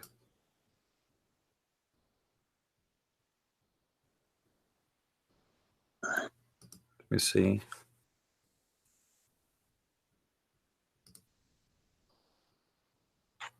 This is here from At-Tabari. Muhammad, he said Dahman, Dahman. Let me see if I can find you this hadith in English. You will find all the reference from my books anyway, but here in English we cannot find it.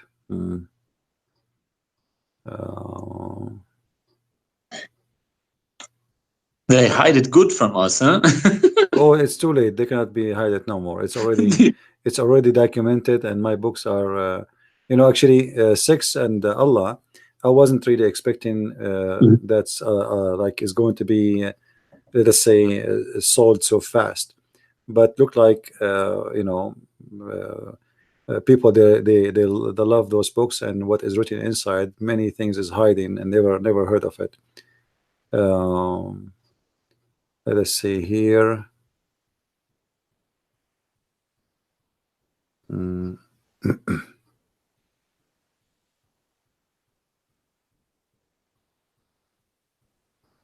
Okay, you see, I can find the hadith in English, in Arabic, but in English that will be the hard part. However, let us see here. المعجم الكبير للطبراني. Can you send me the link in Skype, please, brother? This is not the one you are asking for. You are asking for about the penis which will not bend, right? This yes, one, yes, yeah, right. No, this one is about this one is about Muhammad saying Dahman, Dahman, which mean you push hard, very hard. You know, you push it very hard. I mean, look how nice this. Look, he said, they asked the Prophet of Allah, Ayu Jami'u Ahli Jannah, is the people of Jannah is going to have intercourse and sex? He said, Dahman, Dahman, Dahman, Dahman, which means they will push hard, and then he say, continue, Walakin la mani wala maniya, which means they will never have orgasm. I mean, they will not have a sperm. There's no sperm. All right. Yeah. So there is no sperm will come out of them. So I mean, what the point of this sex? I have no idea. I mean, they will have orgasm, but there is no sperm. I will let the Muslims explain to us that issue. Let me see if I can find you the hadith in As-Suyuti.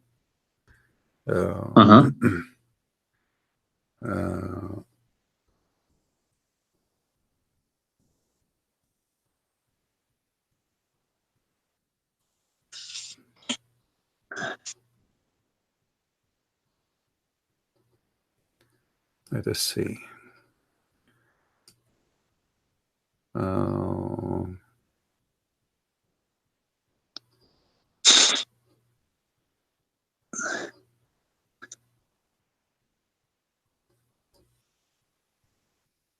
See, As-Suyuti, he have, okay, here we go. This is تفسير السيوطي الدر المنثور في التفسير المأثور. Dur Manthur, yeah. Okay, here, let me show you where. I will send you the link, but just to show you where exactly you will find it. The first line, it says, وأخرج ابن أبي حاتم والطبراني وأخرج ابن أبي حاتم والطبراني عن أبي أمامة قال سئل رسول الله تتناكح أهل الجنة. They asked the messenger of Allah, are they going to F each other in the Jannah? He said, yes, by a vagina, by a penis who never get tired, and sorry, by a vagina will never get tired, and a penis will never be soft, and a desire will never stop, and it's going to be dahman, which means they will push harder and harder. All right, and then he continue. I don't know if you can see the screen with me, and then he say continue, and it says by Abd al-Hamid ibn al-Hamid وابن أبي الدنيا والبزار عن أبي هريرة قال هل تمس أهل الجنة أزواجهم? Is the people of Jannah is going to have sex with their wives? He said yes, by a penis which will never give up, or let us say, stop working, and by a vagina which will never be ruined, which means because he's going to do a lot of work in it always is going to be fresh and new. And وَالشَّهْوَةَ لَا تَنْقَطِعُ, which means a desire will never stop, which means always you are horny. And then here, and it's mentioned by Al-Harith bin Abi Usama and Abi Hatim and Salim and Amir and Ta'i, that the Prophet when asked about sex in the heaven, he said, yes, you know, you will have like a nice front of the women, and you will have a penis which will never be tired, and the man, he is going to have like each time he do have sex is going to do it for 40 years, and he will not stop having sex, and he will not be bored, and he will be given everything he wish in his heart and his eyes. Here he continues saying, okay, he said, a guy, he asked the Prophet, the Messenger of Allah, is the people of heaven is going to have you know, bang bang? He said, yes, each one of them, he will have the power in every day more than 70 of you, power for sex. Okay, what else? Let me send you the link. Actually, the link is full of many stories, the same. They are just repeating the same garbage. But let me send you the link. And again, this is Tafsir al-Suyuti, Ad-Dur al-Manthur. And this is page, let us see, what page is that? Okay, hold on.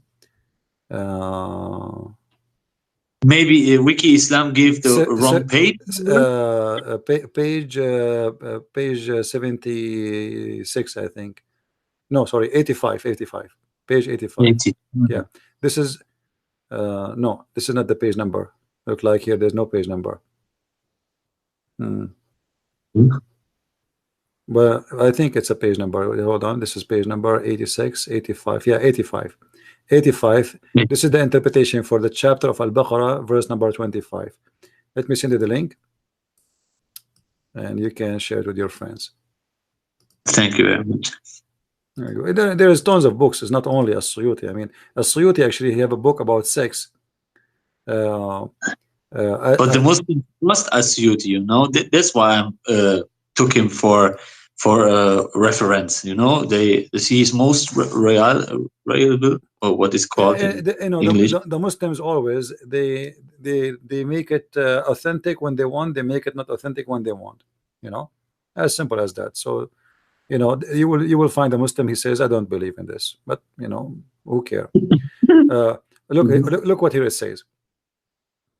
قال رسول الله, every one of you will be married, every man of you will be married by 4,000 virgin, 4,000 virgin, 4,000 بكر و8,000 أيم, and 8,000 women from those who they are like they lost their virginity, and 100 virgin hur, sorry, 100 hur, and then all of them, they will gather in 7 days, and they are going to sing for you by songs you never heard before. So now we have 4,000 virgin women, normal women, but they are virgins, 4,000 for every Muslim, and the top of them 8,000 women who lost their virginity, and the top of them 100 hur women, which is created by Allah for sex in heaven, and all of them every weekend they will gather to sing for you, and they will say the following song: نحن الخليدات فلا نبيد ونحن النائمات فلا نبأس ونحن الراضيات فلا نسخط ونحن المقيمات فلا نضعن طوبى لمن كان لنا وكنا له. So we are the internal women, and we will never be destroyed, and we are the most soft, and we will never get bored or etc. And we are the one who is satisfied, and we will not be upset, and we are the one who sit and we don't leave, and we are, and the plus the one who take us, and he is for us, and we are for him. This is the song that we sing for you every Friday. 4,000 virgin plus 8,000 non-virgin plus 100. The total is 12,100 women. They will sing for you every Friday the same song. This is the biggest joke I ever heard of. Yeah. And they believe in look it. Here, Muhammad, he said, and it's mentioned by Al-Bukhari that if a woman mentioned by Al-Bukhari, if a woman of them, she show her finger, or if she look at the earth, you know, she is going to flood the earth by the light from her face, you know. Yeah. Wow. Let me see if I can find this hadith in the English website. Let us see.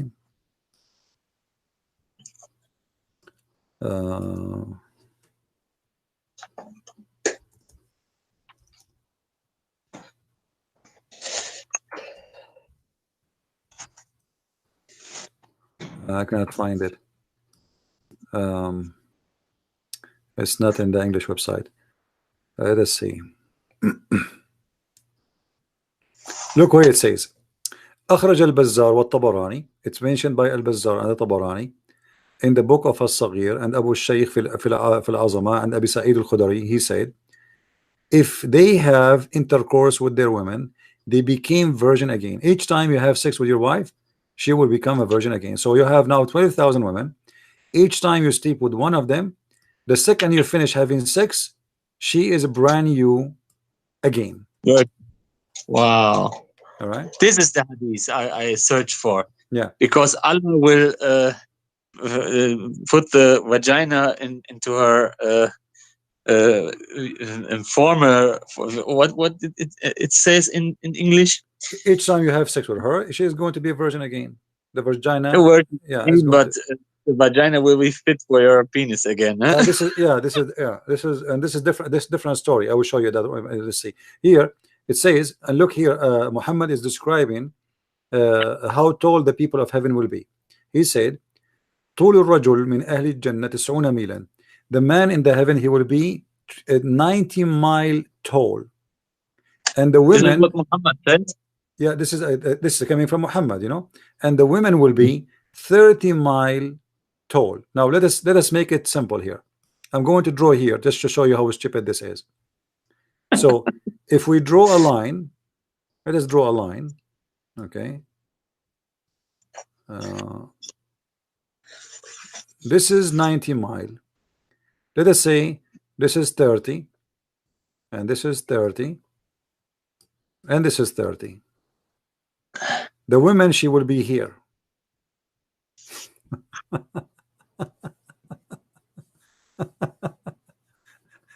I mean, you are taller than your wife, 60-mile taller. And Abdul is in the bushes. You are 60-mile taller than your wife. And then he says, and her ass will be like a container. And then he says, and in her body is going to run 70 years of like the orgasm. You know, when you do orgasm with her, she will give you an orgasm of 70 years. You will have orgasm with her body of 70 years. Let us see what else. All of this is just in those pages. I mean, we are not even reading, you know.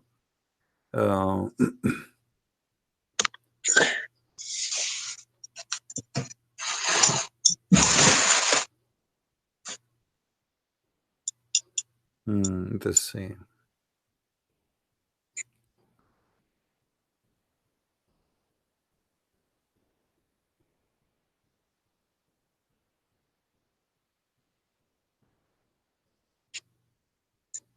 Yeah. Anyway, my book is full of reference. People, they can go on and read them. But when leave it in German, in German. Sorry, again. The brother who translated, which date comes in Germany out? Actually, I just saw a message from him. He said he translated the 6 and Allah variant number 1 to German already, and now he will start working in variant number 2. But when came it out for German people? When what? When is the date for the German people who came your book in German version? You know, I will wait until he finish maybe the 2 volume, because you see this book, you have it already. It's not good to have one volume. I made it 2 volume for easy shipping, and but it should be 2 volumes together. So I will publish them when he finishes the second one. And depending when how fast he can finish, maybe in a few months or maybe 2 months, we don't know. But it's going to happen. We will have it. We will have it done. The same as what happened to the previous books. But Amir, don't forget, please, to mention to your people to the people listen to you to go and make a review of the German book, which they have, the second one, especially the second one, because most of people they make they like I don't know, they buy books but they don't make a review. I'm not sure why, maybe they don't read it. Well, I don't know why somebody want to buy a book, you don't read it. I mean, it's only for looking. There's no pictures there, There's no need to read it, only for decoration. This is a possible to happen by Muslims, not by Christians. So it's yeah, it's better. You became more knowledgeable at the book. Like this guy Ramazan, he wanna expose me. He wanna expose me, but he need my book first. Exactly. for free. He knows exactly what is written in your book because he's God and knows everything. No, he told the people to go and give me a bad review because it's a bad book full of lies, but yet he said in his video he need my book in order to expose all my lies. So how my book is full of lies? This filthy man. You see, there's only 7 review of my second book. There's 64 review for the first book, but still I hope that's more and more people, they will make a review. And please make a decent review. Don't do what the Muslims do. Muslims, they give false review without even reading a page of the book, as usual. We don't want to do that. We don't want to do what the Muslims do. If we read here, let us see the review of the book. Look, there's a person, he gave me a 1 star, but you will notice here Adisa Huduti. Adisa Huduti, next to her name or his name, there's it doesn't say a verified purchase, which means he never bought the book. They never bought the book, but yet they are giving me a 1 star. Like, if it's a Christian, I might say, okay, maybe this Christian, he got my book as a gift, so it doesn't the verified purchase does not appear there, because maybe he received a copy from me as a gift, but he's a Muslim. And I never give a Muslim a book for free, and not even until now. I mean, speaking about this German book. So how they can review my book without buying the book? That is the mystery of Islam, my friend. It's a secret. Yeah, that is a mystery. Nobody understands the mystery of Abdul. You see here, when somebody buy the book, it says verified purchase. You see it? When you see this red, it's mean this person, he really got the book and he have it. Now, it's possible that somebody might get my book without buying it, as if he get a gift from me. But I never gave a gift to a Muslim, especially for the German, the book for free. So how the Muslims are reviewing it? It's a miracle, Anyway, I hope people, they will read it. The second book, actually, this book is full of information.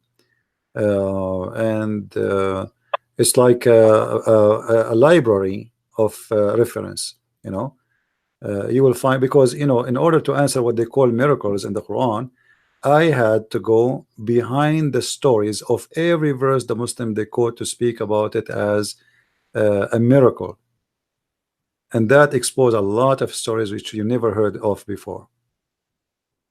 And actually, the book is big. How many pages? It is 300 in German. Let me see how many pages. I think 350 or so. Yeah, let's see here. 376 actually. See, I did a lot of work, and actually, for sure, the one who did the translation here, he did the good job. I always want to be thankful for this brother who did it voluntarily, because translating 376 pages is not easy, so it's a big book, and this is the volume number 2 of the Deception of Allah. because remember, both they should be one book, but because it became so big to have it in one book, I made them two books, because if I have them two together, it will be more than 600 pages, you know. Wow. Yeah, so both they should be like they group together. And now Six and Allah soon will be out, I hope soon, so people they can have it and read it in German language.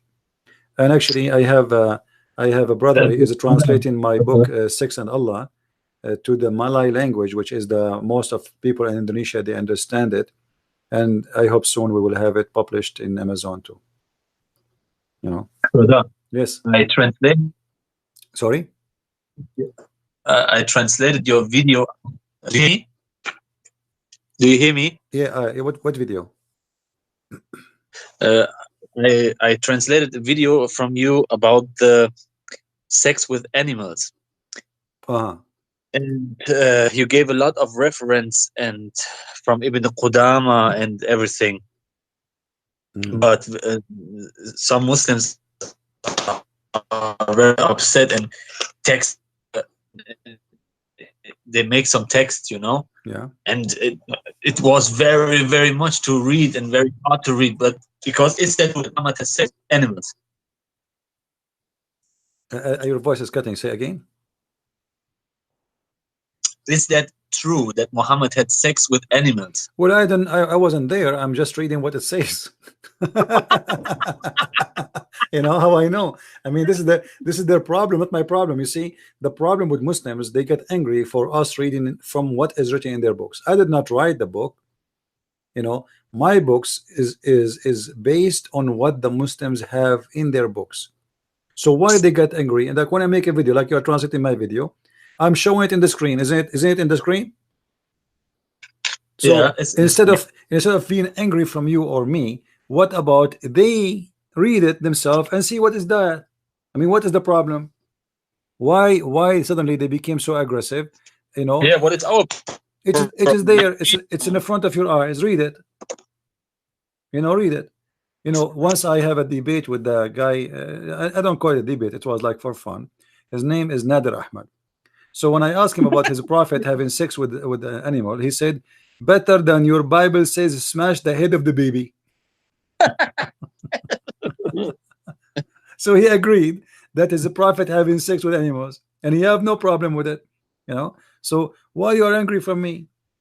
I mean, I'm just reading what is written in your books. If this is have different meaning, explain to us what having sex with donkey have to do with the story. What having sex? Why in the interpretation or the explanation of the hadith, the guy explaining about having a woman, she is cutting the penis of a donkey and put it inside her. Why is that there? Why it says there that you can make a piece of leather to make it a sex toy? Why it says there that if a man have sex with a dead animal or living animal, a dead man or living man, a dead woman or living woman? I mean, what does have to do with the topic if this is not about having sex with animals?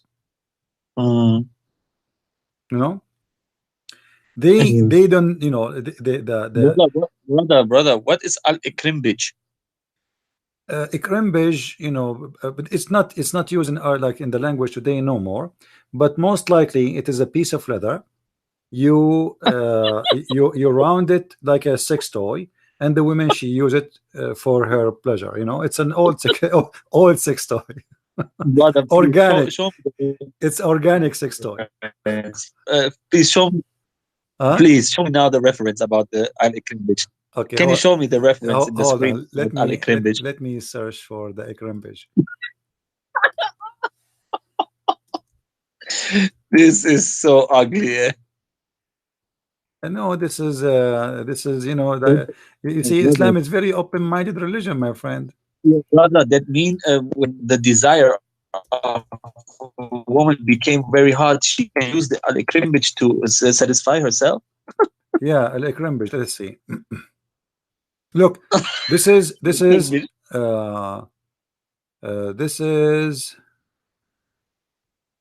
you see, I just searched for the ikrimbij, and there's endless. Open every door for sinner. There is endless. There is endless. Look at this here. Okay.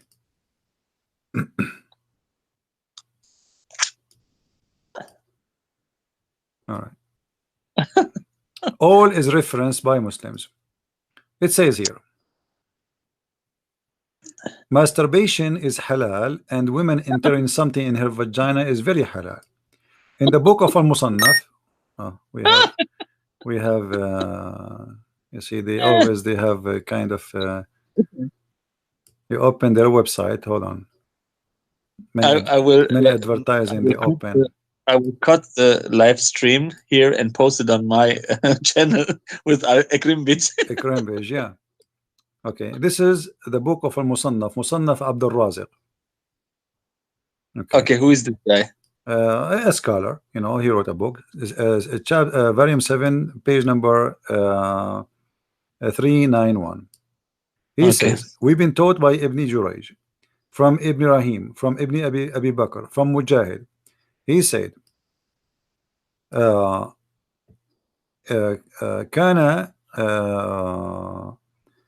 he's saying, والمرأة كذلك تدخل شيئا. قلنا لعبد الرازق وما تدخل شيئا. He said, يريد السق. يقول تستغني به عن الزنا. And the woman, she enters something into her vagina. They said to him, what she entered? He said, something she entered, so she will not do fornication. Okay, we continue.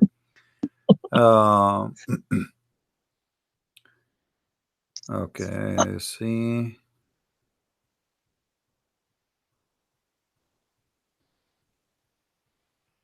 Here they are saying that during the ghazu, during the ghazu, they used to do masturbation, and which is a man, he play with his penis and he massage it until he have orgasm, and then they continue saying.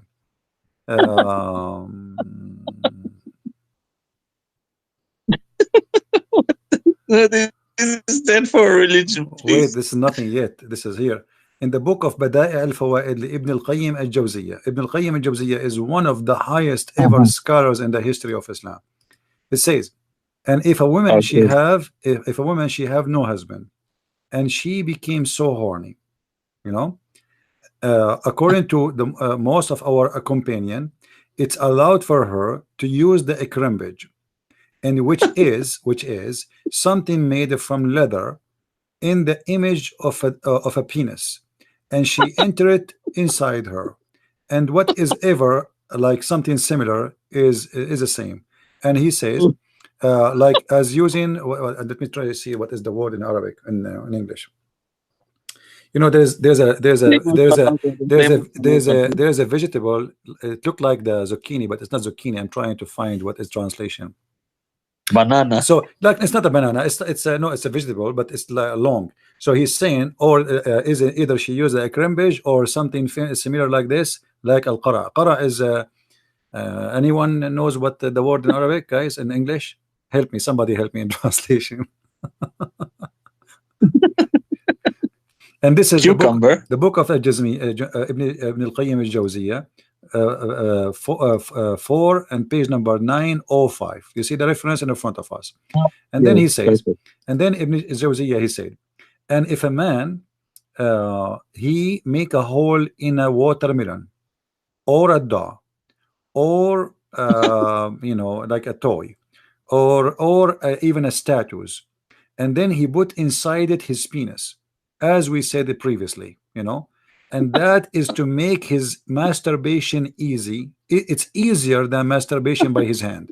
So now Ibn al-Jawziyya is advising the Muslims what to do. All right, so you can have sex with watermelon, make a hole in it, and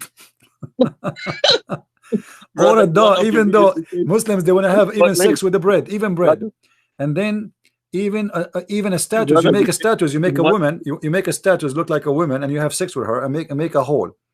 And then he said this will make it easier for him from having sex by his hand or masturbation by his hand. And then he says, and if a man he have a desire for sex and he could not control himself and he is afraid that his balls will explode, okay, and then he says, let's see what else. Okay, masturbation is halal by entering your penis into watermelon. All right, the book of Bada'i al-Fawaid, volume number 4, page number 905, chapter of masturbation. Even the chapter is about masturbation. He says, if the man is able to get married, it's forbidden for him to do masturbation by his hand. And then he continues saying, but if he cannot do, and he don't have a sex slave or a slave to have sex with her, and he have a desire, etc. Okay, and then he continue. Let's see all this garbage.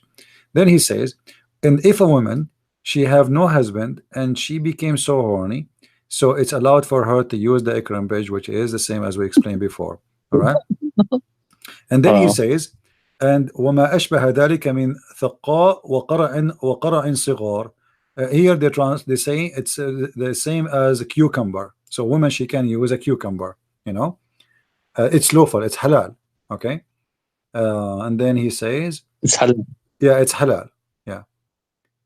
Let us see here have the reference, see if it's working. No, it's not working, the reference here. This guy, he posed the link, but obviously it's gone. Yeah, I mean, there's tons of reference of those garbage, and the Muslims, they try to avoid it and to skip it, but it's there. I mean, no. I can't believe I mean, it. what kind of religion is teaching the women to use a cucumber? Only the devil. Yeah, cucumber, my friend, the cucumber. I mean, a cucumber is obviously is a blessed vegetable in Islam. Very useful.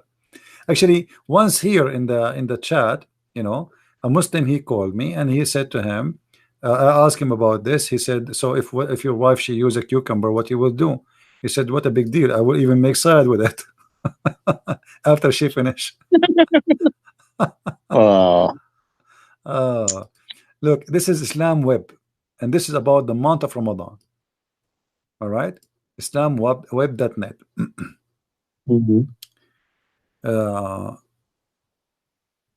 The guy, he's saying, according to the Imam Ibn al-Qayyim, may Allah bless him, it's allowed for a person who is in Ramadan, who is very horny, a woman, she can enter a crimbage into her vagina in the case of being so horny. So what is your opinion? Here the Muslims are discussing this issue, and he is quoting, you know, exactly what he is saying. Now, what is the answer? Nobody's answering the guy. The poor guy, he posed the answer saying, "What's your? Do you think?" Nobody answered him. They are just saying to him what he said. That's it. He asked him, "Is it okay for to do that?" They quote for him that this is what he said. That's it. Okay. Yeah. Well, it's a very open-minded religion, and people, they think Islam is a conservative religion. The fact Islam is very loose religion, you know. Yeah. Islam teach moral. Yeah, moral Islam teach moral. Absolutely. This is the book. It's called Al-Fath al-Rabbani min Fatawa al-Imam al-Shawkani. Imam al-Shawkani. Sunni Muslim, huh? Yeah, yeah. He says here. Shawkani. Let us see. Here we go. Shawkani, he say the same. He said that if a woman, she have a very strong desire and she became horny, it's mentioned by our companion that it's allowed for her to use the ikram, which is something made from leather, in the image of a penis, and she inserted inside her vagina, or using a cucumber or you know, zucchini or etc. You know, halal. Yeah. Any Muslim have a comment? Any Muslim, you want to say something? You see, the issue is, and here we go. This is the book name, Al-Fath al-Rabbani, in front of our eyes, from the Fatawi of Al-Imam al-Shawkani, and here is the page number. If you see with me, volume number 7, page number 3387. You see it? Uh-huh. All right. Uh-huh. And here he's quoting from the book of Ibn al-Qayyim, the book named Bada'i al-Fawaid, volume number 4, page number 96 and 97. All right.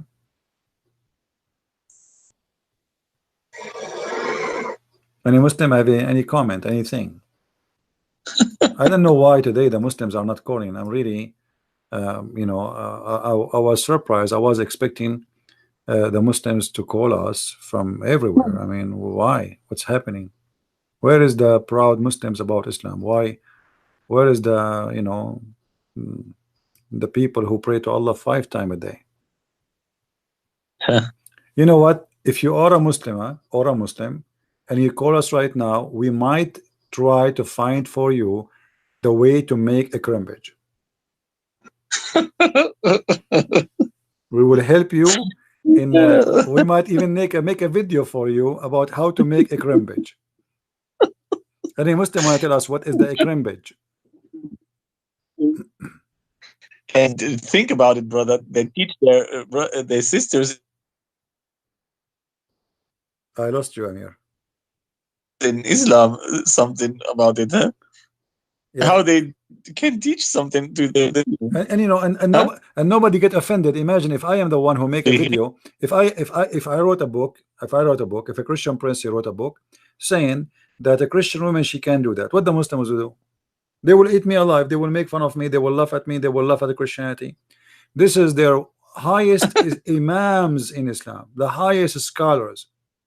Speaking of women making sex toys inserted inside her, and not even one Muslim is upset. Any Abdul?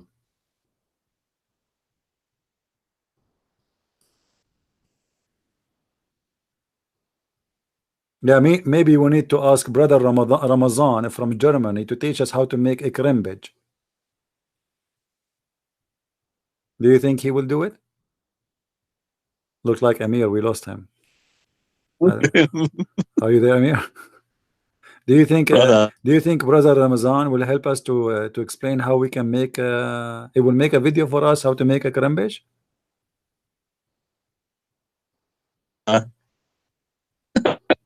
Amir, I want you to call your internet company. Call them right now, because there is no way that you live in Germany and you have a bad internet like this. You remember when we were in your house, we could not even have a good broadcast because the internet is so weak.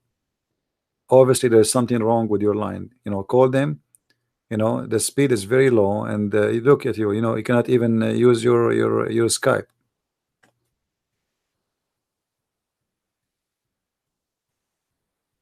Do you hear me, Amir? I lost you again. Is it better now? Yeah, but obviously you have a bad internet. I advise you to call them immediately. Yeah. You live in Germany. It's not like Pakistan, and that doesn't make sense. I mean, what's wrong? What's wrong with Germany? Takbir, brother. Takbir. ZB. Christian Prince. Christian Prince, yeah. Brother, in one of your videos, you said Muslims are having sex with watermelon. Everybody buys watermelon to eat it, but Muslims have sex with Yeah, this is true. I mean, everybody buy a watermelon to eat it, except Muslims. They buy it to have sex with it. There's a Muslim website. Let me see if I can find it for you. This is a Muslim website, Shia Muslim website, making fun of the Muslim Sunni. They expose each other.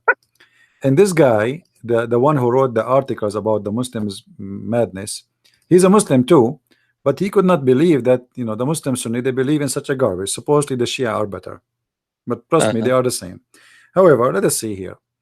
This is now Shias expose the Sunnis, huh? Yeah, this guy, he was asking the Muslim Sunni. In his the website is called Shia Pen. Shia Pen. Yeah. Here you go, and let us see. First example of morality. Salafi ulama ruled that masturbation is halal, and then he says here. Let us see. Let me search.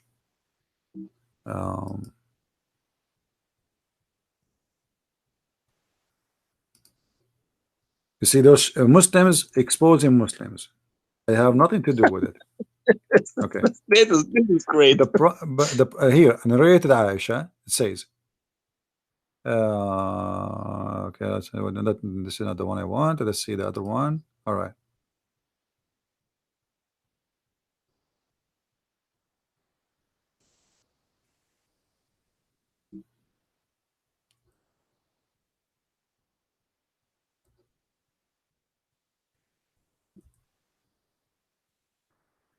Sunni Murati, Aisha would give a sex advice for companion. This is not what I want. Let us see.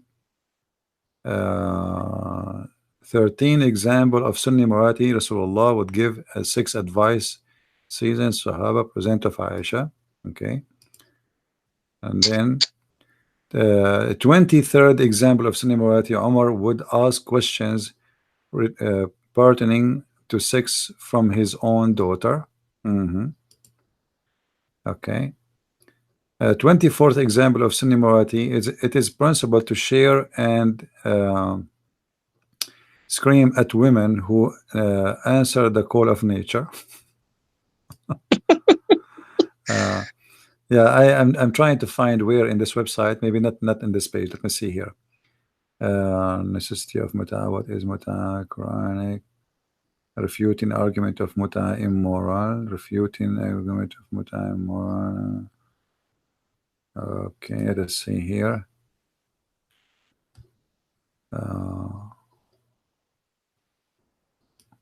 I'm trying to find which page this guy he have.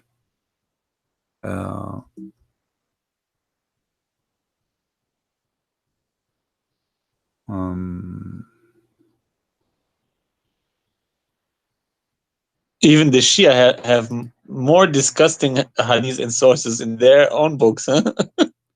Yeah, all those hadith actually, they are like a kind of a scandal, and they are crazy. And the Shia, they are making fun of the Sunni for believing in such a garbage. But you know, I have to find this hadith actually, the page, the same page actually we are reading from, the same website, I mean, where he is collecting and he is making fun of the Muslim Sunni, like he's asking them, do we have to marry a mature watermelon or young one?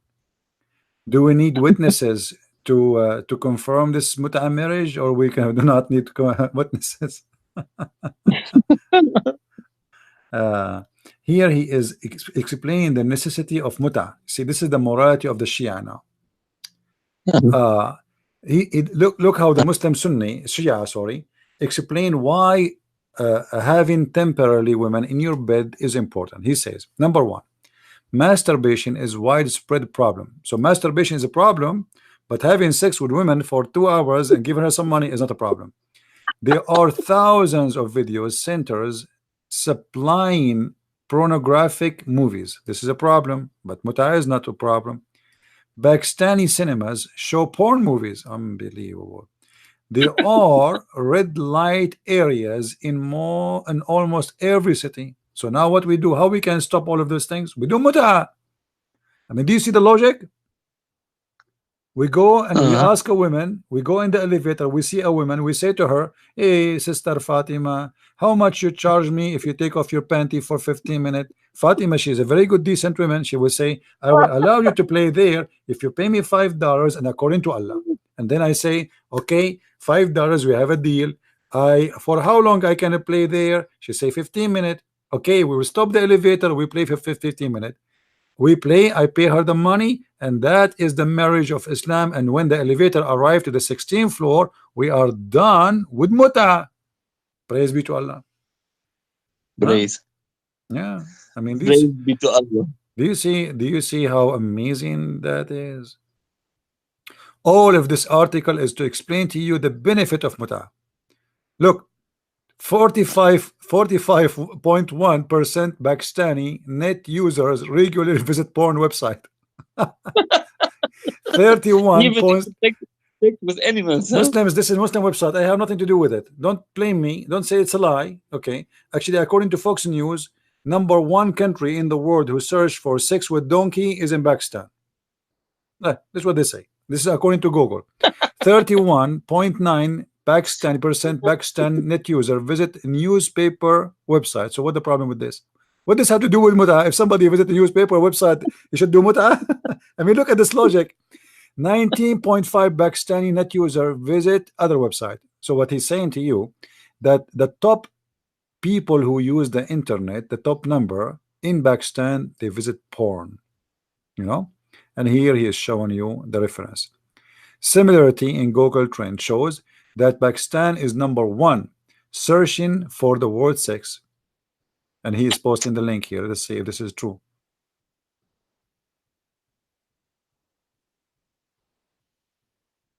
Let us see if this is true. I will type the word sex in the front of us and see if this is, maybe this has changed now. Maybe the Pakistani don't search for word sex no more. Maybe they search for the word muta now. Hold on. Let me type the word sex. Oops, there was a problem. What is the problem? We search for the word sex. Suddenly Google became conservative. Okay, I don't know, it's not coming. You see, I'm trying. Okay, forget about it. Here he continues saying, Google Trend lists that the first 10 countries where users most search for the word sex, and out of those 10 countries, 6 are Muslim countries. This is point which should make Muslims parents think more about their children's. So my friend, I mean, it's logical. Muta is a solution. If you don't give your child a woman to play with by paying her a few dollars, he would go and watch porn. Do you want that, my friend? I mean, why you want to do that? Just go and find a woman for your child, for your son, to play with this woman, and that's it. It's halal. It's better than porn. This is really practical. Actually, this is no surprise when one sees internet cafes populated by youth observing pornographic material in the internet. Frequent Pakistani government attempt to curb this problem have all been in vain. I mean, this look like the problem in Pakistan is really a big deal. Okay. They said what he's saying. 6 and open the doors for further sins. Their steps into division are as follow. They said about location girls, unable to locate them in immediate locality, blah blah blah blah. I know. All of this is just to convince you that hiring a woman for sex is the best solution. The fasting Sahaba, companion of the Prophet, this is the friends of Muhammad, were unable to control themselves during the month of Ramadan.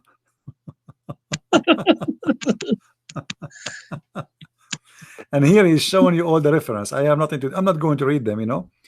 Then he's saying you cannot control the masses through fasting only. The first option to fulfill this natural demand is in a natural way, i.e. by marrying, either permanently or temporarily, based and respective of solution. All right. He continue. Okay. No one can deny the fact are clear to us. No one can deny that it was Rasulullah, which means the Prophet, the Messenger of Allah, himself, he recommended order mut'a marriage. You cannot deny that. You cannot, my friend. The argument of fasting alone cannot counter the well-establishment recommendation of the Messenger of Allah. All right. The Prophet, the Messenger of Allah, never told the Muslims to control their sexual drive.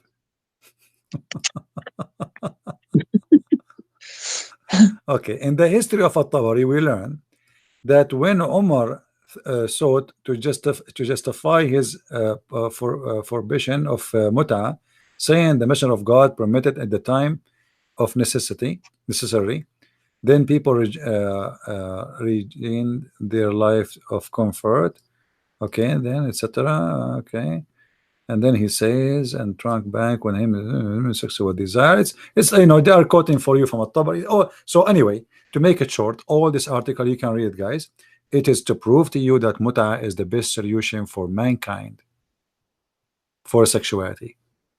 Actually, there's a hadith. Ali, he said that if muta was still in practice, nobody will commit adultery for sure. For muta is adultery. What is that for joke? What this guy is talking about? Isn't it muta is adultery? For sure there's no more adultery because this is the adultery.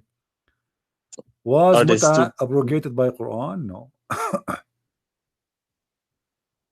The Shia believe there is no abrogation about muta. No, actually there's no abrogation. No, Shia, no Sunni can show us the abrogation. There's no abrogation. Where is the abrogation? Never happened. No? Yeah. Brother, I will now go into La La Land. I will sleep now. Tomorrow is church. All right, my friend. Thank you for calling, Amir. And I will check in YouTube how we can do the the join them together, and I will send you a link in Skype before next time I started. All right. Thank you very much for calling. Take care. Sweet dreams. Take care. Bye bye. Yeah, I forgot now. Actually, in Germany, it's already at 12 o'clock. You know, so it's late.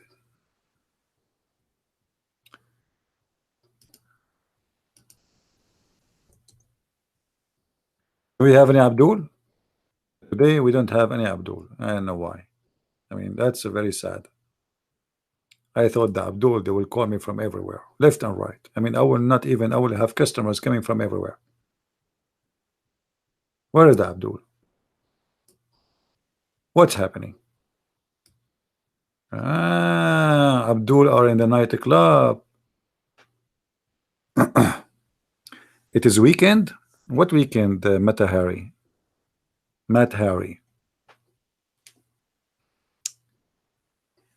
Yeah, but you know, he have tomorrow. He have a church, and he's tired. He's working all day, and you know, everybody have different lifestyle, as you know, and some people cannot stay late. And it's already 12 o'clock. I don't blame him to go and sleep. You know. In India, it is 3:35. Here we go. See, this gentleman here, he's in India, and it's 3:35 a.m. in the morning, and still he's here. I know why you're still here. You like the topic about the Ikram-Bej. Ikram-Bej, huh? Oh boy. I mean, what's wrong, man?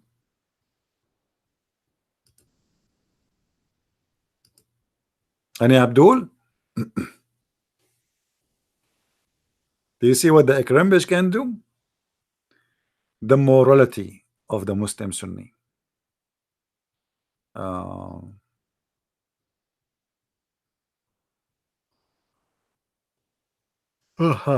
Actually, I'm getting sleepy too.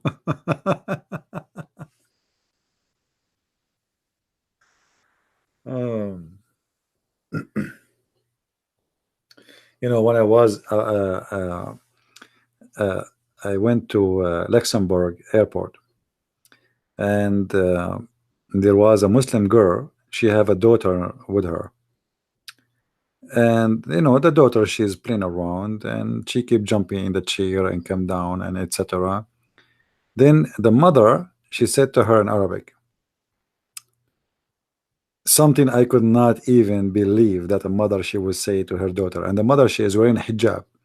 The daughter is so young, she's shy. She's a child, you know. I mean, it's normal for a child to jump and play. So the mother, she said the dirty language, which I cannot believe a woman she would say to her child. I was really shocked when in Arabic. Maybe she thought nobody speak Arabic there. I don't know, but it doesn't matter if people speak Arabic or not. How in the world you say such a word to your child, and what you expect from such a child when this little girl she grow? Very ugly, disgusting language. And you know, that might happen not only for our Muslim women. There's many women and many parents They don't deserve to be parents. You see, to be a parent is not about just having sex. Animals can do that. And then a woman get a pregnant, and then you have a child. But if you are not qualified to be a parent, I advise you never have kids, because that will be something negative in your life. For that kids, or those kids you will have, they will not have a good life, and they will not enjoy being your children's, and it's going to really do a bad damage to your life. If you are not qualified even to control your mouth, what you say to your child today, he will say it to you tomorrow. It's just a matter of time. So if you speak filthy language for a child, and he is your child or any child, that child is going to get back to you by what he learned from you. I don't know what I'm saying is clear. You know, a child, he is like a white paper. Whatever you write on it is going to stay there. So if you speak a dirty, filthy language, even if you are not talking to him directly, let us say the two parents are talking, and then they start saying the F word to each other. What do you expect from your child who hear you saying that? What he will say to you tomorrow? If you are a filthy person who have a filthy mouth, what do you think your child will be speaking to you? In which way? He just learned. He will speak to you what he learned from you.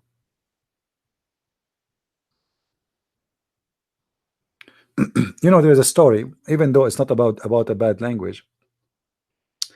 There's a guy. He get married, you know, and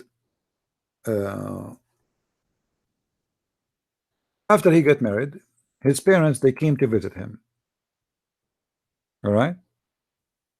The parents, they knock at the door, and the man, you know, they look from, like, you know, the hole in the door, and they did not. The woman, she forced her husband not to open the door. Don't open it. Don't open it. I don't want them. I don't want them. The guy, like a puppy, he did not open the door for his parents. Imagine. After almost a year, his wife, she delivered a daughter for him. The guy was so happy. The woman, she said to him, why you are happy?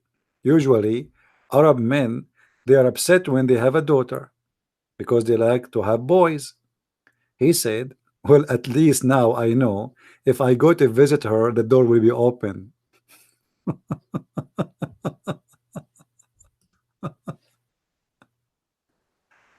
This is what you do to yourself. I mean, this is what will happen to you. You don't open the door for your parents? What kind of a man you are?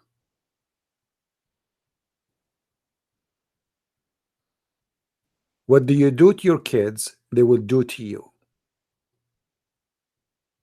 What do you do to your parents, your kids will do to you too. You see, when somebody have a mother and she is getting old, and what he do, he go and he dump her somewhere. And one day he will be old. What you expect your son to do to you, or your daughter? They will say to you, look what you did to your mother. Why I should treat you better? Why you are asking me not to put you in a assistant house, or what they call it, nursing house? Why I should not do that? Didn't you do it to your mother? Guys, do you understand what I'm trying to say? You know, sometimes I feel myself I'm limited because English is not my first language, but I'm trying to explain to you that if you want really to be treated good, treat your children good, because that teach them how to treat you. Even if you are a selfish person, thinking only about yourself, being filthy, using a bad mouth will not teach your children to respect you. Is going to get back to you at the end, because tomorrow they will say the F word to you. Tomorrow your son, he will call you by your name, not dad. And I saw that in many places, where a son, he called his father by his name, which is very rude. Or even he said to his father, shut up.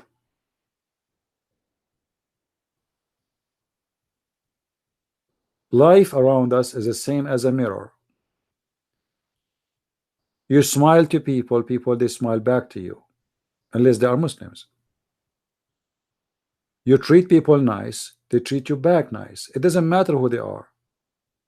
And this is usually the general rule. There is an exception, yes, but generally speaking, things always come back to you. And this is your child, this is your children's. They will grow in your house, and the way you teach them to be, they will be forever. And there's something very important. You know, during my trip, I witnessed a young man who is lazy. He don't want to go to work, and he don't like to work simply because all his life he never work. You know, he's the only child of his mother, and he don't want to work. But this person simply he grew up this way, and he cannot change. It was the fault of his parents. When you have a child, let me advise you, and it's up to you to follow my advice or not. When you have a child, you teach him from the early days of his life to clean his room, to do his bed, to wear his clothes, to do everything. If you do everything for him, you are just teaching him to be a lazy couch potato person. Human being, he can be taught to be a hard-working person or to be a lazy person. This is your fault. If you taught your son or your daughter since a very early age to be very well organized, very well clean, they do their bed, they comb their hair, they wear their clothes, they clean their shoes, they will stay this way until they die. If you teach them that it's not important to do the bed, I will do it later. If you teach them that you are the one who will make them wear the shoes, if you teach them that they have to be dependent on you, they will be dependent on you even when they are adult, and they will be always lazy, and they cannot be mature enough to live their life normally. So teach your child since early age responsibility, respect, by being the best example, which means you don't say to them do your room, but your room is look like garbage. Be a best example. The way you talk, the way you act, the way you dress, the way you treat others. You know, if you are rude, you are just teaching them to be rude. If you are gentleman, you are teaching them how to be gentlemen.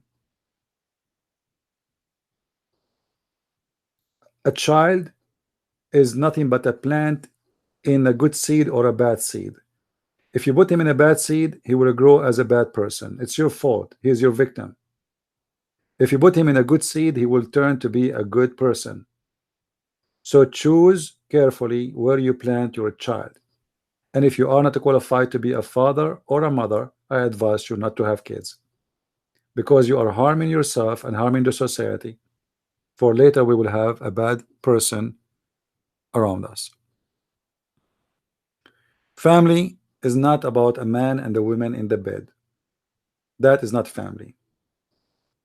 Family is a loving atmosphere where everybody live in harmony.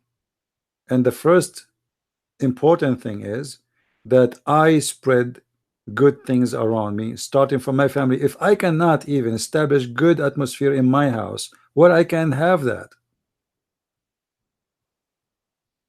If I cannot speak a good language in front of my children, where I'm going to speak a good language?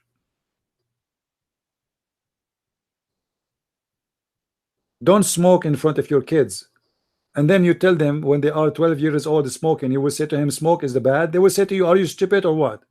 Aren't you smoking all your life?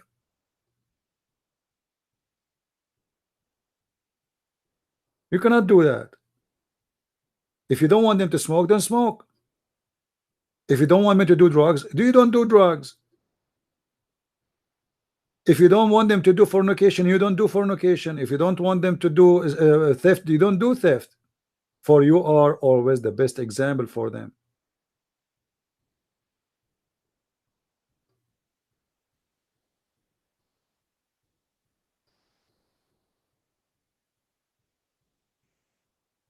Always, you know, and even if you are an adult, actually, even an adult person, he can be infected by associating with the bad one.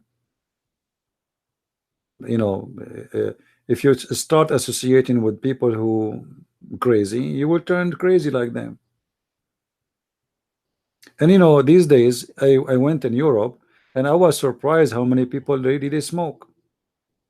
And I thought that people they are now more knowledgeable and more understanding that smoking is very harmful, but yet they still smoke. I mean, what's wrong? We know that smoke is wrong. We know it's dangerous. Why you don't make decision? Because people decide to be weak. They cannot fight it. That is a sign of weakness, not sign of strength. There is many things you can enjoy in this life. Life is beautiful. It's not a cigarette. Cigarette burn you, burn your health, burn your money. I remember once I was invited by a friend, and we went camping, and he have his wife with him. You know, we have a fire, and he have his cigarette next to him. So I took the cigarettes box and I throw it in the fire. He get upset. What you did? Why you did that? I said, well, aren't you bringing the cigarette to burn it? He said, yeah. I said, I just did.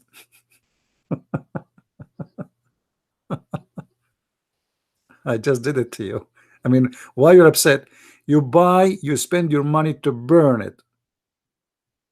And I did burn it for you. What the benefit of a cigarette? So there is many things in our life can be an obstacle, and they can be really a kind of destruction, and we do not know. Smoking is a slow death.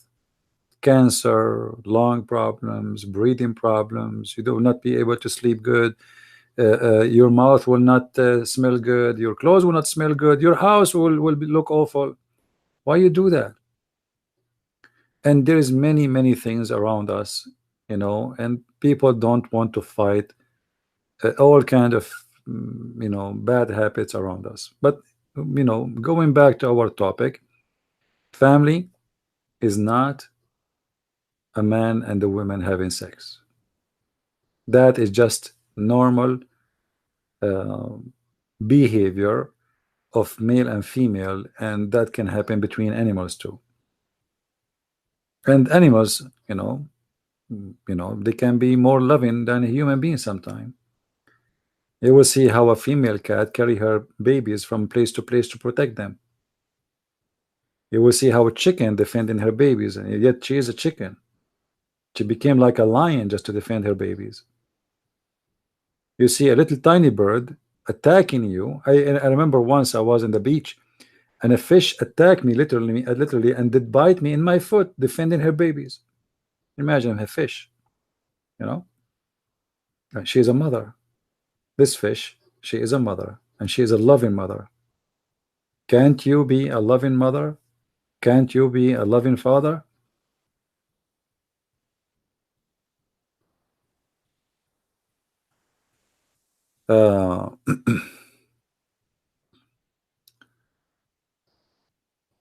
Do we have any Muslim here would like to call us?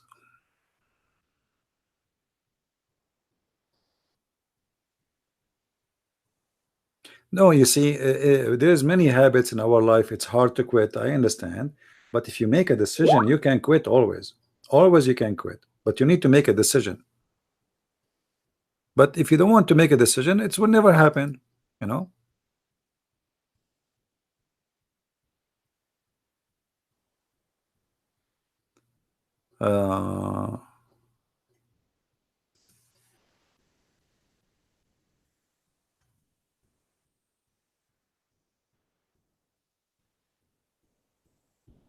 There's many things around us. They can tempt us to do something really bad and hurt us. You know, you just you know, drink tea. I mean, instead of smoking a cigarette, make it some tea. Cigarette, what cigarette will do? I mean,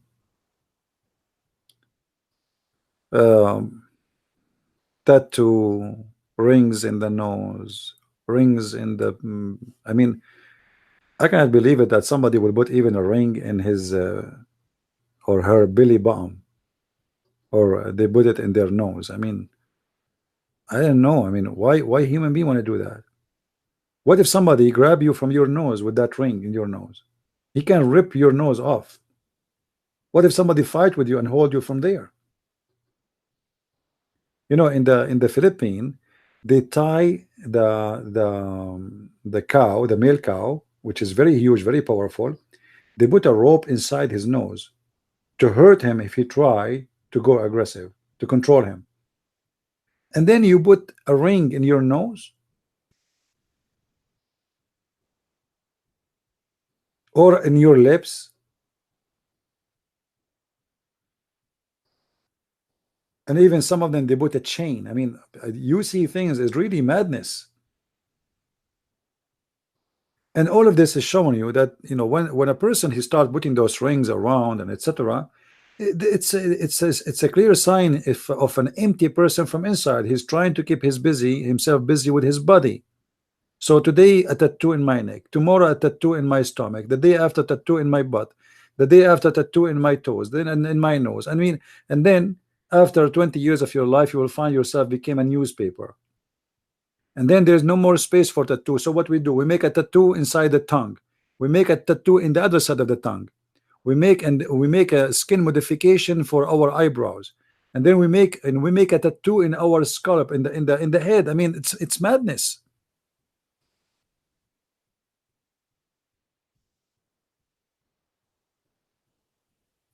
What's wrong with people?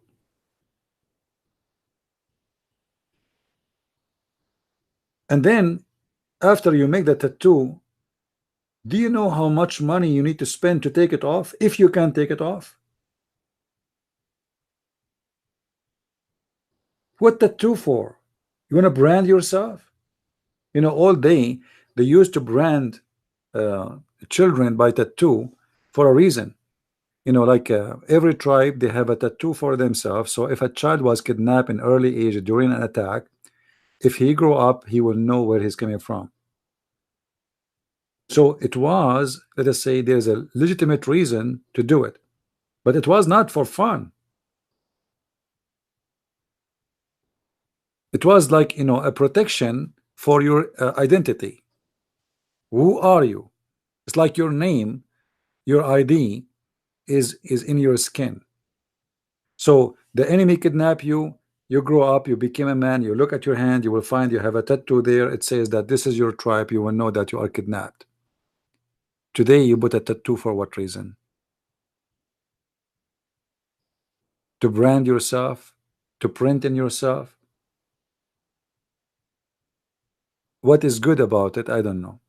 So there's many habits a human being he does, and you know, and many people they do things not because they really like it, but because some people they say it's nice.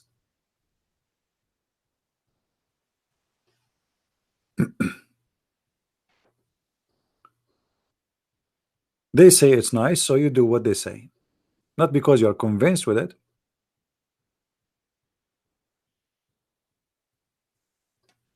I will never do a tattoo for any, you know, in my skin.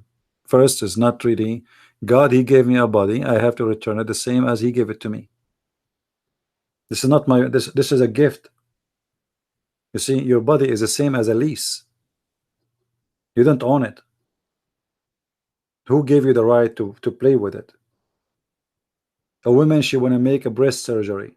I mean, if you are not satisfied with yourself, you will never be satisfied, even if you make 1,000 breast surgery, because always there is a woman, she have better breast than yours. And the society convince women these days that if you have big breast, you are more beautiful, which is false, which is very false. What does beauty have to do with big breast or small breast? They convince women that if a man have a big private part, that means he is powerful in sex. That's false too. Everything, you know, somebody told me an article that a woman, she can be strong if she wear a sexy underwear. You believe it? Sexy underwear will make a woman strong. The underwear you wear will make you a strong woman. They are playing with your mind. They are fooling you. They make you believe in garbage, and then you became just a, you know, a follower of stupidity.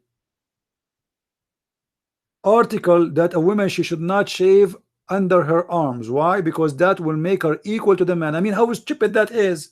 What does have to do with making her equal to the man? What about when she grow a beard and mustache? I mean, this is stupidity. Make her equal in the salary, make her equal in the position, not equal by hair and their arms.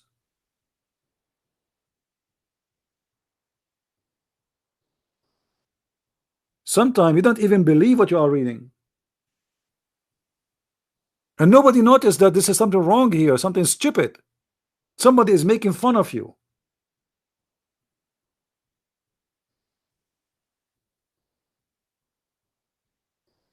So we fight for women's rights by saying to them, grow hair in your face.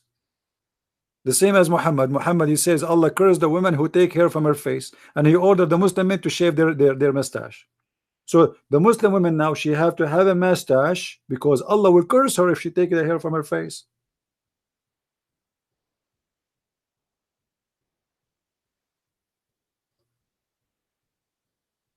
Yeah, she is a strong woman when she is wearing the underwear. After she take it off, she is not strong no more. You know, once I remember in Paltalk, there was a woman, she claimed to be a prophet. She's not a Christian. She is, I don't know, like cult, like they have the sun and the sun god, whatever. So she said that, and she have a lot of followers, by the way. She have a room paid like a golden room, which means she spent good money every month. And she have a temple, big temple, and a story. I don't know what happened to her. I think she died. And then she was telling a story. This woman, anytime she see a person, his name is a Christian, she bounce him. Anytime anyone enter the room, his name is a Christian, she bounce him because of me. So I enter her room, and she was talking about that yesterday God came to her. God came to her, her God. So he came to her in a boat next to her window, and he told her to come. And then she wanted to step out of her window to jump in the boat of God. And then suddenly she remembered that she is not wearing her underwear.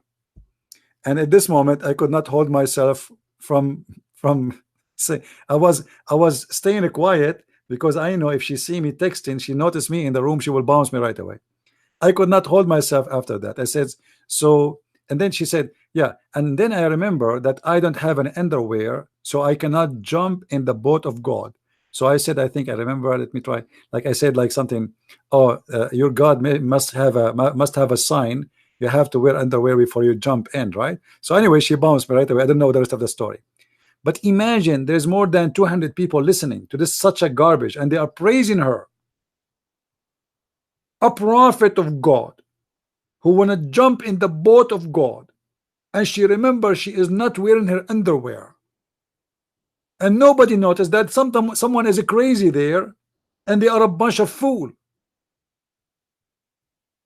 Donation, support, big building, conferences. She is a big shot. Mostly, I don't know, maybe people notice that she is a liar, or she died. I don't know, because I don't see her in Paltalk no more. But you know what I'm trying to say, human being, his mind is very easy to corrupt if he allowed such a thing to happen. And the best way to fight such an opportunity of corruption is to educate yourself and use the gift which God he gave you. All of us, God he gave us a gift which is called the brain. But some of us decide not to use it.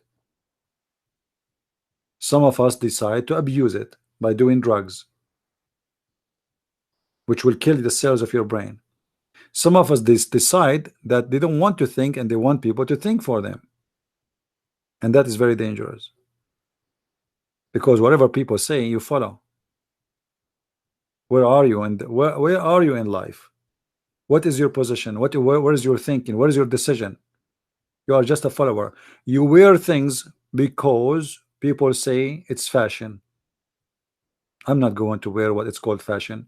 You know, during the time I was in Germany, I don't have a jeans. My jeans is damaged. So I wanted to find the jeans, and a sister, there, she took me to biggest store, and imagine there's hundreds of jeans, and Christian Prince cannot find his jeans. I could not. All of them, they are the kind which is stretch in your body. You know, like I don't like it. I mean, I don't find myself wearing those things. So it's fashion. This is fashion. But I'm not going to wear something I don't like. I'm not going to wear something I am not convinced is good for me. Who care about the fashion? What fashion? Who is the one who decided for me what to wear? Dress what is fit for you. Don't dress what people think is good for you. Eat what you think is good for you, not what people say to you to eat.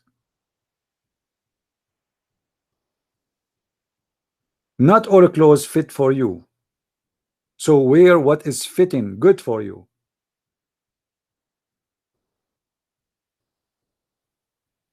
The fashion today is this, the fashion this is tomorrow, the fashion is, I mean, who care?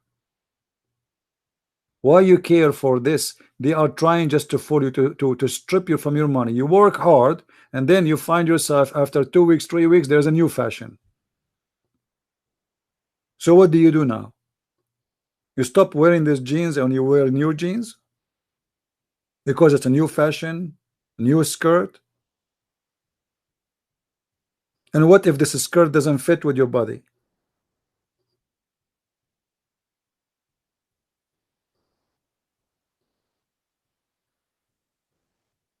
You know, they control your mind, they control your behavior, they control your habit, they control your food, and you are just a follower. They tell you what you eat. You are watching a movie, suddenly a guy he appears in the screen and he says to you, snack time. And they put for you a commercial of a snack, and you find yourself without knowing going to your kitchen, grabbing something which they just showed you in TV and start eating like an elephant. But you do not need it. And then you wonder why you are getting fat or why you are gaining weight. And now it's time to spend more money to lose weight.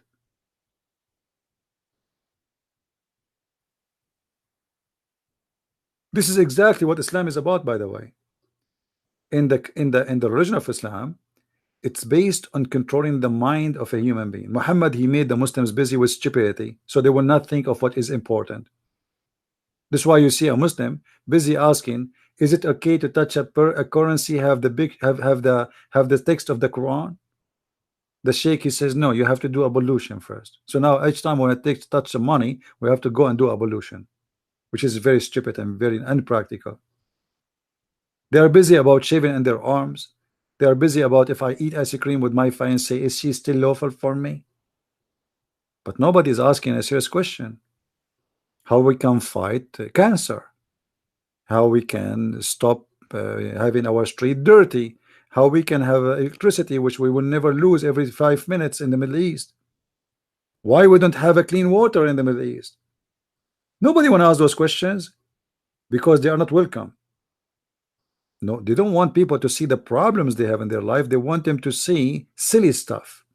Keep busy with stupidity. That's why Muhammad said, before you enter the bathroom, you have to say a certain prayer, otherwise Shaitan will play with your anus. Like, what? This is what religion is about? What is the purpose of religion? The purpose of religion is to say a prayer before I enter the bathroom? And that will make me a better person?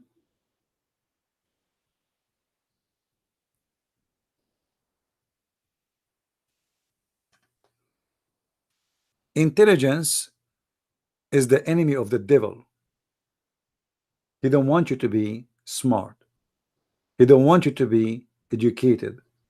He wants you to be busy with stupidity. And stupidity is to have no target in life except being a fool. You hate others because they are from different religion. So you will never have a peaceful life. You will never have a peace of mind where you are happy with everybody. You are always angry. You are always upset. The devil, accomplish his mission. You are busy to satisfy the fashion designer destination for you. So you work all the month to spend your salary at the end of the month buying 2 skirts and 2 t-shirts. Why? Because this is the fashion. And you spend the rest of your life doing that. and then we spend a lot of money for makeup, and then we spend a lot of money for perfume, and then we spend a lot of money for high heel shoes. And when we keep spending money because the purpose is to look beautiful, but you will never be beautiful unless you are satisfied, because you are beautiful compared to who? Always there is somebody more good looking than you. And today you are young, tomorrow you are old. What you will do tomorrow? You will do plastic surgery to extend your skin so the belly button will become in your nose. Being a person who appreciate who you are is the best way to live happy life. And the one who don't want to appreciate you for the way you look like, stay away from them. Because anyway, those people, they will never appreciate you. They will appreciate anyone who have a better looking from you. If you are a short person, that's not an insult to you, my friend. So what if you are short? You do not need to wear high heels to make somebody think you are tall. Who cares if you are tall or not?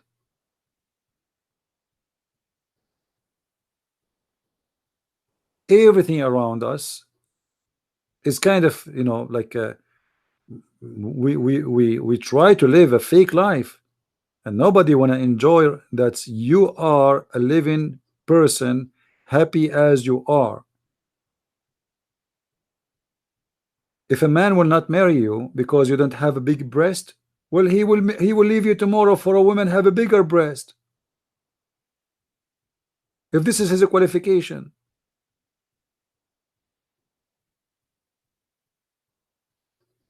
Do you understand, guys, what I'm saying? If this is why he married you, it's going to be the same reason to leave you.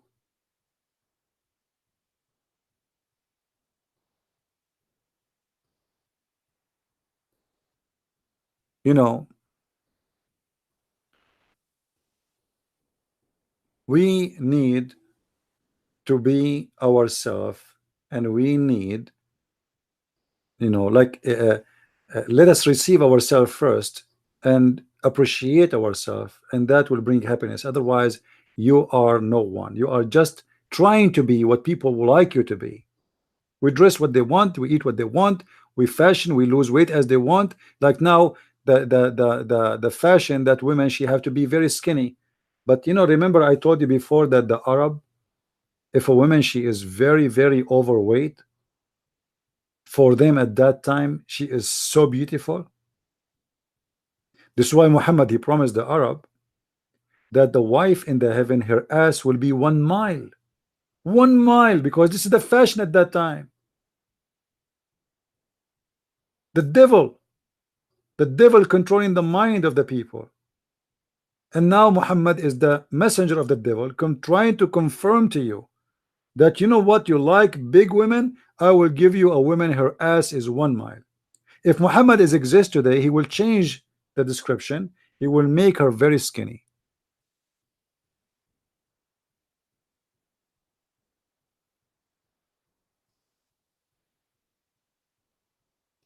We have an Arabic song for those who speak Arabic, they knew it.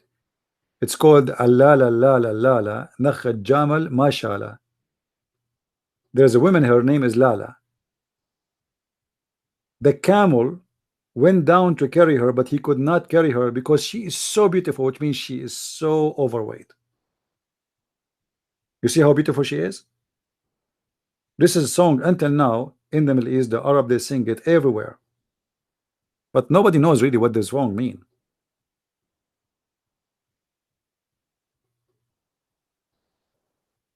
So beauty is something, you know, like it's an idea in your head.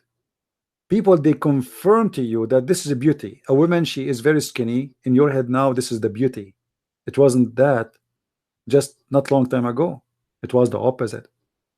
And I will not be surprised if maybe 50 or 60 years from now, a woman, she is a chubby, is the most beautiful woman, because it's a fashion.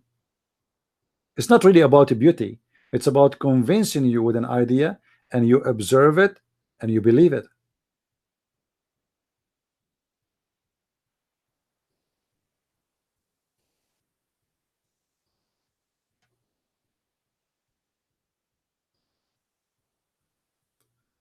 Appreciation is the secret of happiness. If you are a poor person and you have a piece of a bread in your table and you are happy with it, you are happy. That's it. And if you are a wealthy, rich person and still you think you don't have enough, you will never be happy.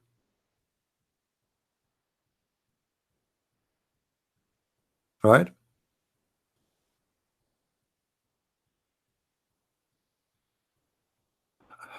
Do we have any Abdul here?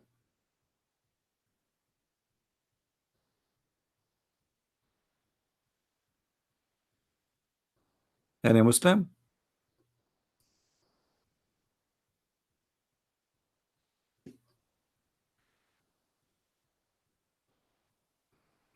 You want the song La La La La?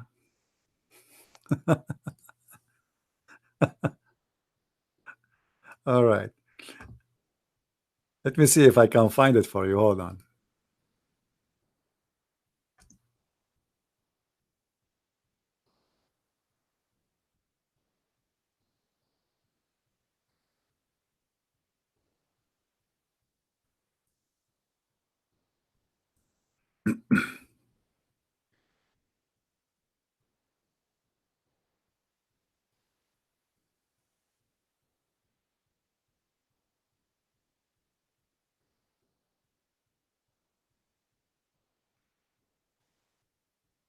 Yeah, here we go.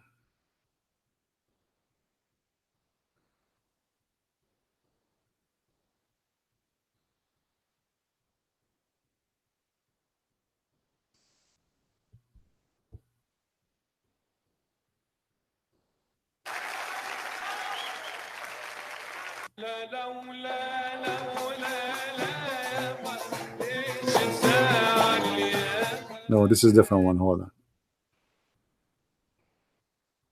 Yeah, anyway, maybe this one here. Let's see.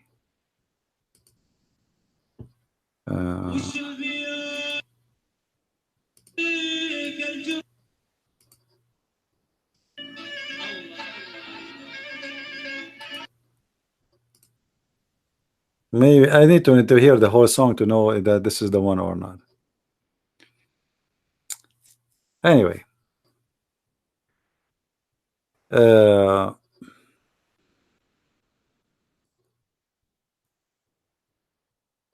life is about choices, and the best choices you make is your choices, not the choices of someone else. Don't dress as they want. Don't eat what they want. Don't study what they want. Don't do what they want.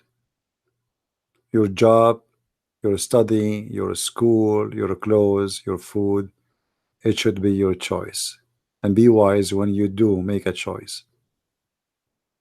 Whatever go in your mouth is going to affect you. Whatever you wear should be something fit with your look. Every one of us have different body system, heights, how big, how small you are, how fat, how skinny, so wear what is suitable for you, and don't let someone else control to you or tell you how to live. Be healthy and be happy. Until now we have no Muslim trying to call us and look like they are unsatisfied today, or they are busy in the nightclub, and Abdul decide to call us. Anyone?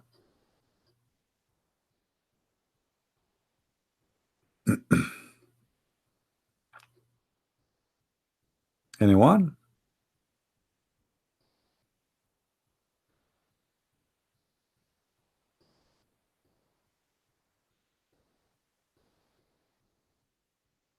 Can CP confirm that? CP confirm what, my friend? What do you want me to confirm, Tim Nick?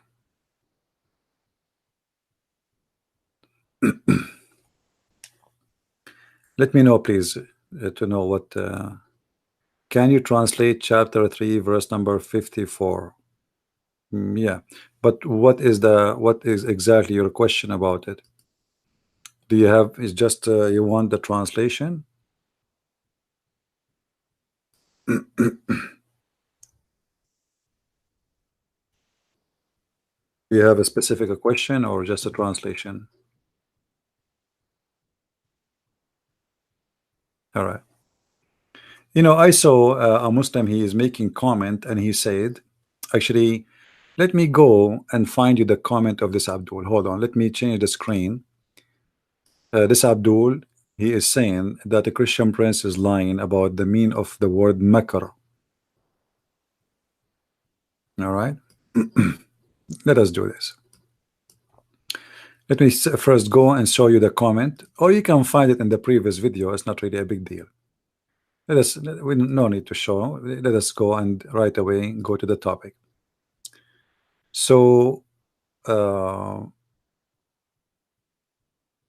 where is the translation website? Okay. All right. Muslims, they claim that we did lie when we translate the word makr as deception. Let's go to the Quran.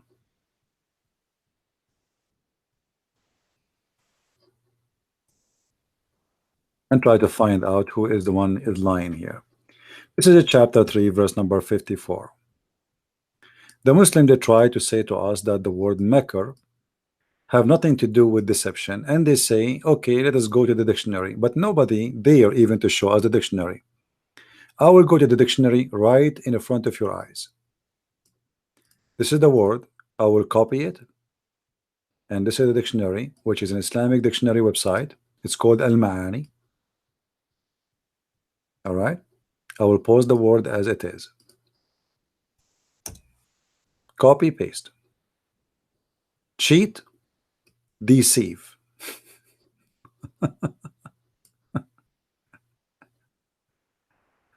Do I need 1 hour to prove it?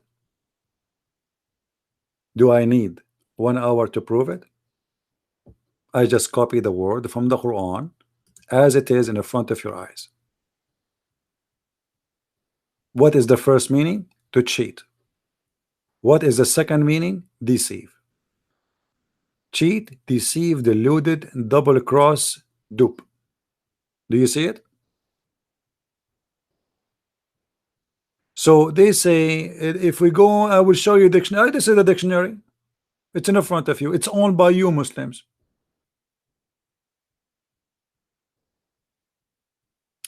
Conning, trickery, skill in deceiving, quality of being cunning or skillful in deceiving. My friend, this is the name of my book. The Deception of Allah is quoted from those verses in the Quran. You see how they lie to you?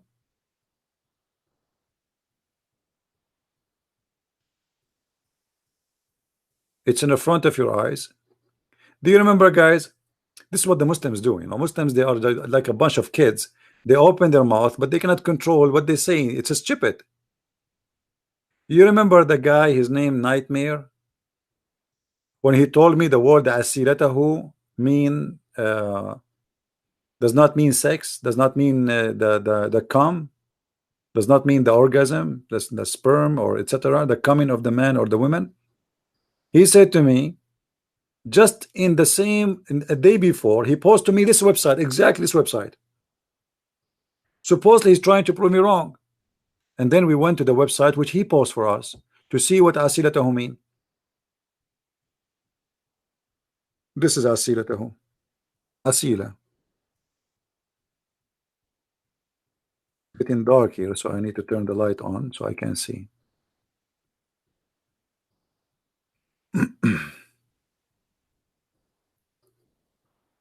Yes, this is the wrong word. Hold on. Okay, here we go. Do you see what the word meaning? Asila, orgasm. So Muhammad, he said The woman, she cannot remarry another man if her husband divorced her 3 times until she tastes his asila, and he tastes her asila. The Muslim Abdul, they keep lying, saying it does not mean orgasm. You're a liar. And then they post for me this website to prove me wrong. Then we go to the website, we put the word there, it come to be orgasm. The same as the word makar.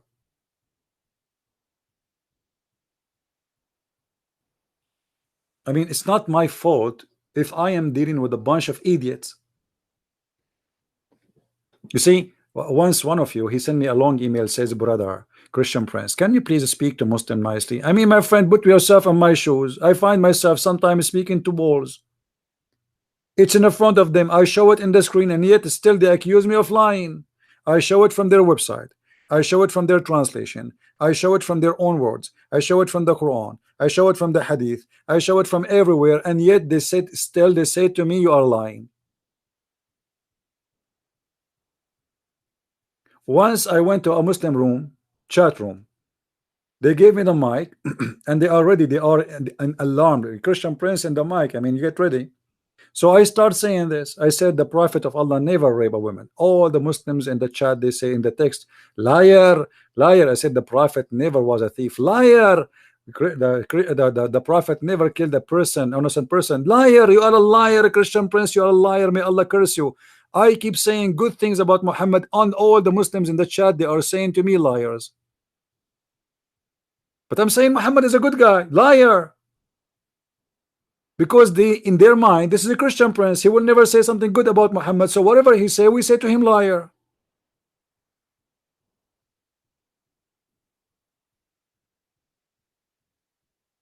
And they were right. I was lying. But I was not lying to lie. I was just showing people how stupid the Abdul are. It doesn't matter what you say, they will call you a liar.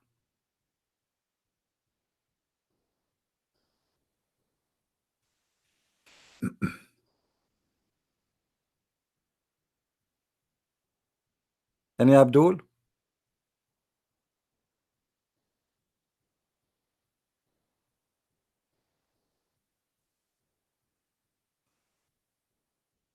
Do we have any Abdul would like to call us? At least to prove me to be a liar. So I did lie, right? I did lie when I said that the word makar mean deception. I did. What a bunch of liars.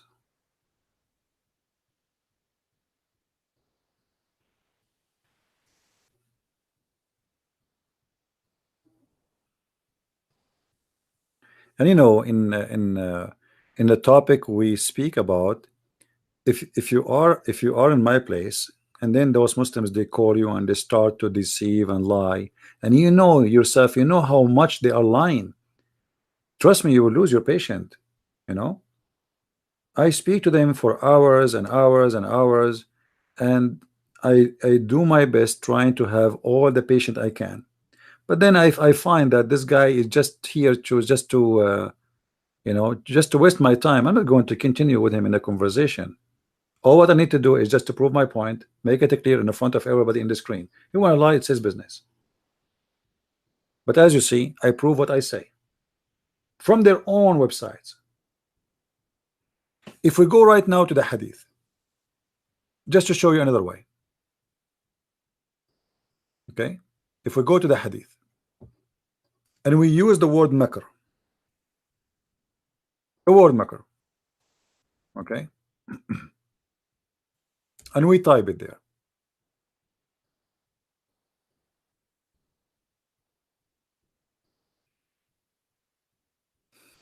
This is mukrah, not makr. We need the word makr.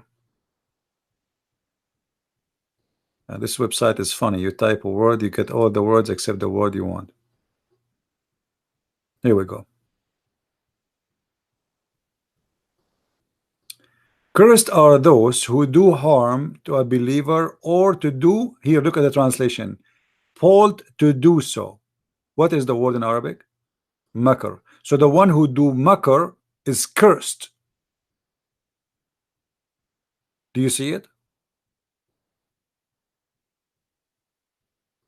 Why he will be cursed? Because you are deceiving a believer. Let us see different one.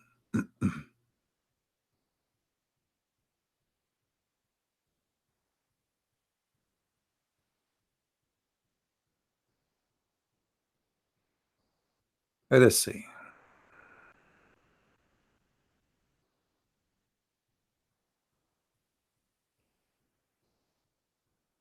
Where is the translation here?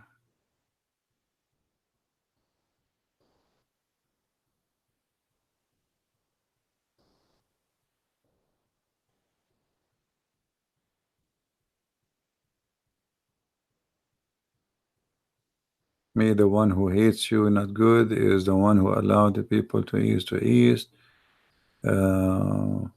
What?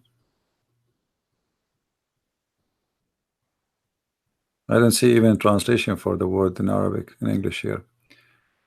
Let us see here.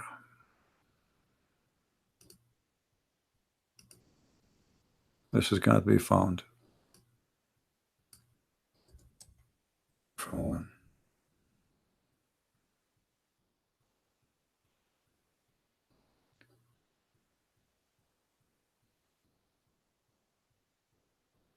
Or you know what? Let us do this. We have this website, which have more and more translation from other Muslim websites.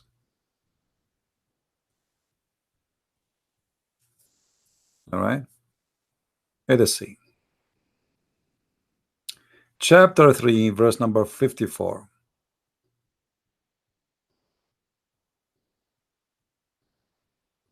Or chapter 7, verse number 99.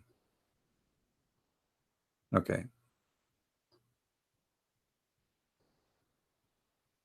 Look at the translation of this verse. No one feels secure from Allah. What does that mean? Why people they cannot be secure from Allah? What does that mean?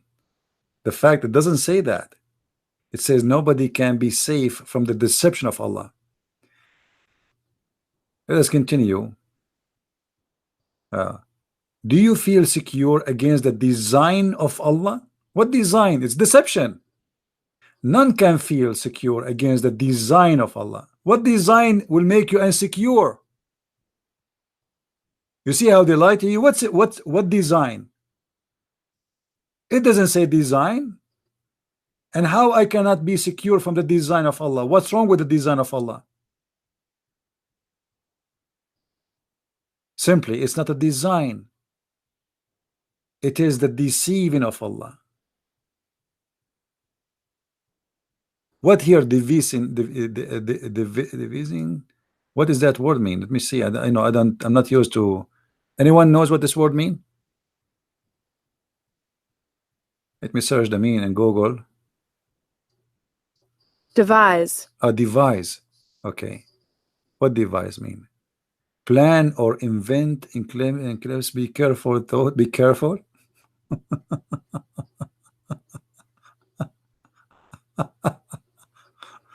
Oh boy. Okay, let's go back. Let's see if we can find one person he is honest to translate. Do you feel safe from God plan? Okay, why I will not feel safe from God plan? Why? Because he's the deceiver. None feel safe from the deception of Allah. This is the true meaning. Let's continue. Maybe we can find. You see, all of them, they are coming with the word the plan, but it doesn't say plan. It's a big fat lie. And let me show you how the Muslim they lie. Chapter 3, verse number 54. The first word here is makr. The second word here is makr. The third word here is makr. How do you translate the first makr, the second makr, the third makr? Let us see. The same exact word. The unbelievers, they contrived a plot, and God the like, and God the plan is the best. It doesn't say that. Let us see.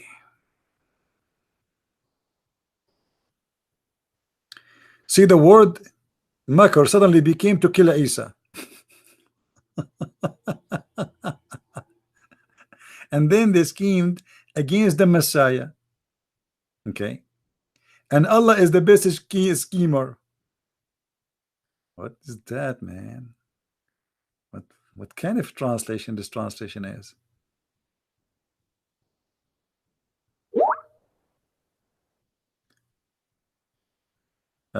Zoom a little bit more. Okay. Why the text is not clear? Let us see.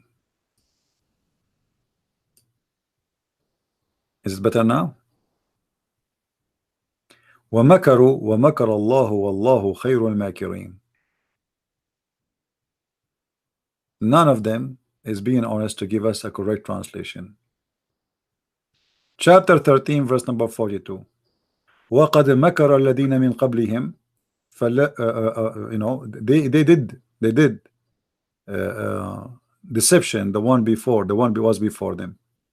Surely those who had gone before them had also plotted, but God is all planning. How come here translated the plotted for them, the same word, and when it's come to Allah it says planning? Liars.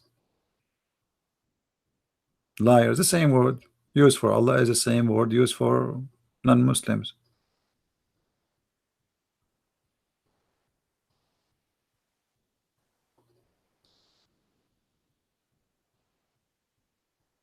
See, all come in with the same fast translation. Allah is the master of planning.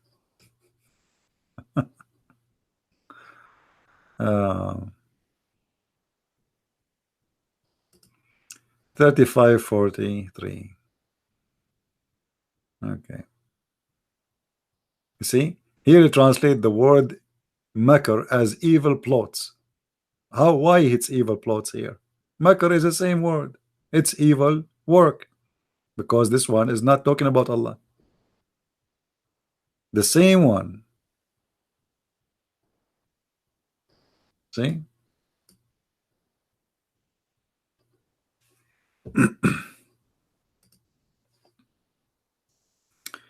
وَيَمْكُرُونَ وَيَمْكُرُ اللَّهُ وَاللَّهُ خَيْرُ الْمَاكِرِينَ. What does that mean? Okay.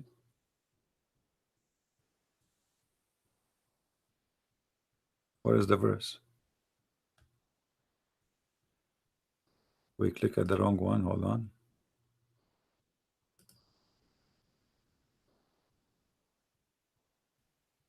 Why it's going to the wrong one?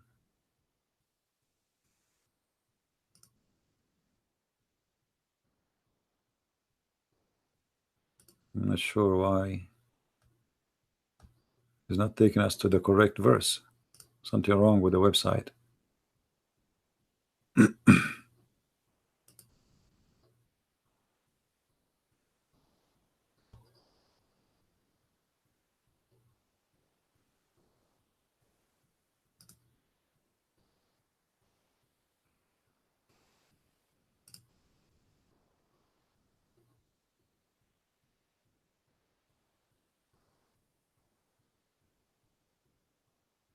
They are having وَيَمْكُرُونَ وَيَمْكُرُ اللَّهُ وَاللَّهُ خَيْرُ الْمَاكِرِينَ. Okay, here they are quoting the rest of the verse. That's why it looked like it's wrong. All right. Look at the translation here.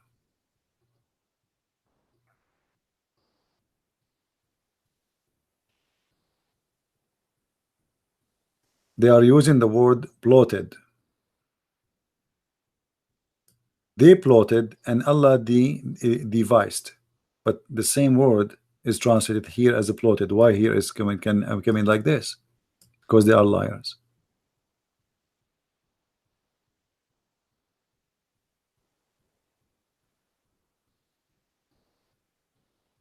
See, when it's come to Allah, suddenly He is the best of the planners, but it's false.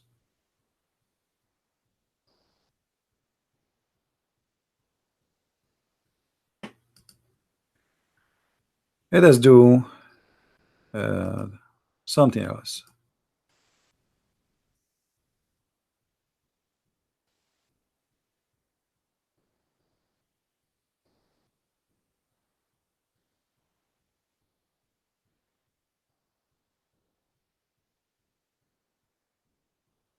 I'm trying to find you from their website.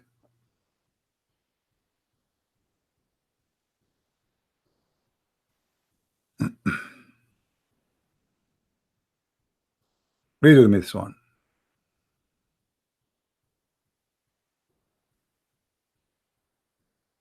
Chapter 7, verse number 99. It says, this is the one we read already, but I want to mention it again because it says it clearly in Arabic. أفآمنوا مكر الله فلا يأمن مكر الله إلا القوم الخاسرون. Okay. Are you going to feel secure from makr of Allah? Only the losers, they will feel secure from the makr of Allah. So what the word makr here? What is the thing will make me feel insecure? It's called makr. Allah will do. Any Muslim can explain? If we go to chapter 7 verse number 99 interpretation, let us do it here. 799. We go to the Muslim website again. Tafsir.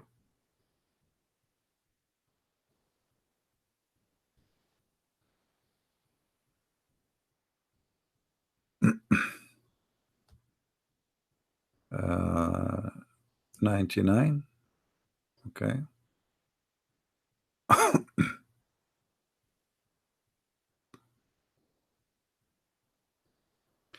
Did they feel secure against Allah plan? Okay, what is the plan of Allah which will make you not to feel secure?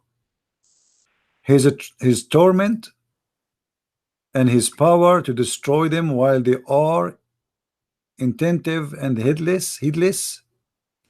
No one trusts, no one feels secure from Allah plan except the people who they are losers. What does that mean?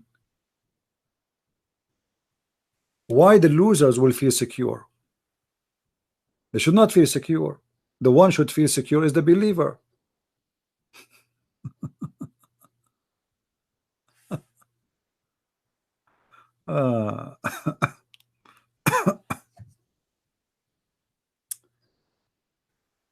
Anyway,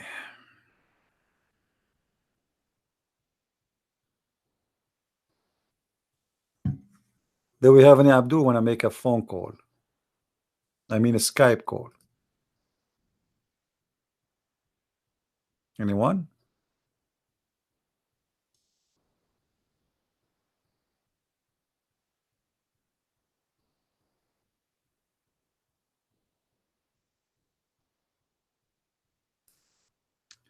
The Abdul in the text, he said the word deceive is khada. You know, Arabic language have tons of words for the same meaning. As an example, the name of the lion in Arabic language is more than 300 words. It is just for an animal.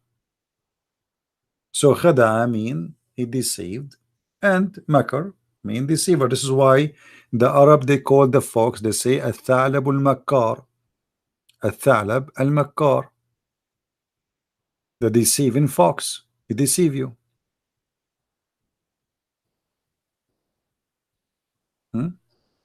Here, this chapter, the word yamkuru, it's a verb. They will do deception. They will do bad things. Chapter 6, verse number 1, 2, 3.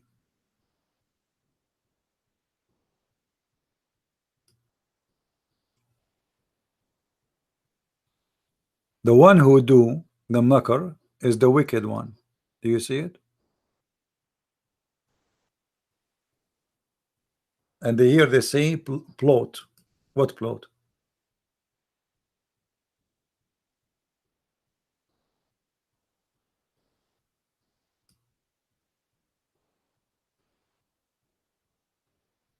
Different verse.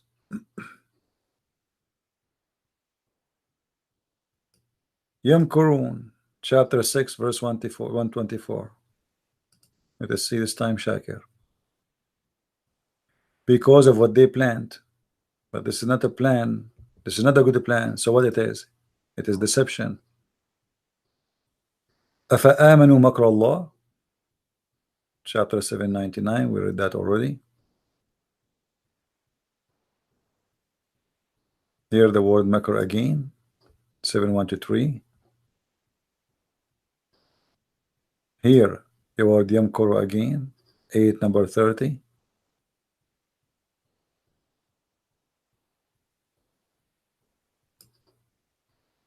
Ten 21.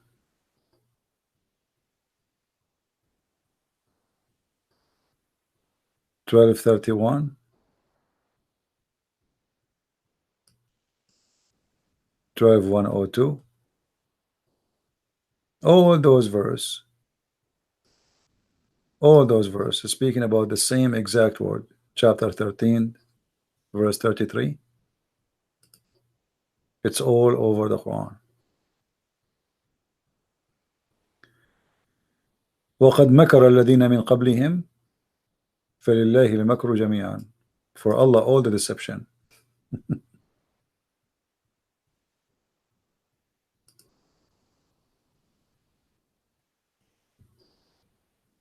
Indeed, they make a plan. If we ask the Muslims, what is the plan they make? What is the plan they make? Anyone can tell me? Is it a bad plan or good plan? So why you are translating the word plan? It says they did deceiving.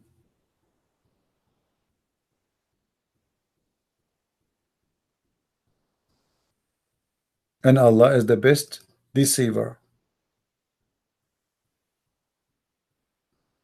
All those verses is the same.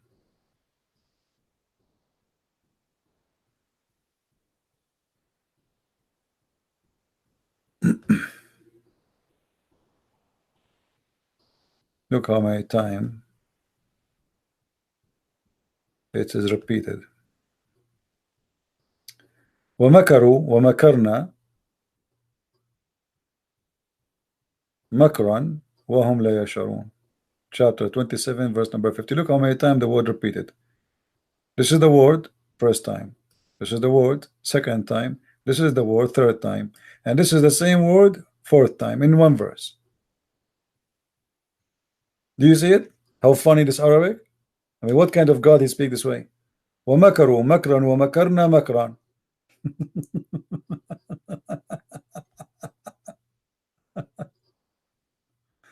Let us read the translation and laugh.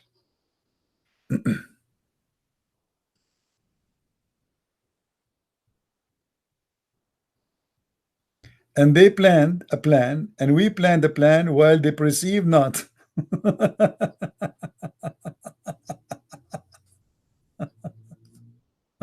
What a funny translation. So they plotted a plot, and we plotted a plot, and they perceive while they perceive not. Okay, if we take the word plot to the dictionary to see what the word plot mean, let us do it. Huh? What the word plot mean? I will go with this. This is the Muslim translation. What the word plot mean? A plan made in secret by a group of people to do something illegal and harmful. Do you see it? So now the Muslim, they try to fool us to say it does not mean deceive. No, obviously this is about deceiving because it's a secretly plan. And why you make it secretly? Because you want to deceive someone about something will happen, something you will do. And the plan is harmful. So is that the word deceiving or not? You see, this is the translation. They are the one who is using that word.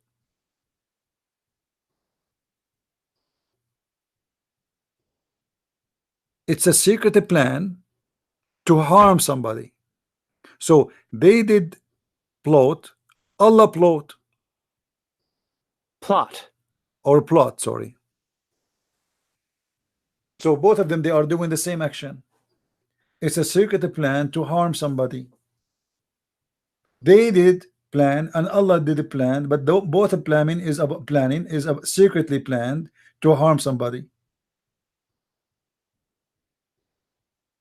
This is their own translation, not mine. No.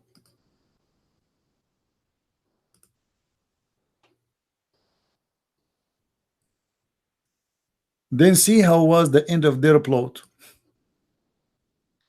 They plotted a plot, and we plotted a plot, while they perceive not. This is their translation. Supposedly now it's like they make it look better by saying the word there.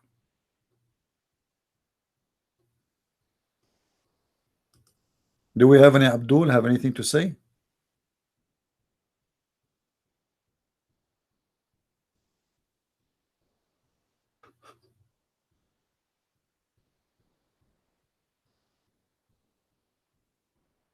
Anyone?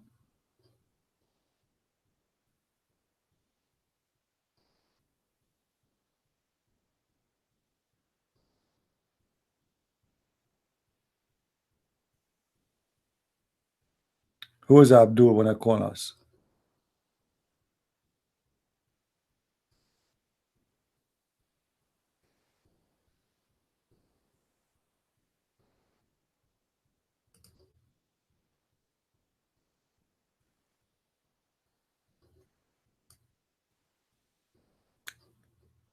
Doesn't believe, he says you are lying. Who care if he say believe or not? I mean, here we go. I have the dictionary. This is your Muslim dictionary, and the word there is written, translated, explained by you Muslims. We copy the word from the Quran as it is here, as you see it in the screen, and we paste, and we get the meaning from the Islamic translation and dictionary. Why the Muslim in their dictionary they say that the word makar means cheat, deceive, delude, double cross, and Abdul?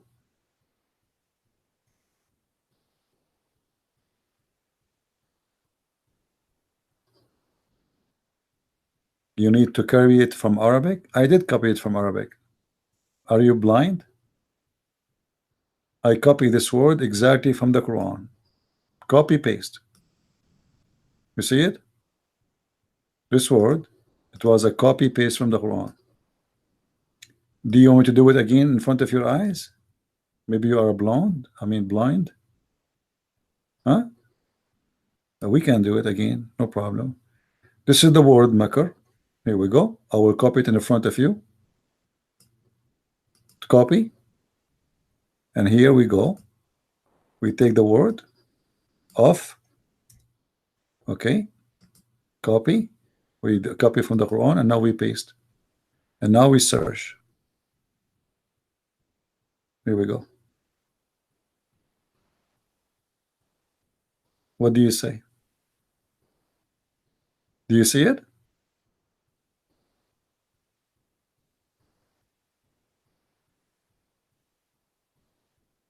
Do you have any comment?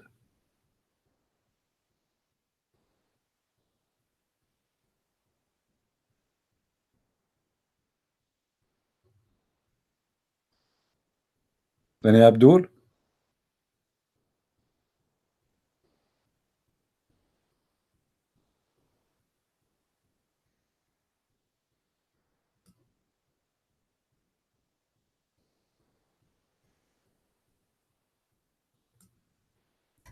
Actually, there's a hadith. Let me see if I can find it. Where Allah, Prophet, asking Allah to do makr for him, not against him. Let me see if I can find it in English. Here we go. Do you see, guys, the word? This is exactly the word in Arabic. Makr. Here there's an alif in the beginning. It's like asking Allah to do something for him. Say, imkor for me. Wala tamkor against me. Let us see the translation.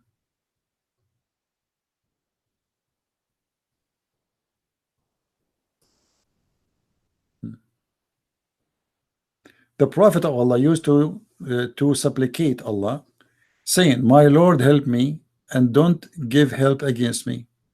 Grant me victory, don't grant victory over me. Plan on my behalf and don't plan against me. Okay. Does it say that? It doesn't say that.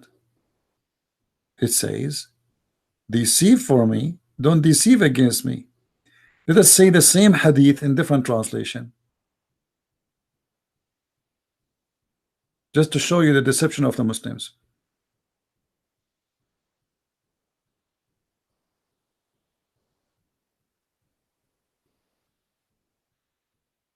Don't plot against me. Plot for me, don't plot against me. What the word plot in the English dictionary? This is the Muslim translation. The word plot, or sorry, according to dictionary, mean to do a secret plan to harm somebody. So Muhammad saying, make a secret plan to harm someone, but not me. What is that? That is deception. Let us continue.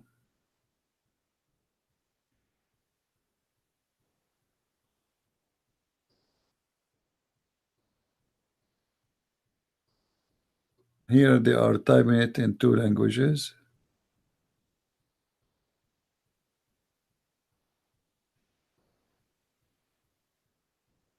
You see, but not even one of them is being honest. Okay. Help me against those who wrong me.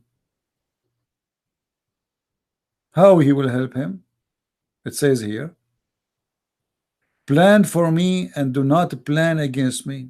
But the word in Arabic, it says, وَامْكُرْ لِي وَلَا تَمْكُرْ عَلَيْ. Have nothing to do with the planning. It have to do with doing evil. And that is deception.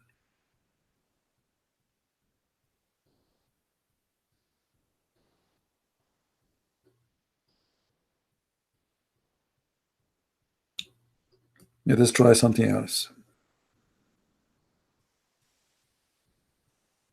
No, we cannot find this one.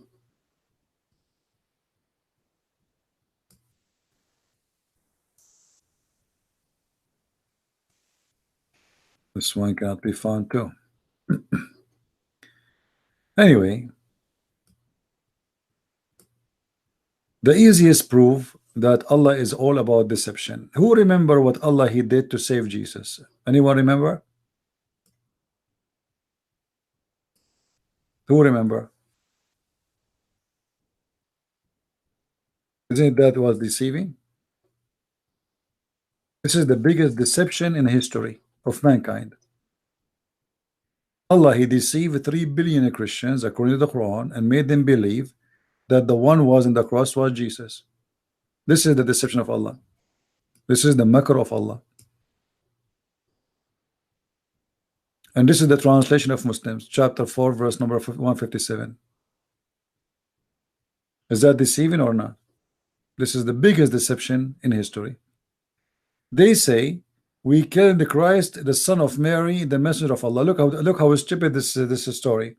I mean, if the Jews don't believe in Allah, and if they knew, or according to Muhammad, they believe in Allah, if they knew that this is Jesus, the messenger of Allah, why they will kill him?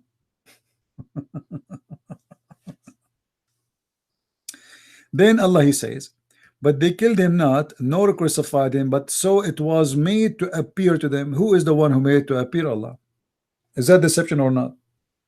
Ask any Muslim, he will say to you that Allah he made someone look like Jesus. This is deception.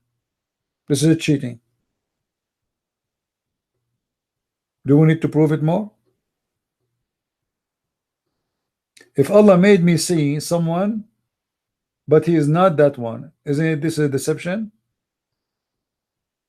What deception can be described more than this an easy way? I mean, what is the best story to tell you to convince you that Allah is the God of deception?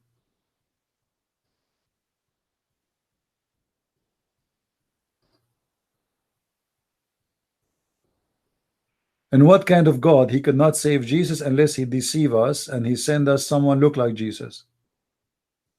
Can't he save him without all this garbage?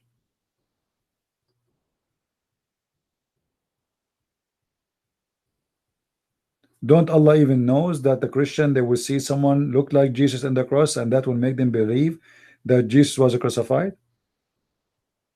So the reason, according to Islam, according to the Quran, the reason for you and me to be Christian today, it's the deception of Allah. He deceived us. He made us believe that Jesus was on the cross. He showed us that. He made a man look exactly like Jesus.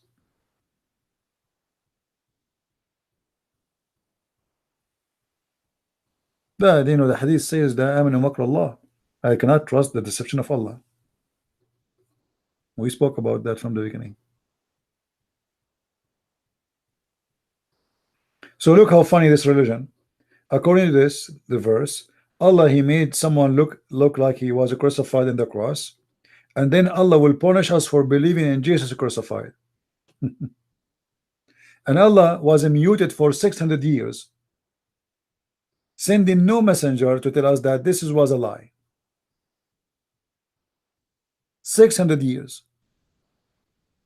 People believe that Jesus was crucified. After 600 years, Allah decided to send a prophet. His name is Muhammad or Ahmad or Mustafa or Qatham. He changed his names to the praised one because he thinks he's God. He's mad. After 600 years, he tells us, oh, Jesus was not crucified. It was made to appear to you. Well, it was made to appear to me, so it's not my fault to believe in what appeared to me. It will be sin for me to believe something opposite from what we saw, and the Quran witness that we as a Christians and Jews, we saw Jesus on the cross. So why you want to punish me for believing what you made me see?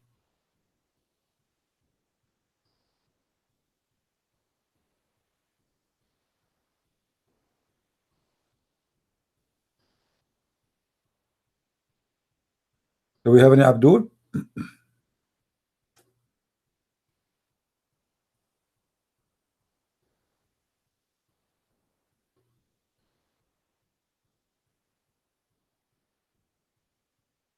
Well, according to this story, the only loser here is Allah, because he have a failure.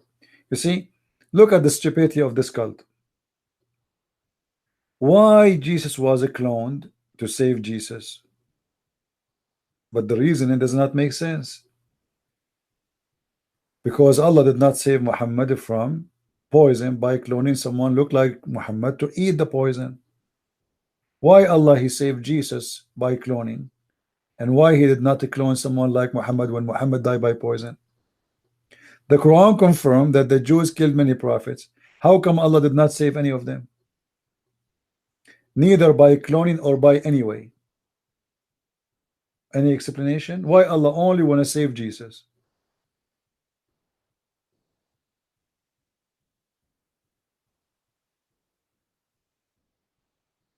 Any Muslim have an answer? Muhammad is the best prophet in the religion of Islam, and according to Muslim, Isa is just a prophet and Muhammad is more important. So why Allah he saved Isa but he don't want to save Muhammad? Can't he clone someone like Muhammad to eat the poison goat?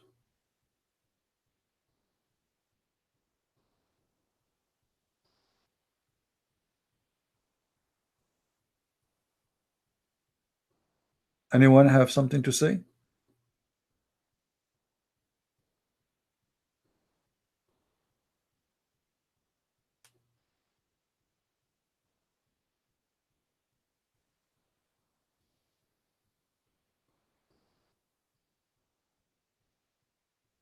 Look like today Muslims are in vacation.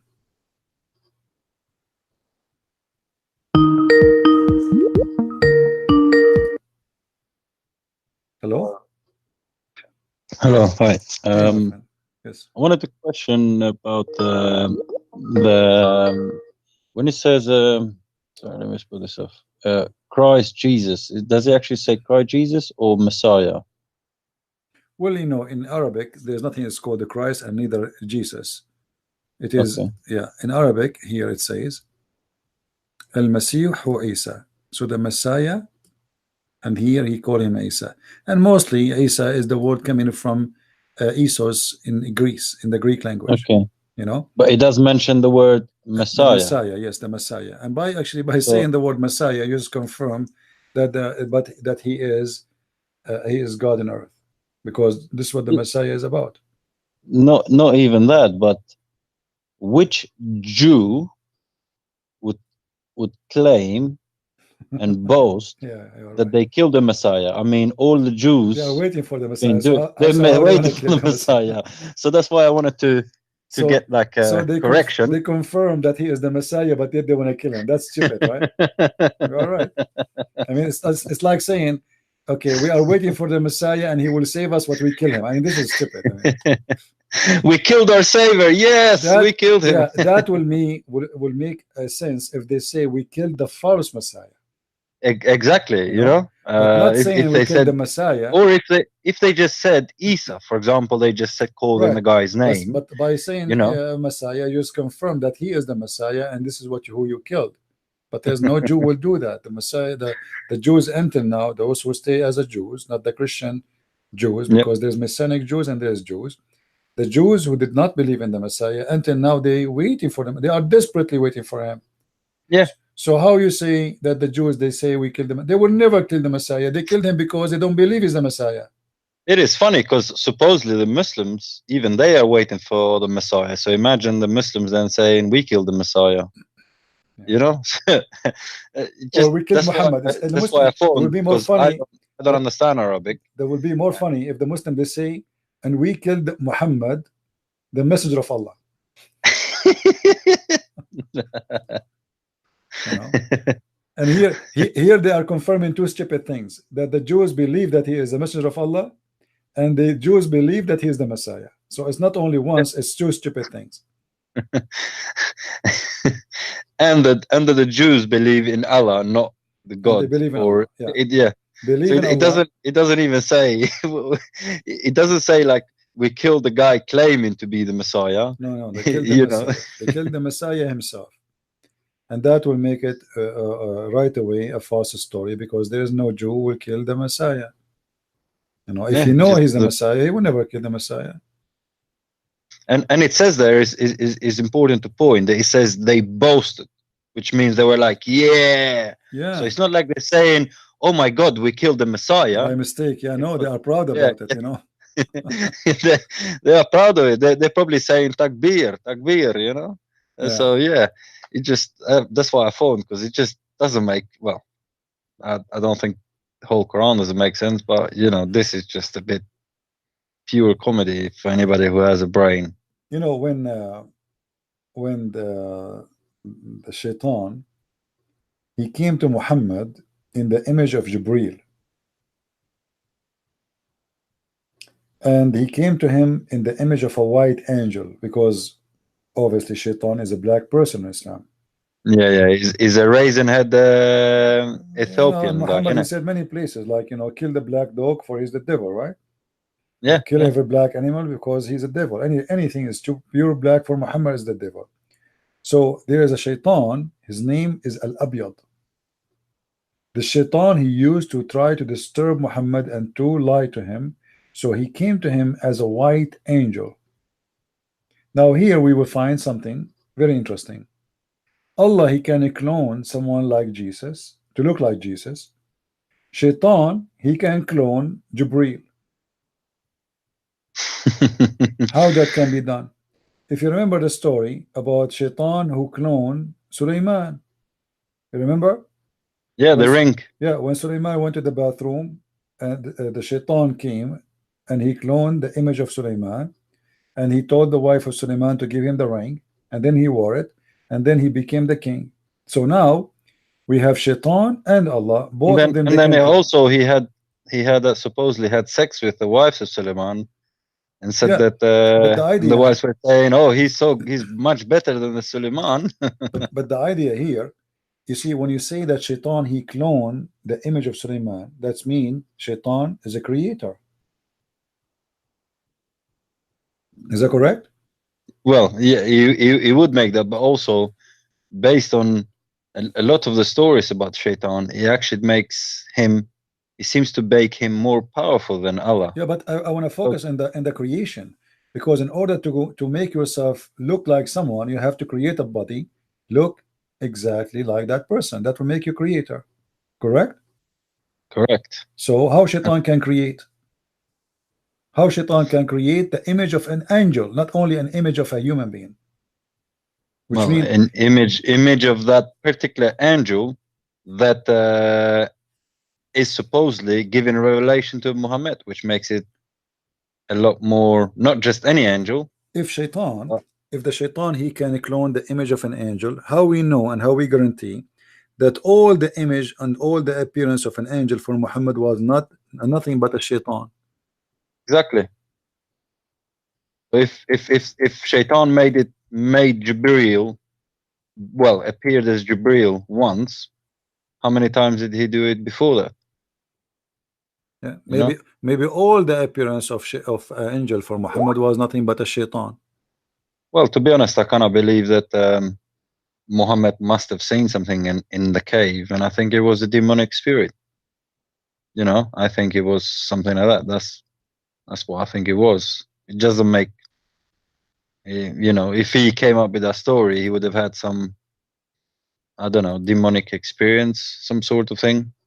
Demon possessed. That's how I see him, because he tried to commit suicide and just an evil man. He tried to do all the silly things, but then again, I think there's also the possibility that he simply wanted to create his own gang, and he became like a gang leader. But in order to increase his following, he started to try and be like a religious gang leader, you know? And then he started killing people, robbing people, and all of that. You know, there's a guy actually who makes a very good documentary by portraying Muhammad as somebody who was simply a gang leader, like a criminal on the street who was poor and then he wanted to become rich.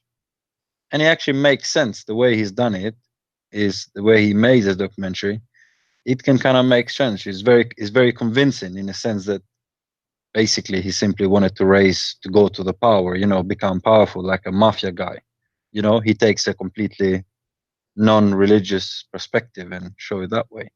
And it kind of fits the story and of the things that he did, you know, raping the woman, robbing the caravans, and all of this stuff that he was doing.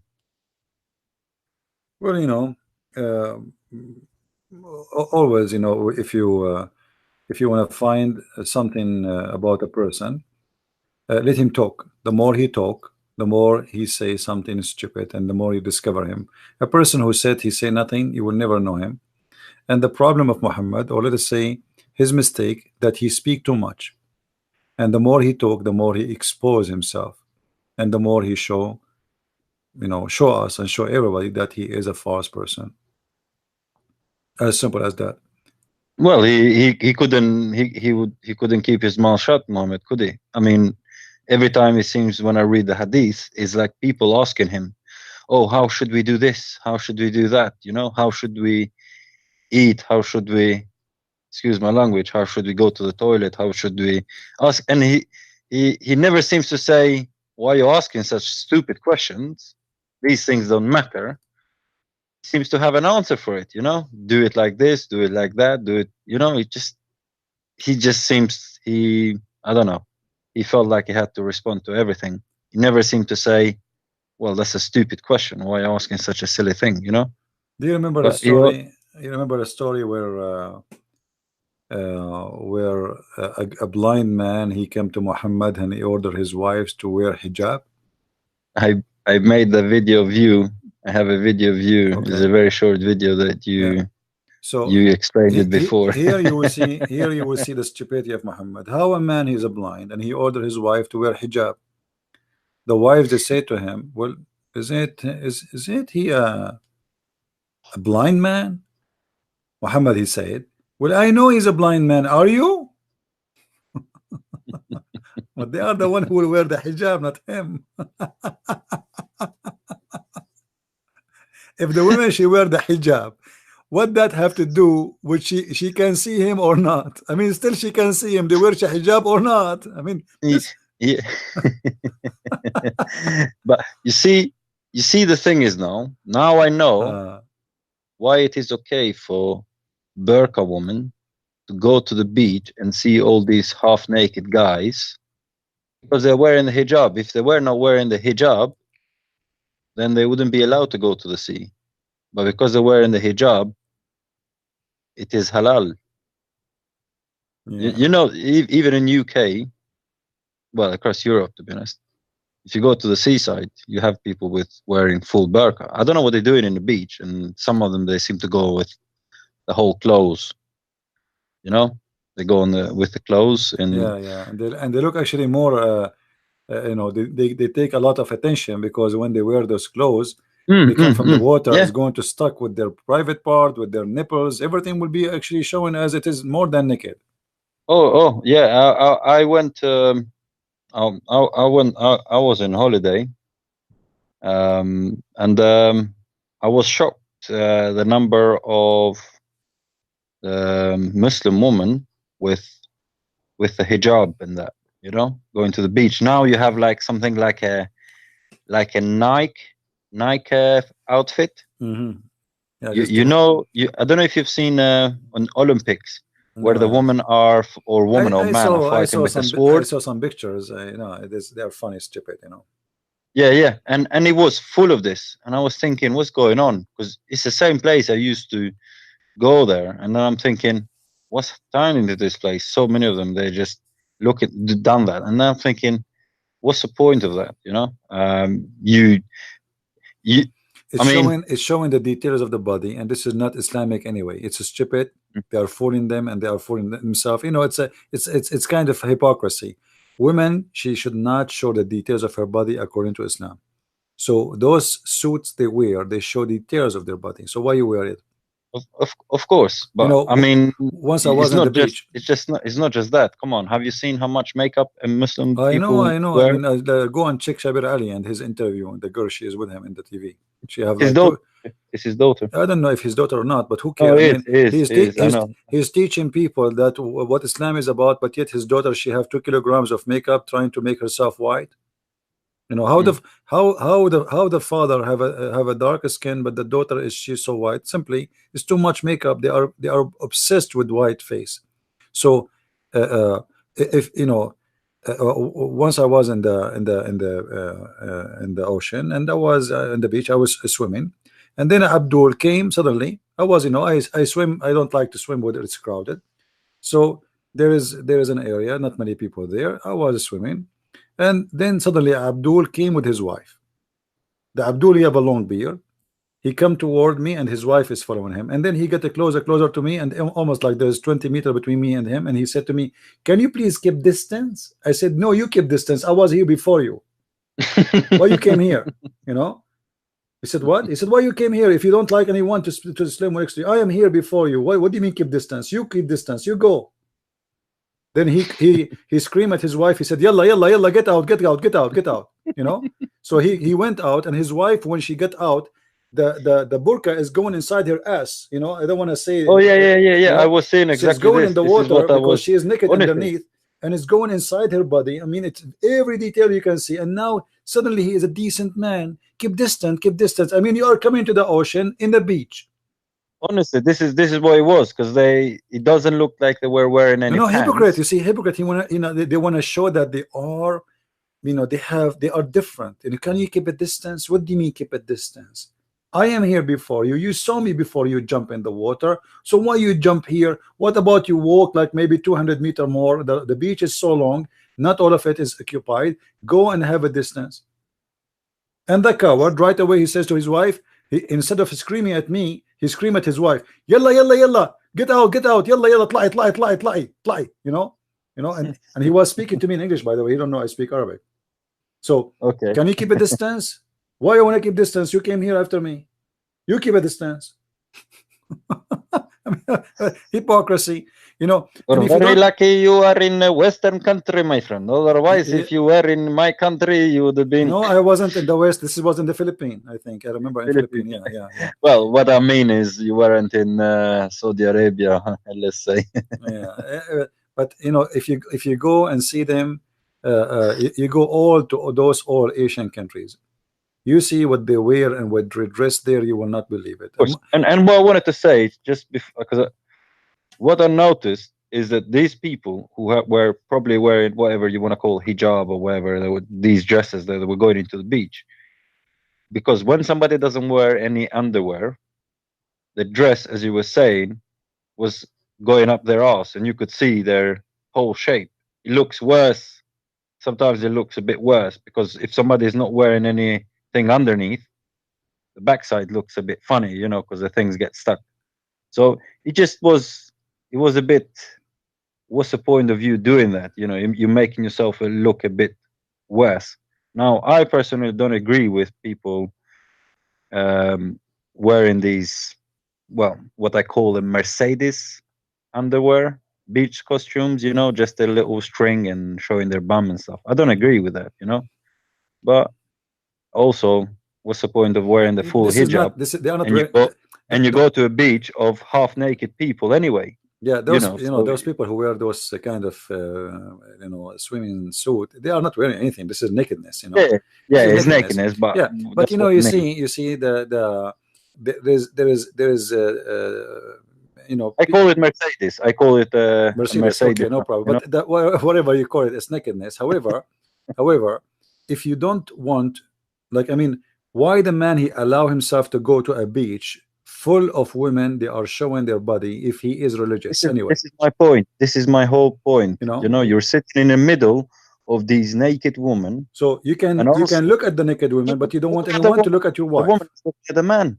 You know, the men are basically on their shoulders. You know, there is an Arabic TV show about a Muslim. The program is made by Muslims, by the way, but a Muslim guy, he decided to go and do picnic. All right.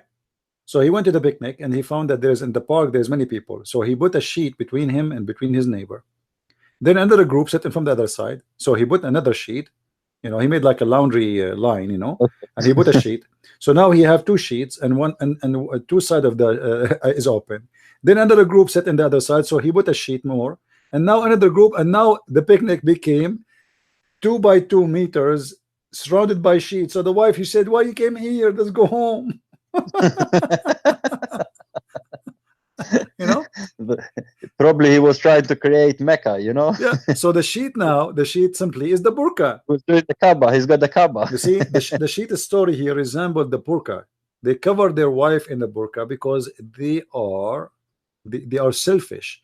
They think, you know, the whole world is looking at his wife now. Everybody is looking at his wife. You will see a child, she is not even 5 years old, and she is wearing hijab, wearing burqa, and you know, she is like, I mean, but because they have a dirty mind, they think that when you see a child, even she is a child, she is 5 years old, you will be filthy like Muhammad, and you will have a sexual desire to that child. So they force even a child girl to wear hijab and to wear burqa. Exactly. I mean, how can you tell a 5 years old you have to wear and cover yourself because other man you have man who wants to look at you for sexual thing? The idea of the hijab is based on you not being decent man, because you believe always in a wrong way that people, when they look at your wife, they are looking in a sexual way. Yeah, but CP, let's look at this as well. There's a video of the guy who basically he's saying that you should cover up even with your relatives, because as we know, Muslims, they can sleep with their cousins and have sex with their cousins and get married or whatever you want to call it. And he was saying that even with your auntie, you shouldn't touch her. You shouldn't, you know, you should be, well, your auntie should be fully covered. So this is the dirty mind. This is a mind of, I don't know. It's sickness, man. This is why Islamic society is very much corrupt, and there's a lot of incest inside this society, because simply the more you make it, the more you make things abnormal for male and female, the more things will be more attractive. And if yeah, you people will get probably more tempted. yeah, and when you don't allow the male to associate with females unless they are a sister, then you will find one day you enter a bedroom, you will find a guy having sex with his sister, and this is very popular behavior in the Middle East. Actually, I have a video I posted long time ago from the Saudi TV. I don't know if you watch it. It says by numbers how many Muslims in Saudi Arabia they have incest relationship, sister with a brother or family member inside this country. The reason of that, she said, I remember in the TV show, I think she said 45% of the population of Jeddah, they have a sexual relationship between male and male. Why? Because you forbid the male from meeting females. Then only males, they can gather together. You know, like a male member in the Middle East, he can invite a friend to sleep in his room. The family would not be upset from that. Okay, what they do in their room? They sleep in one bed. He cannot see girls, and by doing that, you are directing them to satisfy their sexual desire in the wrong way, male to male, female to female. A woman in the Middle East, she is allowed to bring her friend to sleep over, or her cousin. Two girls, they sleep in the bed. They never saw a man. They cannot speak to a man, and now they are in the bed together, and they have a sexual desire. So this is why in Islamic countries there's a very high number of homosexuality, gays and lesbian. It is all undercover. Nobody dare to speak about it. But in that TV show which I posted, it says the one who was speaking in the TV show, she is a head of a department of the hospital of the military of Saudi Arabia, and she is the one who made a study for her master degree or PhD. So this society is sexually corrupted, big deal. And at the same time, in the appearance, it's a holy society where everybody pray, everybody is covered, everybody, but it is the most corrupt society to the point you can go right now in YouTube and search for, like I can put 2 words in YouTube and you will see how 2 girls walking alone in the street in Saudi Arabia and they've been chased by thousands of men. Why? Because this society, this culture, this religion make the man look at the women as a sex object only. So a woman walking alone in the street is a target. Perverts. He has made actually both male and female and turned them into some perverts and some predators. This isn't about sex no more. This is about obsession. This is about madness. This is about, like, I don't know if you saw the news that the grandson of the founder of the Muslim Brotherhood,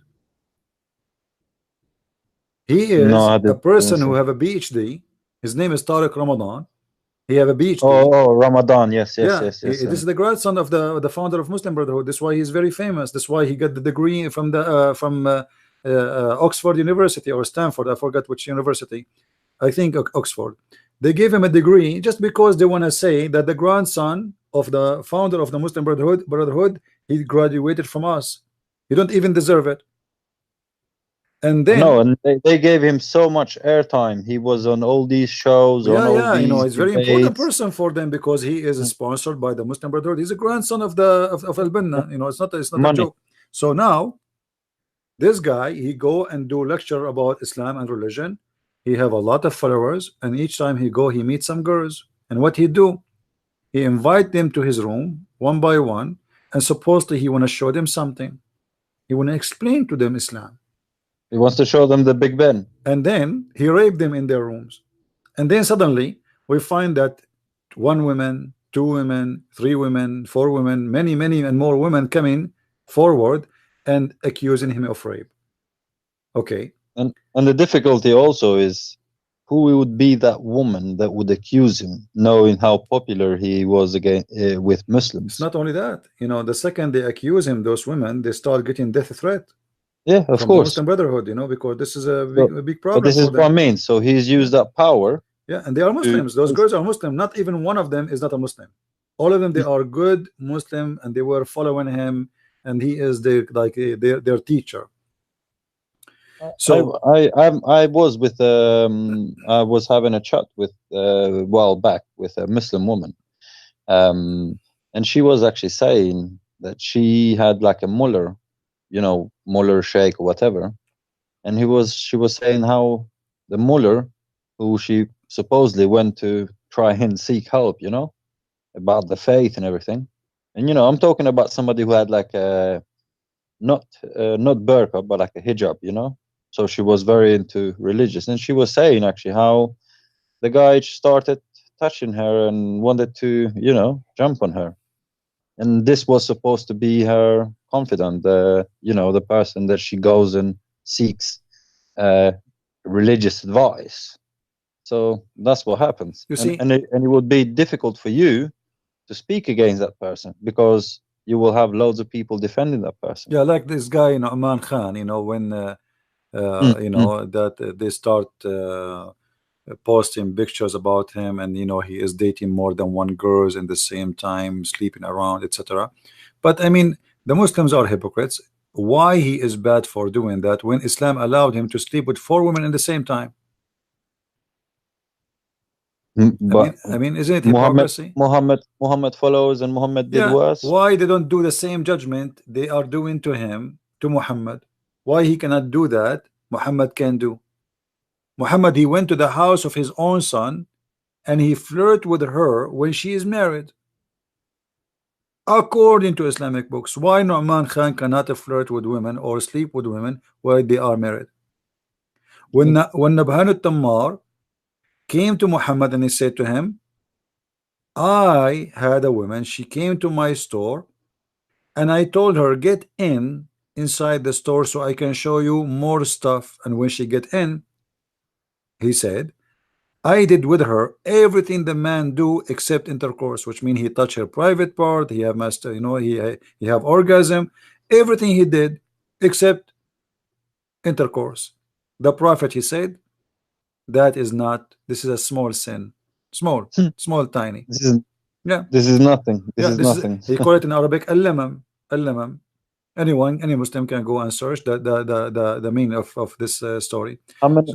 Did you read actually? There was supposedly these Muslim women who were posting, somebody posted it. There's loads of women being touched in when they go to Mecca, around Mecca, and the woman actually posted in the main newspaper in UK, you know, and saying this is a big problem, we need to speak up there. And she was saying that she has spoken in confidence with so many Muslim women that has been there, that the men are basically going there. You see, my friend, the Kaaba, this is the funny thing about Islam.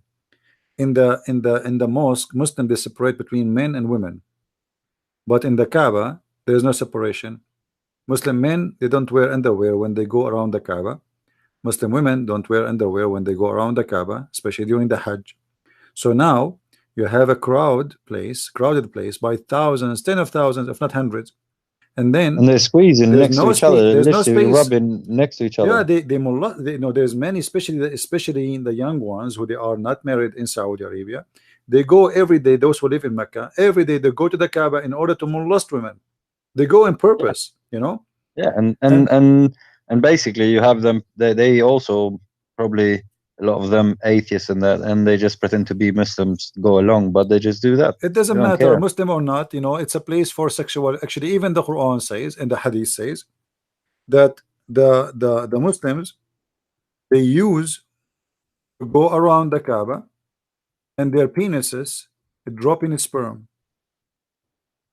How they can do that? Any Muslim can explain to us what they do? It says. Yeah, it's just it's all about sex, though, isn't it? Will we go out with our male organs dripping with semen? They are doing Hajj and their male member dripping semen. Any Muslim can explain to me what happened exactly there? You are around the Kaaba, going around the Kaaba, and your male member dripping semen. This is not true hadith. This is a Zionist lying. This is Jewish propaganda. Yeah, this is. I mean, I have a video. I have a video. For how long? How long the man, his penis will drip semen? I mean, what do you have there? Are you an elephant? Do you have a trunk maybe of semen? maybe this was pigs. You know, pigs apparently they can have their orgasm is 30 minutes. So maybe these are pigs. But they are doing Hajj. Hajj will take the whole day. I mean, what 30 minutes? And this is Sahih hadith. What weak hadith? You know. I'm just joking. Yeah. So, you know, it's a crazy religion. Obviously, it's a pagan practice, and there is nothing. You know, nothing. There is no ethic there. There's no ethic. And you know, actually, the whole story of women wearing clothes around the Kaaba, it was because women around the Kaaba, they used to go naked, totally naked. They were nothing. Muhammad, he saw a woman, he liked her. If you have my new book, 600 Land, you will see it. Muhammad, he saw a woman, he liked her. He saw her totally naked around the Kaaba. You see now, Muhammad, he controlled the Kaaba. Muslims, they are controlling Mecca. Still, Muhammad never forbid people from going naked around the Kaaba. Why? I challenge any Muslim to tell me why. I am the prophet of Allah, and now I control the Kaaba. My men control everything. Why still they allow people going naked around the Kaaba? Yeah, and also he went and destroyed all the supposedly the other idols, you know. But he said, "Okay, it's okay, stay naked. Don't, you know." He didn't mind that. So he just shows why what he a did not, filthy person he was. He did forbid that after he saw that woman because he wanted her to be his wife. He wanted to marry her, you know. So that woman, it was the reason for making people wearing clothes around the Kaaba. Muhammad and his followers never have a problem doing that. But one thing also, you say going naked around the thing, but when these people are wearing this, they're wrapping this thing around them, right? These dresses that these women wear when they go around and that, these are very thin dresses.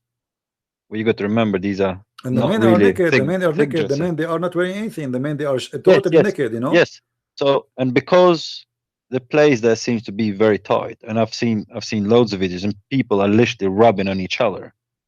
For me, as a Christian, I wouldn't feel comfortable to go in like that, because that would mean I would be rubbing behind another girl or that sort of stuff.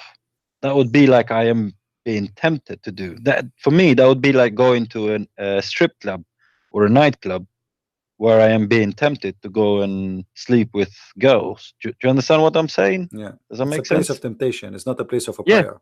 Yeah, it wouldn't be a place for me to go there, because what would happen is, as somebody from behind, somebody would push me, because you have people pushing each other as if they're getting into a bus or you will have no choice. You will not have a choice even to touch or not to touch the person in front of you. Yeah, you have no choice. You're simply rubbing on next to other people. Yeah. So and this, you know, what sort of place? Regardless if in front of you is a male or a female, that would be more horrible. Yeah. Do you remember the story when they came to the caliphate and they complained that they have an imam who is effeminate gay, and he said to them, "There's just do like just do the prayer behind him." They said, "Okay, sound like we have no chance but to pray behind the gay." And what imam, and he's a gay. Why is that? Because simply this religion is not about ethics. This is about rituals, and the ritual says you go around the Kaaba, women and men touching each other, wearing no underwear, being naked, doing stupid rituals, going around the Kaaba, etc. time, spending all your money, coming from China, coming from Pakistan, an Indian poor guy who spent his life saving $3,000. Now he spent it to go to the Kaaba, and mostly he will die before he come back. People, they spread diseases. The Kaaba is the best place to spread diseases. Actually, I saw in the news how many Hajj people who came from Hajj to USA, they were sick and even to the point they stopped them in the airport. They hold all the airplanes because they noticed that some symptoms with them, and they decided to put them in the airplane, and they don't let them go until they are sure that they are not carrying a very dangerous disease. So the Kaaba is a very good place for molestation, business. Well, for sex, for business as well. for drugs. It's a business place, you know. I mean, you go and see around the Kaaba. It's Las Vegas. Very high, expensive hotels, 5-7 stars hotels, expensive, you know, shopping centers, because this is a place for shopping too. It's not a place for, you know, Jesus, he did enter the temple and he screamed at the Jews. And he said to them, you made my father place, the house of my father, a bazaar, a market. And he kicked them out. He started hitting them and turned the table upside down. The Kaaba, what were you doing? The Kaaba before Islam and after Islam is a bazaar. This is the history of the Kaaba.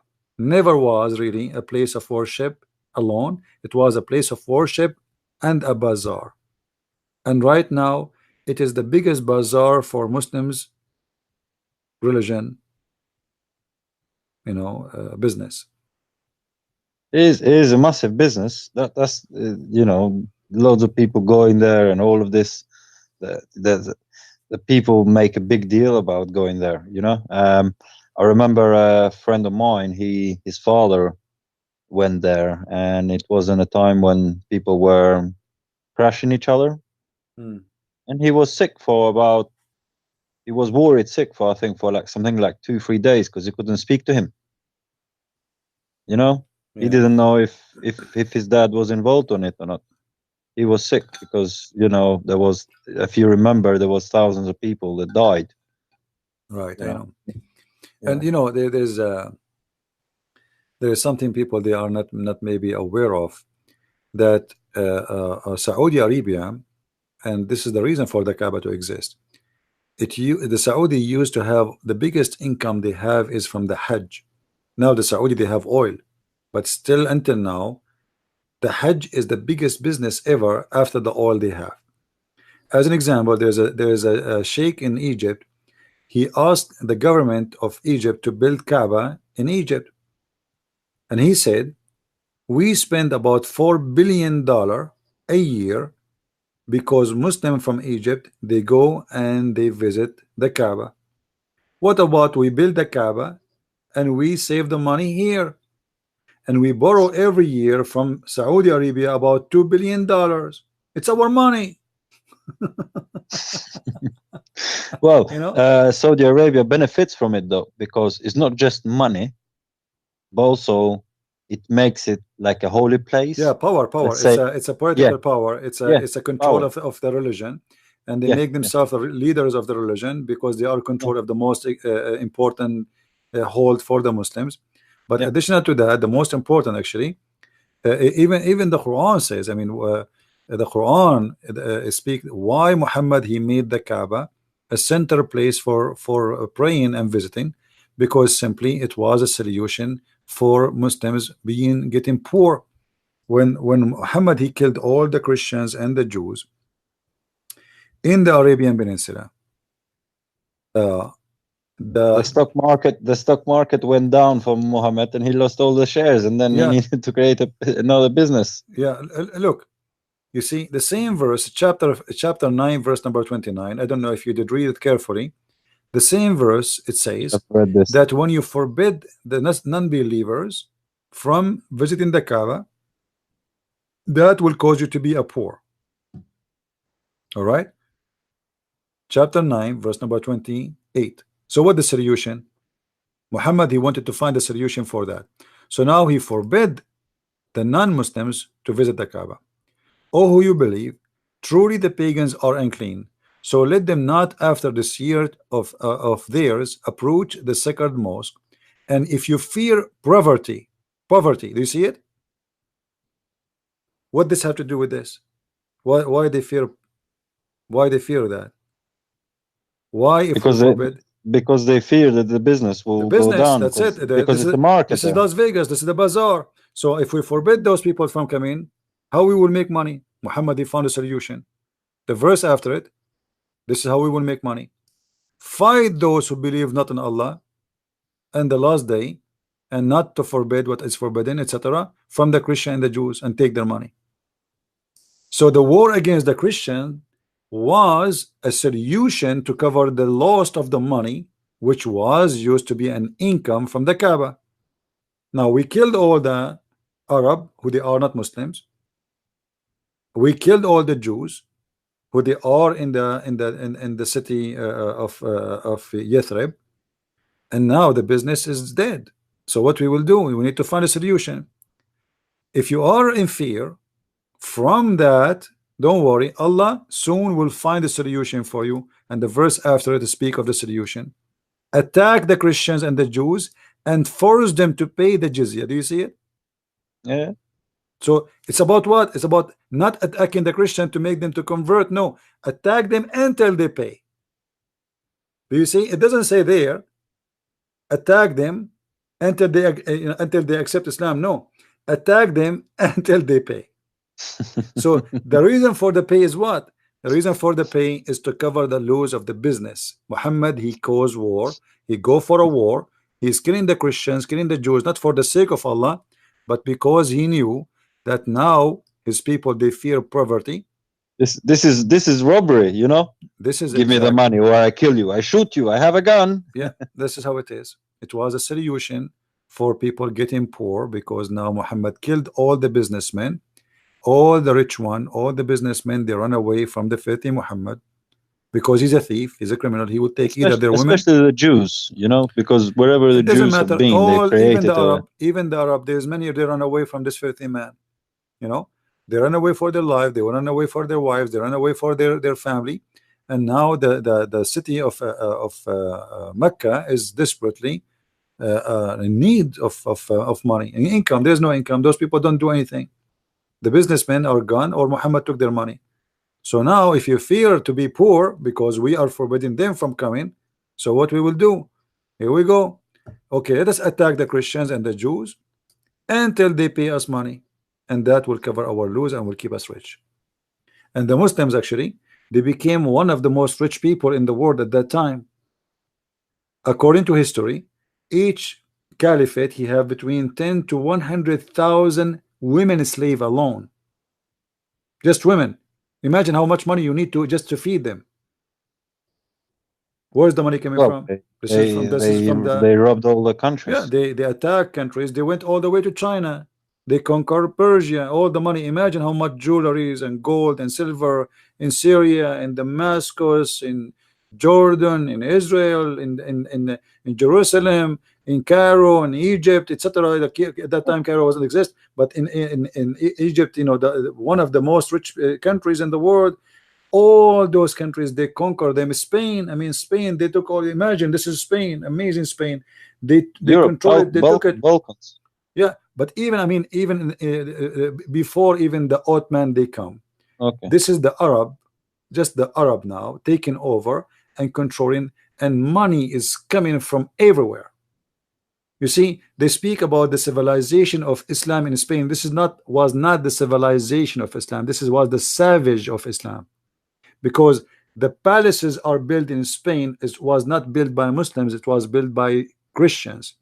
By Christians, and it's the same like the, you know, in Turkey they've got this what is called the Blue Mosque, which is like a museum nowadays. Until now, my friend, until now. And it used to be, because I had somebody who went there and he was like, oh, I went to this mosque, and I said, no, that actually is a church which was then later taken over and turned into a mosque. It's not an actual mosque, it's an actual church. Even the new buildings, even the new buildings, even the new buildings. You see, when the Muslims attacked Spain, the ship which they use, it was from the Syrian Aramaic Christians, because they are the only one who knows how to make ship. The Muslims do not know. Until now, Saturday and Sunday is an off day for the jewelry business in the Middle East. Why? Because Muslims do not know how to make jewelries. Building houses, building palaces, building, it was a business only for the Christian. Not a single Muslim knows how to build. Not a single one. Tailor, the Iron Man, the one who do make steel, the one who makes sword, the one, it was not Muslims. Those are Bedouin people. They do not know how to do anything. Could you imagine the world if the whole world was Muslims from, say, let's say from the time of Muhammad? You know, how it would even exist? How would it even work? Because if everybody is Muslims, you're supposedly not allowed to have slaves. You know, who's gonna work? Who's gonna pay the jizya? Where the money is gonna come? There is no invention. They will kill each other. They will rape each other. They will steal each other. This is what they do. Go and see what's happening in Yemen right now, in Syria, etc. Kidnapping is the biggest business. You want to make money? You don't go to work. You go in the street. You find somebody, kidnap him. You take his phone. You say, okay, call your family and tell them you have 24 hours to bring me the 2 million dinar or whatever the riyal. Otherwise, you are dead. They make a video for him. They post it in the internet. The family contact the kidnapper. They pay him money. They release him. Second day, they kidnap another member of the family. This is number one business in the Middle East right now. It's crazy. It's disgusting. Disgusting. What people do. I mean, everything. This is why, you know, like yesterday, a Muslim, he called me. He says Islam is growing, but yet he is going to the West and he's dying. He says that Europe is dying. You are the one who's dying. Your countries are dying. This is why you are desperate to go to Europe, because your countries is countries of death. Well, the one of the problems they have in their country is that they can't really control their women anymore. You know, their women have become westernized in their mentality. So no. You see, like even that they don't have that sort of. My friend, Muslim women in the Middle East, they beat their men. Literally, I'm not joking. Yeah, they are more strong than their men.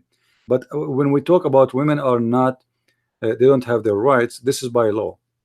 But if you go to Morocco as an example, you will see that number one violent crime is domestic violence, but it's not the man beating the women, it's the women beating the man. Really? Yeah. In Morocco, women beat men. It's not the opposite. So it is domestic violence, but it's not really the man beating the women as much it is the women beating the man. So in Egypt, you will see a woman, she is in the size of 5 men. How a man can beat her? If she farts, she can make him fly from the window. So how he can beat a woman like this? It is the woman who beat the man. So, you know, but the law says the man he can beat. But in the ground, the story is different. You know, even the Quran speak about the wives of Muhammad having a strike against him. And then Muhammad, he needed Allah to involve in this story to support him. And the angels. And the angels and the believers and etc.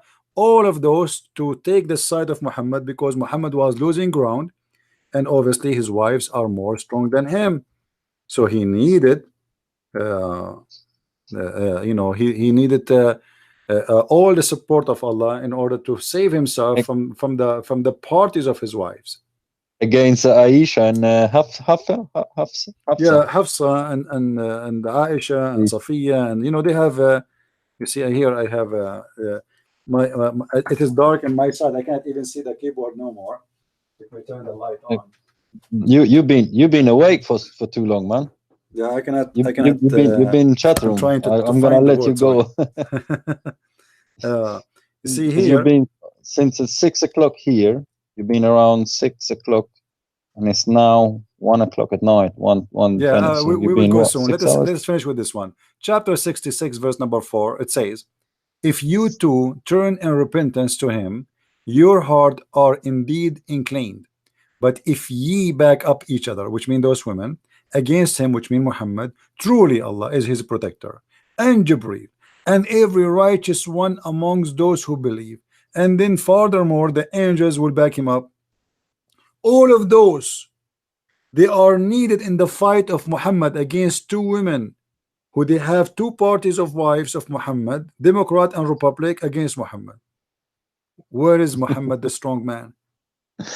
and not even that. The next verse, just in case this one didn't work, he tried to say that if he divorces them, he will have better ones as well. Yeah, you know, but here you see the sign that those women, the Muslim women, are not really weak.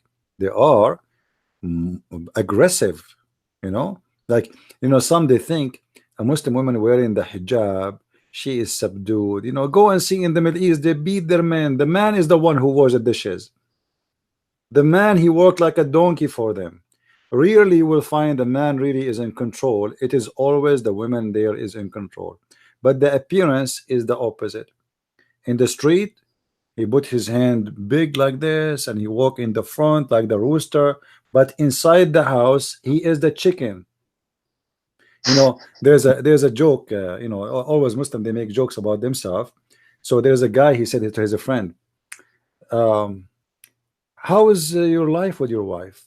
The other guy, he said, you know, I don't know what to do, what to say. She is really aggressive, and she have a long tongue, which means she is, you know, she have a big mouth. Yeah. And I don't know what to do with her. He said, man, you should see what I do with my wives. He said, what? He said, you should see. I said, well, I don't know what do you do? He said, you want to see? He said, sure. Okay. He said, go with me home. They went home. The guy, he opened the door, he slammed it with the wall, and he said to his wife right away, since the first second he opened the door, he said, hey, you, make some hot water for me right now. She said, okay, okay, okay. The guy, he said, wow. he thought she is making hot water for him to wash his feet, because this is supposed to be what they do, you know. He screamed at her, make hot water for me. She is in the kitchen. He said, yes, okay, okay, okay, my cousin, okay. And the guy, he said, wow, how you can do that, man? He said, I told you, now it's time for you to leave. Give me the formula, my friend. Give me the formula. He told him, now it's time for you to leave. So he took him to the door, and he wanted to close the door. So the wife, she heard him closing the door. She said, where are you going? The hot water is ready to wash the dishes. Come here.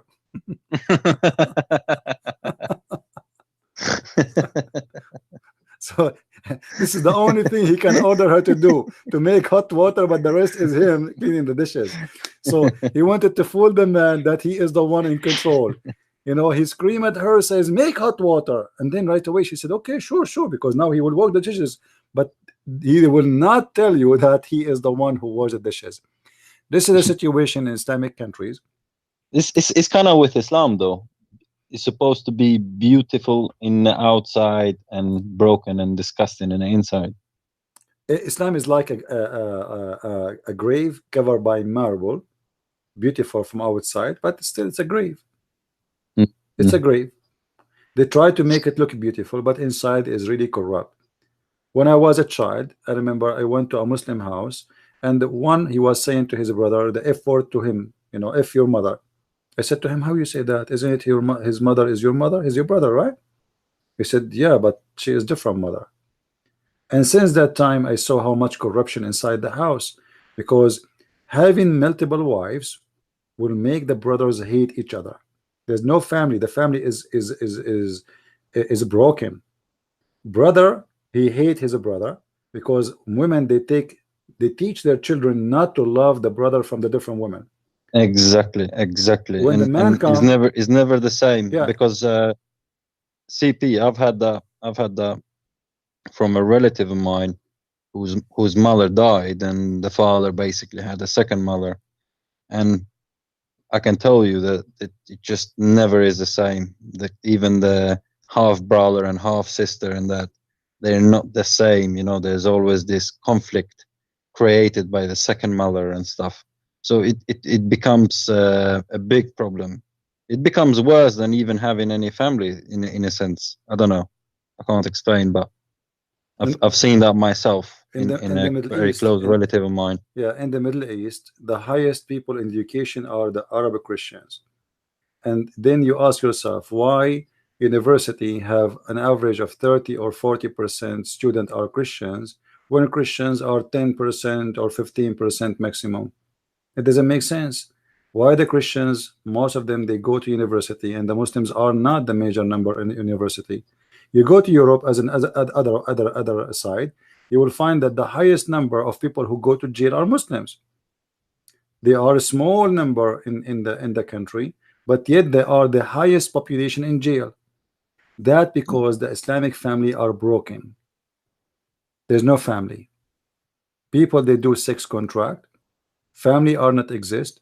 The woman, her interest is to keep taking money from the husband, make him spend money as much as she can, to guarantee that he will not replace her with a newer wife. She is younger and more pretty. This is why they will never and never have a real family. The Because wife, there's no sin. How can I say? Because when you get married, you are supposed the two, as the Bible says, the two become one. Yeah, but this is not exist in the in Islam, because women, she is not one, and she know that her days can be changed, can be limited. In maybe tomorrow he will divorce her. There's no time, there's no guarantee. You know, all what you need to do is just to say to her, you are divorced, and that's it. She's gone. But it's not just divorce, CP. They know that their man is basically going to cheat on them very easy. No need to cheat in Islam. No need to cheat. Islam is religion of a cheating. You can legally lie. Yes, but this is what I mean. So what they do is they mentally have this on their back of their mind, that their man is gonna go to prostitution. In UK, I can tell you, no need for prostitution. Islam is a prostitution. One of the biggest spenders in prostitution is Muslims and Indians. Now the Indians, I don't know if it includes just Hindus and Muslims, but in general is usually Indians and Muslims. They are basically regular customers and stuff like that. You see, in Islam, I don't know about the Indian, the Hindus, but in Islam, why in the world anyone want to cheat anyway? When Islam allowed you to lie to your wife, and you can have sex with different women, you can marry a new woman, and you do not, and you should not, or you should say, you don't have to tell your wife that you did marry. The man is allowed to lie to his wife in Islam. It's legal. So Muhammad, he said the man is allowed to lie in 3 cases: to his family, his friends, and his enemies. Who is left? There's many websites, they are making fatwa. You can go and search for them.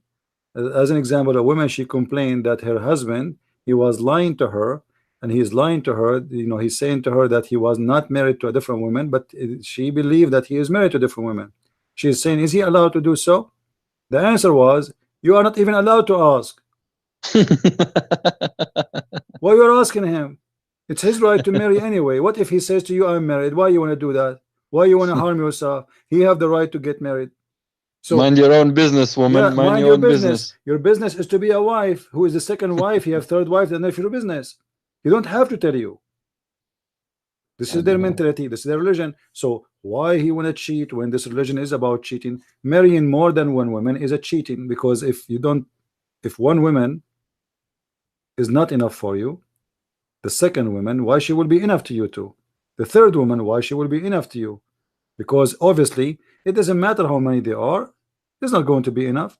And sleeping with 4 women in the same time, and the same time does not mean in the same bed, but in the same time, you can do it in the same day if you wish. That is nothing but a legal cheating, because simply you married a woman and yet you are marrying, you are sleeping with other 3 women. So what we call that? That is marriage, that is decency, that is love, that is a lust. A man who is not satisfied with one woman, he wants more. Obviously, he is not looking for marriage. The Muslim, they say to us that David, he have hundreds of wives. David was a king and he was a loser at that time. Who said David was a good guy when he did that? Yeah. It's not the even like, when they say about Solomon, God didn't approve of him of that. It's just what actually God is showing is that you could have the whole money, the whole wealth, you could have everything, you'd have all the women and everything, and you can still be basically end up with nothing. You could still go downhill in a sense. So when I read the Old Testament, I see it as an example of what happens on loads of the Bible just gives you the examples of things that can happen and how that would be for your learning in future, because it shows, because people would dream of having all these women and money and being kings and that. But the Muslims, they mention him, and without being honest about what the Bible teaches. The Bible does not praise David for having many women. The Bible condemn him for doing that. And exactly. And David himself, he repent to God. He cried to God, asking for forgiveness. So when we speak about multiple women, this is rejected in the Bible, in the Old Testament, in the New Testament, in the teaching of Jesus. The only one praising that is Islam. Islam making the practice of having many wives legal, and actually pleasant. If you read the Quran did not say marry one woman, and if she is not good, marry the second. No, the Quran says the divorce marry. Also, divorce is big in Islam. I remember my brother, he was with another Christian guy, and I think 2 or 3 other Muslims. And basically, one of the Muslim guys, you know, these are friends from they had like in school and that, and one of them was like, oh, the Western people, you know how they say, you know, the Western girls and Western people are sluts, and you know they use these words and stuff. So my brother said, so he asked his Christian friend, and he said, you know, how long your parents been married? Are they still married? He was like, yeah, 30 years, 40 years, and asked same about me, and he's like, yeah. So then they started asking all 2 or 3 of them, and both of their parents are divorced, you know. But until that moment, they were trying to make it sound as if these Western Christian people, basically they're broken families and they're stupid and this. But when they put it to actual questioning it, my brother and his Christian friend had families who've been married, you know, from the beginning and still married, and both of the other guys had broken families, you know, divorced parents. So it just shows, and they have this idea that the Christians and the West and the women are this, and they don't have proper families. But actually, in Muslims themselves, especially in UK at the moment, the divorce rate is absolutely high. People are divorcing left, right, center. Well, because they are not married anyway. The intention of marriage is not to marry; it's just to have fun. Now, you know, let us make it simple. The Western society is not really a healthy society. There's a lot of garbage involved, and simply because people, when they stay away from the teaching of Christ, things will go wrong. However, there's a huge difference between people they are away from the teaching of Christ and they are doing wrong, and people who they are following teaching of Muhammad, and because of that they are doing wrong. If a Christian follow Jesus, he will have a good family. If a Muslim he follow Muhammad, he will have a broken family. The second you have second wife, you have a broken family already. Your wife, she will not love you really, and she will not trust you no more, because if you are a decent man, you will not go and sleep with different women beside her. You will be only with her. Obviously you don't love her, so why you married her? Simply you are there to use her, body, to enjoy her body until she get older, and then you go and you replace her with someone younger, more beautiful. And now this old woman who became maybe 5 or 6 years older than the second wife, she is not needed. Now after 10 years, as what Muhammad did with Sauda bint Dama, when Sauda became old, Muhammad, he decided not to sleep with her no more, and she heard the news, and he went, yeah, she heard the news that he was going to divorce her. So she spoke to Aisha and she asked her, please speak to the Prophet not to divorce me, and I'm willing to give you my day, which is the day Muhammad don't come to her anyway, and I will switch my day to you. Aisha, she liked the idea, and the reason Aisha, she liked the idea of Muhammad coming to her additional day, because remember, when Muhammad come to the house of Aisha, all the gifts they come there. Aisha is not in love with Muhammad. Aisha is in love with the money. Exactly, but it shows though also that the older woman was very smart. She went to Aisha knowing that if she offered her day to Aisha, Muhammad also will like that. So she was very smart and kind of played both of them, you know, don't divorce me, but have my day. And Aisha was like, yes. Muhammad would have been yes. So she was very smart in doing that, you know. She knew exactly how, you know, she knew what kind of a man he is.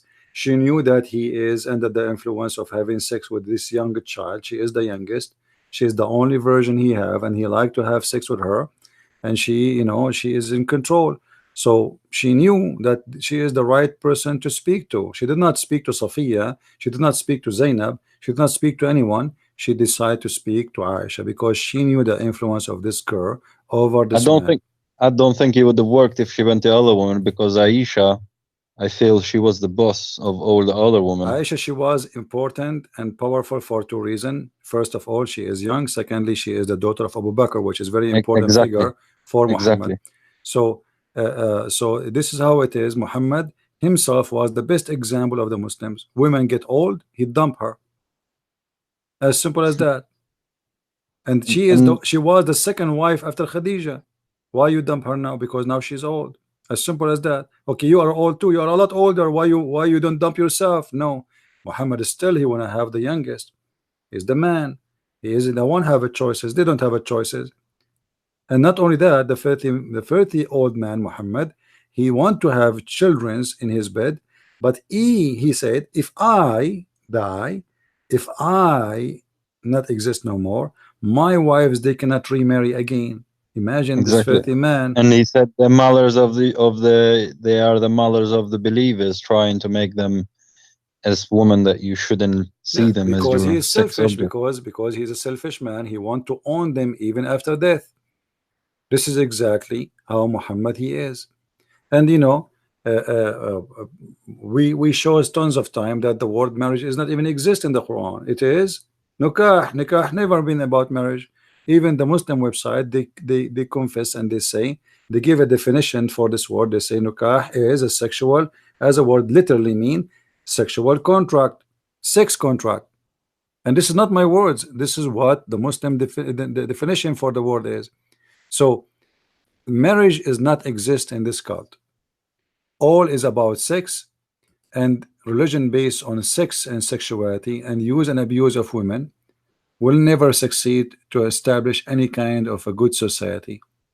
Never. How long would Islam last if you take the sex aspect out of it? Islam is based on sex, and actually, you know, the reason they say the Muslims, our number is growing, etc., it's because of sex. It's not about because of religion. You know, let us read together what the Muslims they say in their Islamic website, in their scholar website about nikah. If you ask a Muslim what the word nikah mean, they will say to you the word nikah mean marriage. It's false. Read with me carefully. Is it pronounced nuka or nikah? You see, you can pronounce it any way you wish. Here, however, both, yeah? It is nikah or nukah. It doesn't matter really. Okay. It depends in the location of the word. Actually, you can say it because Arabic word, you know, all those vowels is something is additional to the word. You know what I mean? So okay, because I've heard both. I've heard both words, but it seem to mean the same. Okay, I understand. In the Quran, it it depends in the text you are reading. It can appear as nikah or nukah. However, for me, I prefer to say the word nukah, especially it is about intercourse and it is about actual. It's not a description; it is an action. You know what I mean? So in Arabic, when you say nikah, as if you are saying it's description of an act, but in fact, when you are reading the Quran, you will find that it says speaking about something, doing something, not describing of something. So now here you see, it says the Islamic term for marriage is what? Nikah. Literally means sexual intercourse. Now, who is the one who's saying that? Is that a Christian prince? No, my friend. This is, here we go. This is the website, and this is your scholar's website, alislam.org. So what is the word nikah in Islam? Is the word used, the Muslim, they say it is marriage, but the fact it's not marriage. It is literally the word, the F word. This is what it says in the front of us. It is literally the F word. Read with me carefully. Islamic term for marriage, nikah, literally means sexual intercourse. They are trying to be polite and saying sexual intercourse, but the fact it is the F word. Well, sexual intercourse, that's what it means. Yeah, anyways, this is what it says. I challenge anyone to go, any Muslim, to go to a Muslim chat room and say to them, I want to do nikah. You will see how filthy their mouth will be, and they will F you, and they will say bad word to you, and they will kick you out, and they will slander you. Why? Because you are saying to them, I'm going to F. If it is mean marriage, why they will be upset anyway? You know what I mean? If I enter a chat room and I say I want to get married, why people will be upset from me? Yeah, they shouldn't. They should not. But if you say nikah, they will spit at you. I will challenge any Muslim to go to a Muslim house and say, I want to do nikah to your daughter, they will shoot you. Don't challenge anyone, please. You know, so what nikah? Simply you are saying, I want to F your daughter. It doesn't mean I want to marry your daughter. And as you see, this is the Muslim scholar website is saying it clearly that this is literally, it's mean sexual intercourse, literally. And this is a scholar website. This is not Christian, etc. This is a very scholarship website made by Muslims, as you see.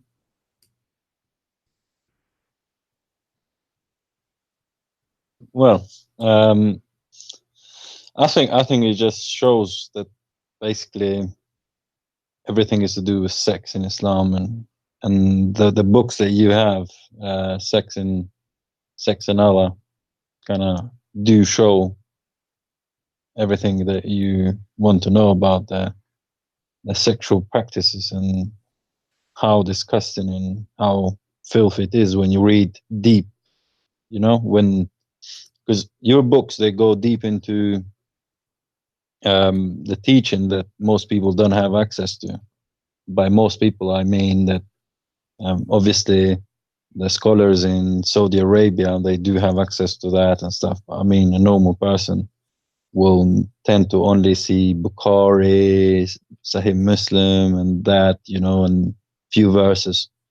But from your books, you provide a lot of other sources and other teaching and all the stuff that these people believe in. You think, well, the books is made to make an easy access and easy finding for those people looking for an answer. Like in if you want to, you yourself, you want to spend your time to find what is written there, you will never be able, because first of all, you don't speak Arabic. Secondly, not everyone speak Arabic can even find it. So the books, for me myself, I read books.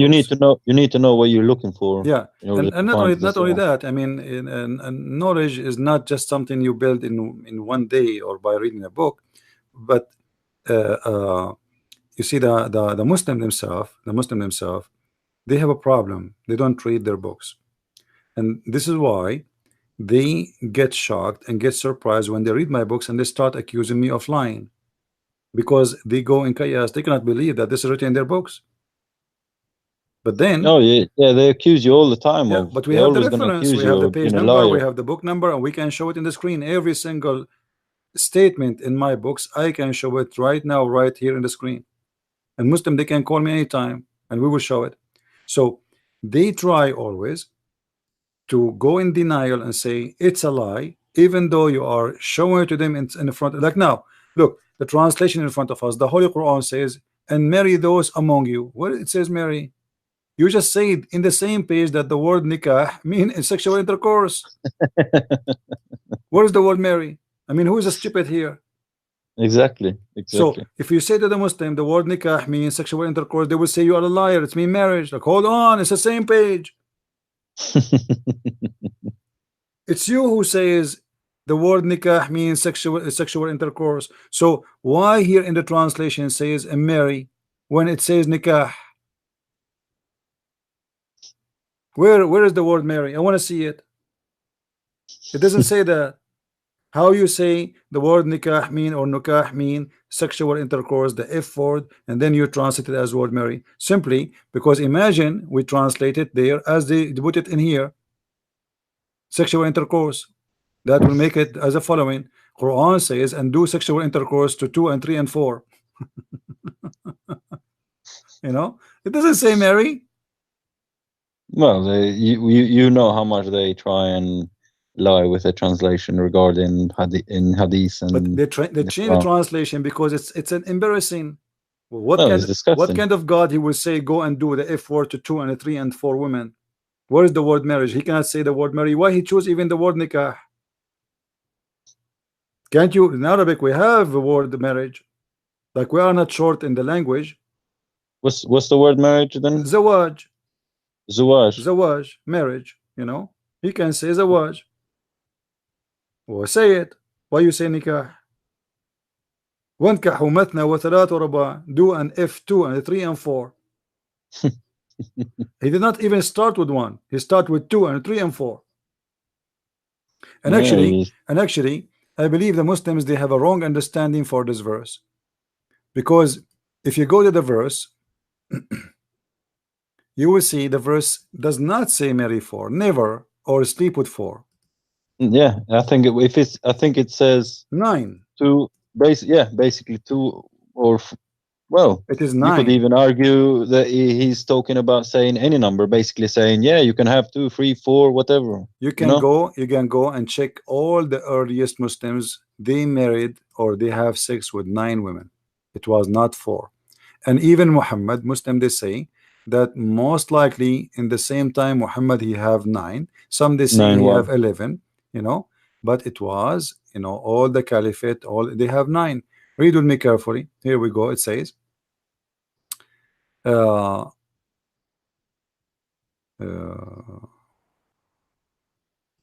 us see, maybe different translation. This guy is let us see which one we will take. Big Tal. Maybe Big Tal can do better. Is a good and Abdul. If you fear that you will not be dear for he says dinukah of women seem to be good to you. 2, it doesn't say or. It doesn't say or. It says and. 3 and 4. Fast translation. Where is the word or? I challenge any Muslim to show me the word or. Where is the word or? This is the Arabic. Huh? And the word and means plus. Wa is and. Wa is and is not or. So and is a plus, and yes, means it's a plus. Yeah. So it does not say or, it says and. Why they lie? Where is the word or? You see here, of your choice, 2 or 3 or 4. It doesn't say or. It says and. And then if you cannot be justice, that only you do 1. So the having 1 wife is the worst choice. You start with 2 and the 3 and 4. But if you cannot, then you do 1. And it does not say or, it says and, which means will make the total 9 women. And of course, this doesn't include what your right hand possessed. All of them, yeah. And the top of that, the women, you have them as slaves. You can have sex with them. So all the Muslim translation, they are using the word or, but that's not true. That is false. Well, my friend, you have to lie. If you don't lie, how you can't get away with it. So, and because 70% of Muslims, I would say, don't speak Arabic, so it makes sense. They have to. Let me see here if in this translation here. Let us see all the translation. Let us see if any of them is a little bit decent in his translation. Maybe we can find one. Okay. See here they are using or. Yeah, this one. Here it says 2, 3, or 4. No, this is still false. 2, 3, or 4, still false. Girls marry whom you like, 2 at the time, or 3 or 5. 2 at the time. 2 at the time. Oh, okay. And here he says the same. Threesome. 2, 3, 4. Look at this guy. This guy, he did not even have a conjunction between them. It's like 2, 3, 4. I mean, what 2, 3, 4? Where is and? Continue. Here or, that's false. Doesn't say or. Okay, here it says by 2 and 3 or 4. Look at this guy. How here he come? He put and 3. 2 and 3s or 4. It should be 2 and 3 and 4. And they put the bracket there. Yeah, all those or is a false translation. Not even a single one of them is being honest. All of them, they are saying or. But the fact, look at this one here. Seem good to you. 2 and 3 and 4. This is the only accurate translation. Do you see it? Muhammad Shakir. Now that cannot be that cannot be 4 women. This is 9, because 2 plus a 3 plus 4. This is 9 women. And all the earliest Muslims, they married and they have up to 9 women. Nowhere in the Quran says you can have 4. Nowhere. And this "or" is just a fabrication. Never exist. False, lying translation. Well, what do you expect?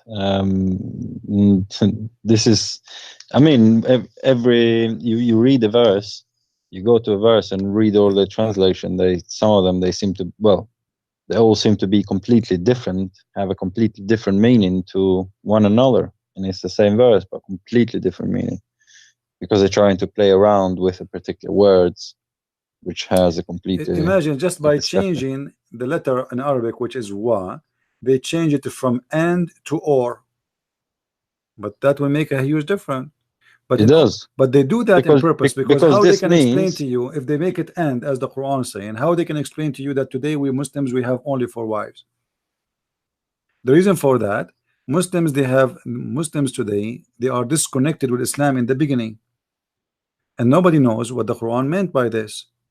So the Muslims, they start practicing the 4 women practice, because it's some of their scholars, they say 4. So okay, we have to then to go with the 4, but the Quran never say 4. Nowhere. Well, and you know, I challenge any Muslim who speak Arabic to show me the word "or" in that verse. Does not exist. Mathna wa thulath wa ruba'. 2 and 3 and 4. There's no "or", and the letter here wa in Arabic never was and never be "or". It is "and". You can go and watch any Muslim videos who teach Arabic. There's many of them. Yeah, but you don't understand. Quran is like, you can go right now. It's a beautiful linguistic language, which makes it difficult to understand only those people who speak Arabic, my friend. You don't speak Arabic, so how you know? You can go to the to Google translation and just post there the word, the letter wa, this letter, and you will see its mean "and". As simple as that. You know, if somebody on the text says I speak Arabic and they're saying it's true, you know. Yeah, you know, there's no way you can deny it. Who in the world who dare to say this is a lie? Who dare? Come on, Muslims, give CP a call. Probably you're gonna be too tired now. If we type the same letter here in the Quran, all right, let's see. You see here wa, this is wa iyyaka nasta'in, chapter 1 verse number, let us see the translation.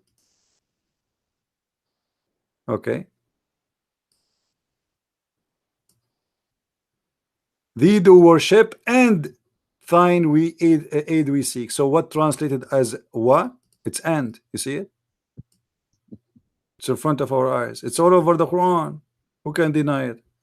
You can go to the dictionary, you can go anywhere you want. You can find this letter in every single verse in the Quran, because it is very important. It's the same as the one where we were looking at planning, plotting, deceiving, and stuff like that. You know, it's full of lies. Yeah, bro, I'm gonna leave you to it. I just want to say also, because you spoke earlier about Boris Johnson. Yeah. You know, when he said that he thought that burqas, they looked like letterbox and bank robbers.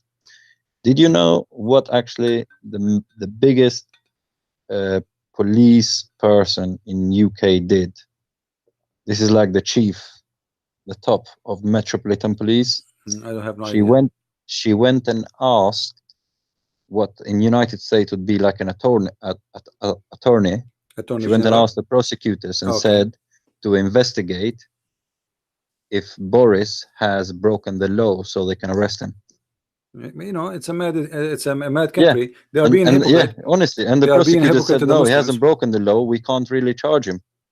She, the head of the Metropolitan Police, the highest corrupt role in the police in UK. What a scumbag. The scumbag had the time to go, because this was on the radio and in papers and on TV for at least 5-6 days, non-stop.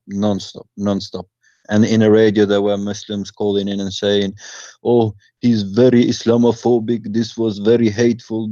Was this." There was some Muslims that were actually said, "Actually, I found funny what he said." There was a few of them, but most of them, they're like, "Oh, this is Islamophobic."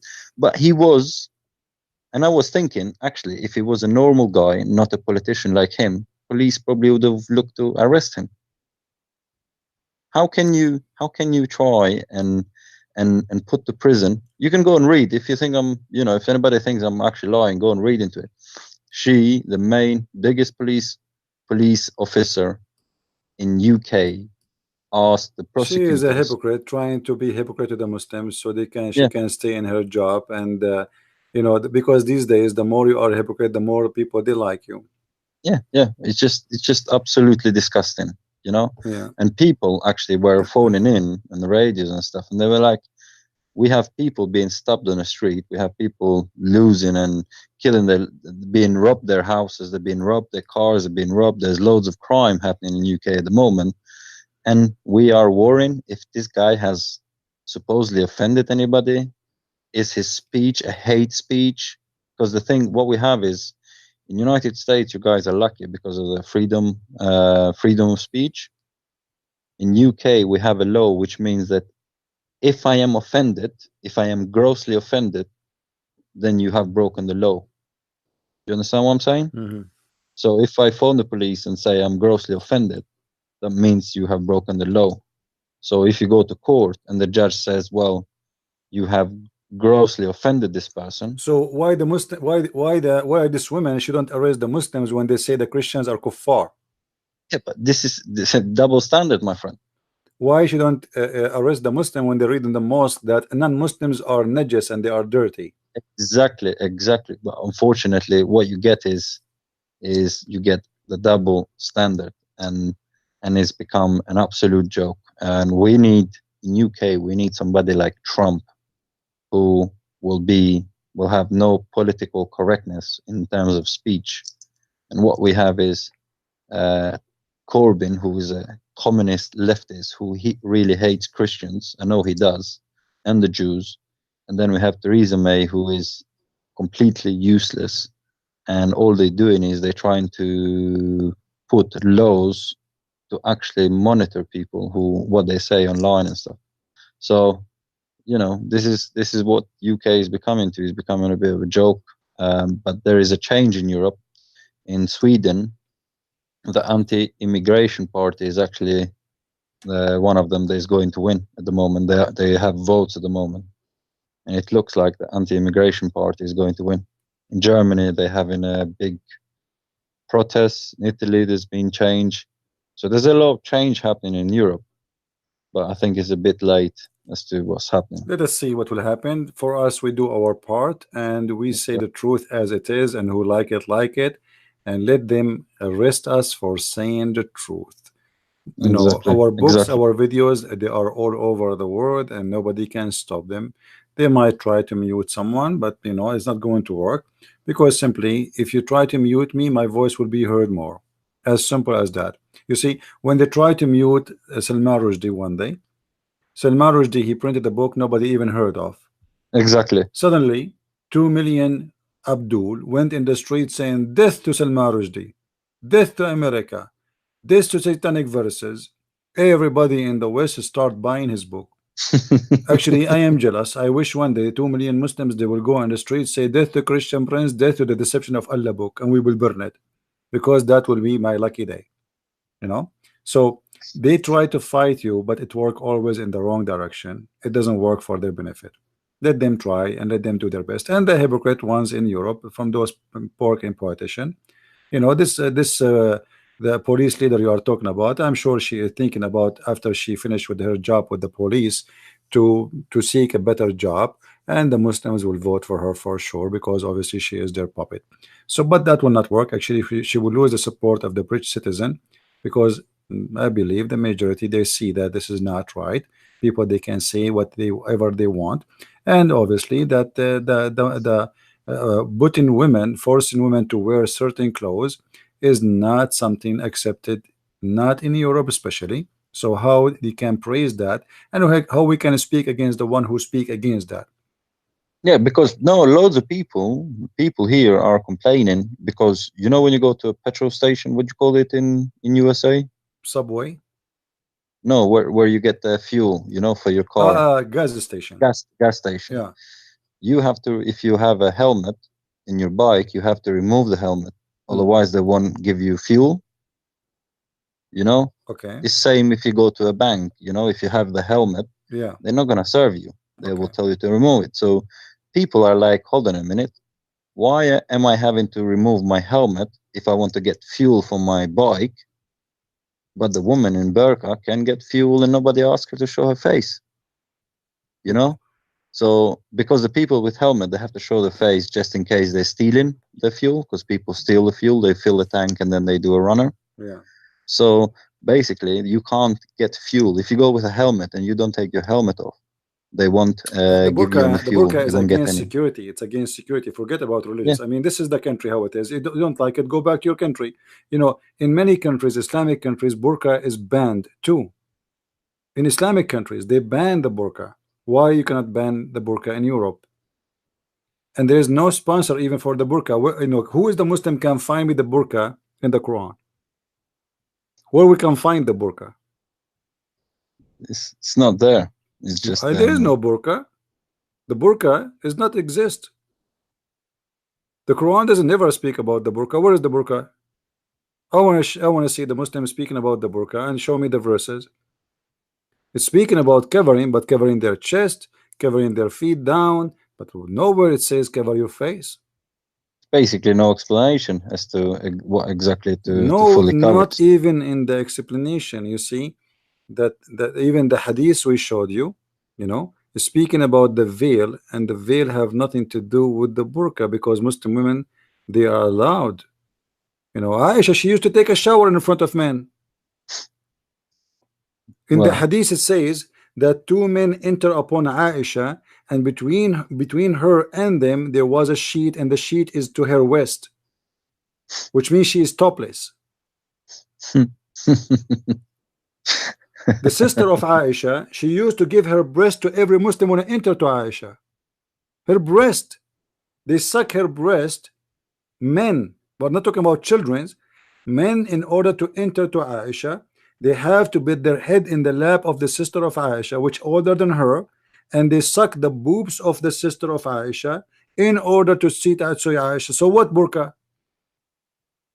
She was wearing a burqa when she was giving her breast to the Muslims? No chance. Anyway, it's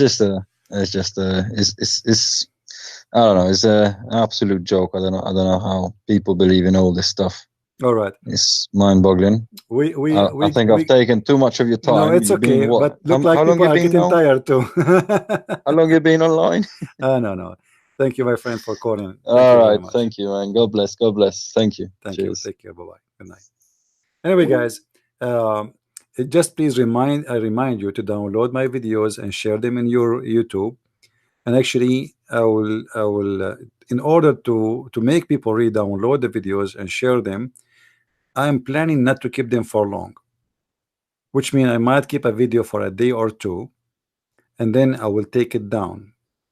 So then you will have a difficulty to find it. So if you are really interested to have videos, to keep the videos, will help us to spread it around, download them, share them, like this gentleman the brother who called. He have an account in YouTube. It's called Unmasking the Fools. He do a lot of work. He cut my videos. Like, my videos are long, but however, you can download it and cut the important parts which you think it's important for you, or fit with a topic you like to speak of or to present. You can cut the videos and represent them again in your channel, and you can have thousands and thousands of subscribers. I am so happy for you. Even if you have only my videos, which mean all your subscribers at the end of the day are my subscribers. Good for you. I'm happy for you. Even you can use commercial on the top of your videos and make money. Good for you. I will be happy for you to do so. However, the interest or the purpose of our videos is to share knowledge, to increase your awareness, how to refute the Abdul, how to expose this cult, and the same time, how to approach the Muslim to show them that we don't hate them. The fact we love to see them saved, we love to see them living in peace, loving everybody, and we can be friends. With Islam, Islam forbid the Muslims from being a friend to us. I want to have Muslim friends. I want to have Muslims when they look at me, they give me a smile and they shake hands with me. I want to sit with them, drink coffee and tea without being hateful to each other. But how we can do that? Islam forbid them from doing this. And the only way for us to be living in peace in this earth is to forbid any teaching of hate, to fight hate. And we and the Muslims together, we should do that. If you are a Muslim and you are listening to me, ask yourself, is it for your benefit that we have war? And where is going to end? You kill my family, I kill your